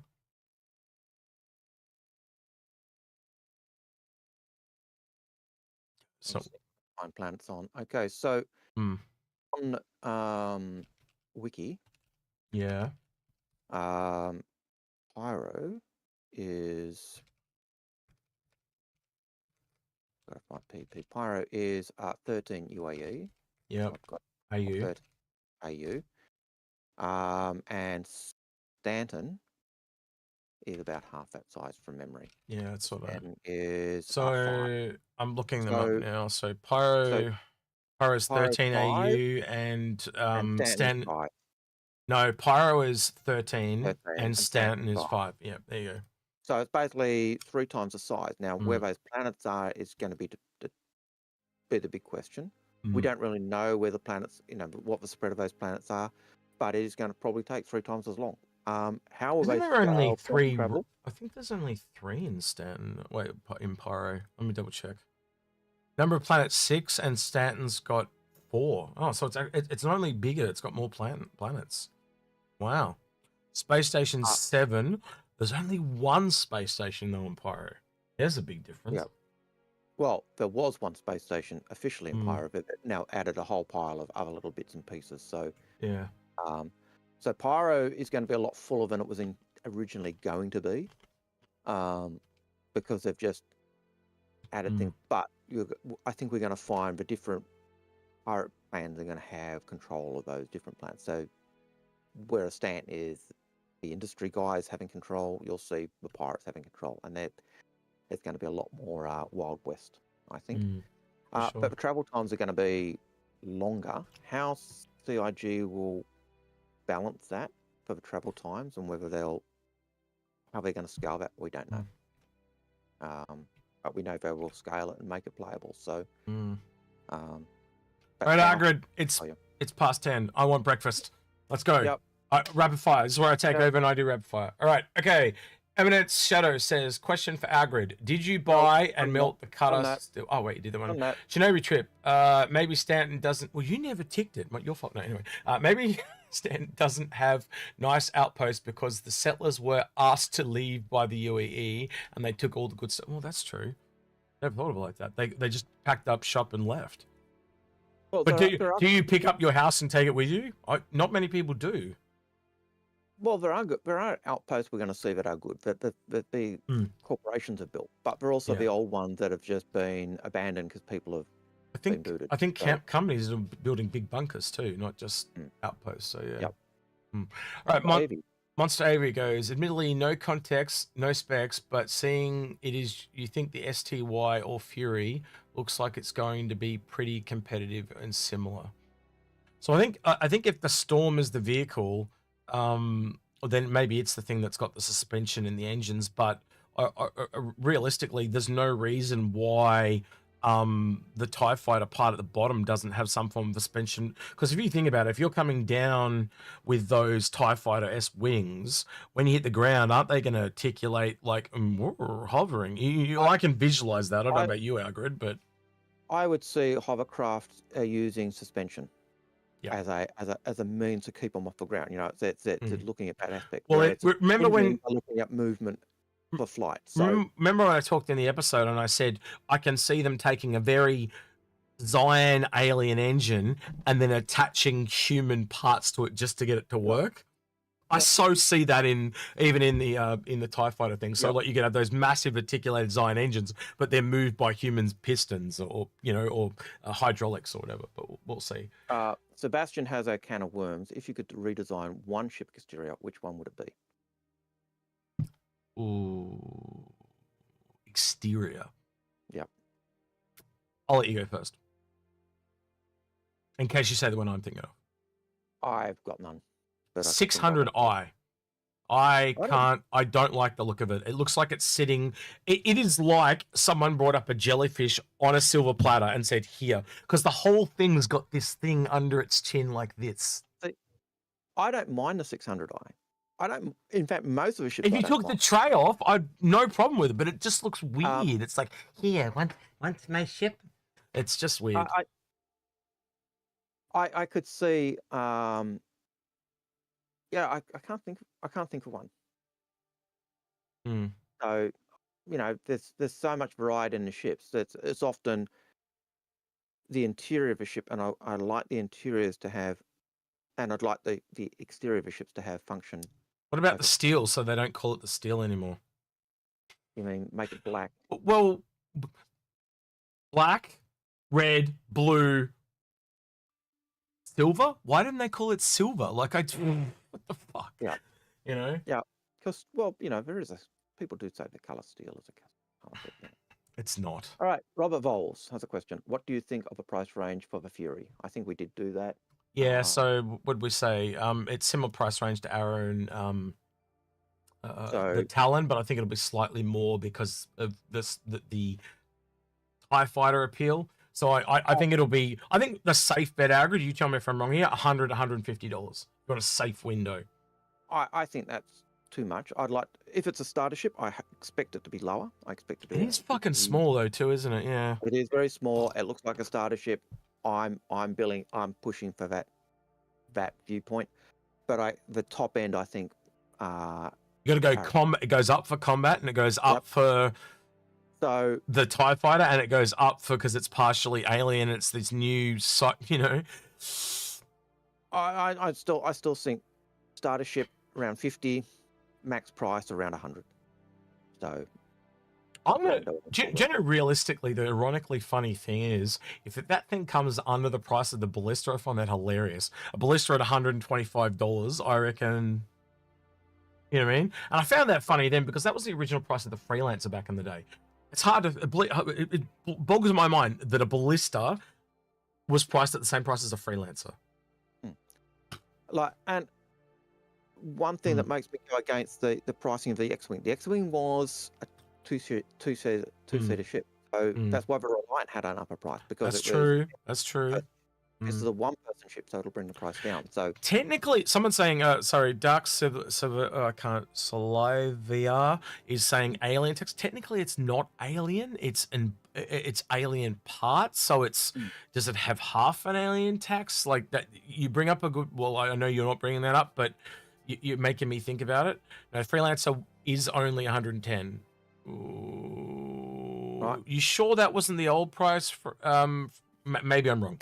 Maybe I'm utterly wrong, but if I am utterly wrong, it even reinforces the point again, Sandgroper, that yeah, all right, 110. A couple of people saying it's 110. Well, there you go. Isn't that crazy though? That it's $15 more to get to a vehicle. Blows my mind. So Yeah, I think it would definitely be in that price range for this thing because of the cool factor. The alien-ness. It's not alien, but it's alien-ness. Yeah, it's difficult. It makes it very difficult. I can see it anywhere from $90 to $150. I shit you not, because that's the price of the arrow. Yeah. I again, starter ship. If it's the starter ship, I see it lower. But yeah, we'll see. So minimum price is going to be $50. Maximum price will go, 100, 150. Yeah. So, yeah. And depending on the style, like. Yeah, we'll put it this way. Both agree that it's a light fighter price. There you go. So it's going to be in that range. Yeah. But yeah, they can always surprise us. They've been fairly good with pricing in the last couple of years. Like when the Talon came out, like I was baffled by the price of that thing. Like we were all saying like $200 comes out and it was 100 and was like 95. I was like almost ate my hat. It was so cheap. So but now I've said that it won't be. Like I say, to me it looks like a starter ship, and so if it's a full-on starter ship and it's a Misc starter ship, and that's the one they don't have at the moment, I expect it to be 40, 50, around that same price of those starter ships. So you look at the Aurora, the Mustang, the C8 X. You look at the price of those, and the Cutter, and that's where I'd expect it to fit. Yeah. So, but I could be wrong. Happens. Ash Reckman, the real question is, does it have alien tax because it's Xeon influence? My gut would be no. Craig Hall. Craig Hillis says, can we fit the Fury in a Carrack pad? Yes. Oh, probably not. Because it's pretty damn. You can fit an arrow on a Carrack pad, can't you? But you can't fold the wings up. You gotta land. You can land it with no landing gear, and the arrow will fit. That's a really good question, because I think it might. If it does, that also means it will work for wormhole navigation. Interesting. And that would be a really good fit. I know you can get an Aurora in the Carrack and land it properly. So it depends on the height. The height's going to be the big thing with it, and that's what we don't know yet. J.L. Smither says, I am blind. Is there only 3 guns and not 4 on that ship? I thought it was 1 on each engine. Maybe I'm blind, and maybe we saw things that we didn't see, but I remember there being 1 extra, so yeah. I saw 2, but I wasn't really paying attention to that. I was just I saw 4. Blind. I was blinded by the coolness. Maybe we're all blind because it was we all had a rose. What do you call it? Bottle tin glasses on. Our rose tin glasses on. Yeah. So again, starter ship depends. Like if you look at the arrow, it's only got 2. The P-52, it's only got 2 guns. The C8X only got 2 guns and missiles. The P-72's got 4 size ones, but so somewhere in that range is what it's going to be. Meet Your Maker says there are 4. Okay. The Doug 1086 says, I pledged a Titan and a Taurus, but I think I could use an MSR for certain situations. Is it worth it? A Titan and a Taurus? Yep. But I think I could use an MSR. Why wouldn't you just put the Titan and the Taurus together and you're almost at an MSR? Well, I think you answered your own question, bro. And you can use the MSR and earn down to get the other 2 ships back. That's what I'd be doing. Take the one of the ones that you got at LTI on. In fact, there's another option. Buy a Lynx Rover if you a Lynx Rover at this sale. Cost $50, $60, $70 somewhere in there, and then just melt one of the other ships, add that to the Lynx Rover, and upgrade the Lynx Rover with LTI into the MSR. Done. He would probably need to make sure he bought a pack. The Lynx Rover as a game pack. Yeah, so you'd keep the Avenger then, wouldn't you, and upgrade and melt the Taurus. There you go. And then melt your other stuff. So, did you guys talk about the Anvil Liberator in Invictus trailer? No. I'm not convinced it is the Liberator, but some people are because of the shape of it. But couldn't it be any ship? Why is it the Liberator? Yeah. Do we care about the Liberator in Invictus trailer? That's a better way to put it. That's a better way to put it. If it's in there, again, just a grey box, it doesn't mean it's being worked on. Look at the Kraken, for crying out loud. It was in a commercial. Is that being worked on? Just like this was in a commercial? So, Avacus Wolf. Yep. Will there be any use for the Fury as a space jet ski with We a already tractor answered that one. Okay. Yep. Brids, F8, when? When it's ready. Sorry, what was that? F8 is the free ship you get for finishing Squadron 42. Yep. But when? When am I getting it? When's it going to be done? When you finish Squadron 42. I just said it's ready. Yeah. No, it's when he finishes Squadron 42, but then there's so many other questions before that. Yep. Sandgroper. Is the Fury, is the Furry, a concept ship or straight to flyable? Do we have any idea when the Nantucket Eye will be released? Straight to flyable, much like the Lynx rover, and that is again being confirmed by CIG in messages to us, much as other content creators should be able to confirm that for you as well. Yep. Do we have any idea when the Nantucket Eye will be released? I would imagine if it's ready, it'll be it was September it was due to wrap up, so I would say that puts it clearly in not in AIE, yeah. Unless it's at Citizen, as we said, as those ones wrap up around that time, they might swap some of them around. Technically, it could make CitizenCon, but I think they're more likely to, as we said earlier, do the Spirit, don't you reckon? Mongo Mo, no, you don't need to use brackets on question. It's intelligent. Yeah, that's for sure. So Sandgrapper, the referral bonus P52 for new accounts created in 318 is giftable. If it's a mistake on CIG's part, keep it secret, keep it safe. What was that? So Sandgroper's question: the referral bonus P52 for new accounts created in 318 is giftable. Is this a mistake on CIG's part? Why haven't you sent it to me? I haven't got a referral bonus. What? Do you know? You get these people? Do you know these people? Yeah, we don't. That's the thing. I've got 14 referrals in 10 years. Like, come on. Like, man, I don't know. I don't push referrals. I've got 25 or 30, but probably 15 of them are me. Yeah. Well, that's how you got yourself the kitty thing back in the day, wasn't it? It was. Hayes and I basically made accounts. I didn't have the money to do that because I worked it out and be like, oh, this is going to cost me like $400 to get this star kit, and I'm like, yeah, I can't afford it. So yeah, I didn't. I knew that I'm going to put my money in, so I just bought gift packs. Made an account, bought gift packs, and then transferred them to myself. Yeah. And then forgot what the code or login was for those things after I transferred them over. So if it is giftable, it may be a mistake. If it is, keep it secret, keep it safe. Simple. Yeah. Dark Slayer, second last question. Do you think we might see a new concept Crusader ship, such as a light fighter or race recon? Or is it too soon from a Spirit series to be announced from the last IA? Well, we're not going to get one because we already know what's coming in the recent one. I may do one later in the year, but if there is, we haven't heard anything yet. And last question, at Quelsar, which would send it beforehand. What chip is better, the Mustang Amiga or the Razor? Well, I think he'd say the Razor. Yeah, I think a ship that's more tailored specifically at racing from the get-go. And it costs more. It's like, what, 3 times the price almost? Yeah, but he did say he actually went through and looked at the different racing ships, and it was the Razor that appealed to him and spoke to him. And then he, so I would say he'd go for Razor over the Mustang Amiga.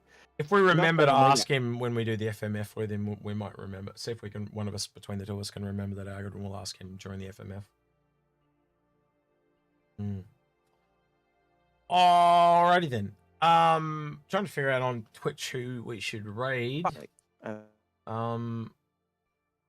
think we'll do something different. We might do Yo-Yo Meg. What do you reckon, Algared? Yo-Yo Meg or DG? Who do you feel like? Although, is Paul up? Paul is up. He is up. I couldn't see him. I did look for Paul. And I also looked, because I can redirect the people on YouTube, you see. So I even looked there to redirect them, but he just did not come up. But I'll double check again. No, 7 hours ago he was on, so he doesn't. Yeah, sorry. I'm just checking for Paul right now. Cyrus, that's his name. That's who it is. I just remembered. Cyrus. God, that took us all show to remember. Yeah, no. So Paul's not up, so we can't raid Paul. So I'm thinking Yo-Yo Meg or DG. So let us know on Twitch. Who would you rather go? Todd Fox. Raid Todd Fox. All right. Let's have a look and see. Someone who's doing Star Citizen. Todd, is this someone that's doing Star Citizen? Mr. Daily Noob. Let's have a look what he's playing. Todd Fox. Yeah. Oh, he's playing. Yep.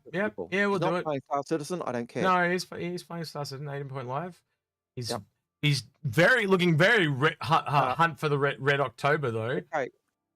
Someone's trying to sneak a question. Before you go, C1, A1, E1, what would you say is the likelihood we will see those in game in the near future? IAE. Yeah. Or CitizenCon we said, didn't we? Yeah. CitizenCon or IAE is when we expect them. All right, so we're rating this guy called Todd Fox, and I want questions about the Hunt for Red October. Why does it look like he is from the Hunt for Red October? Tell him I'll stop by in about 10-15 minutes and say hello. And tell him that he wants some feet pics sent to Daily Noob as a thank you and tribute. Right, with that, everyone on Twitch, thank you for joining us. We will see you next time. Bye. So take care and be well. All right, you guys on YouTube. YouTube. God, my bipolar is bad today. Right, don't forget to like, subscribe, hit the bell, all that stuff. Yep. I'm trying to refresh your camera, Algared. You've gone invisible on me. Other than that, yeah, we'll have a show on this weekend. Don't know what it's going to be yet. Might be Invictus related again. We'll see. Don't know. Not being different. We've got that one that we were talking about doing on the tutorials. I might do that too. Yeah, because they're really bad. Really, really bad. Yeah, woo. Can't touch this. Yeah. Anyway, with that, thank you for joining us. Take care, and we'll. He's been Algared. He's been Execute. Catch you next one. Take care. Algared, I'm so fucking hungry. I can eat a horse.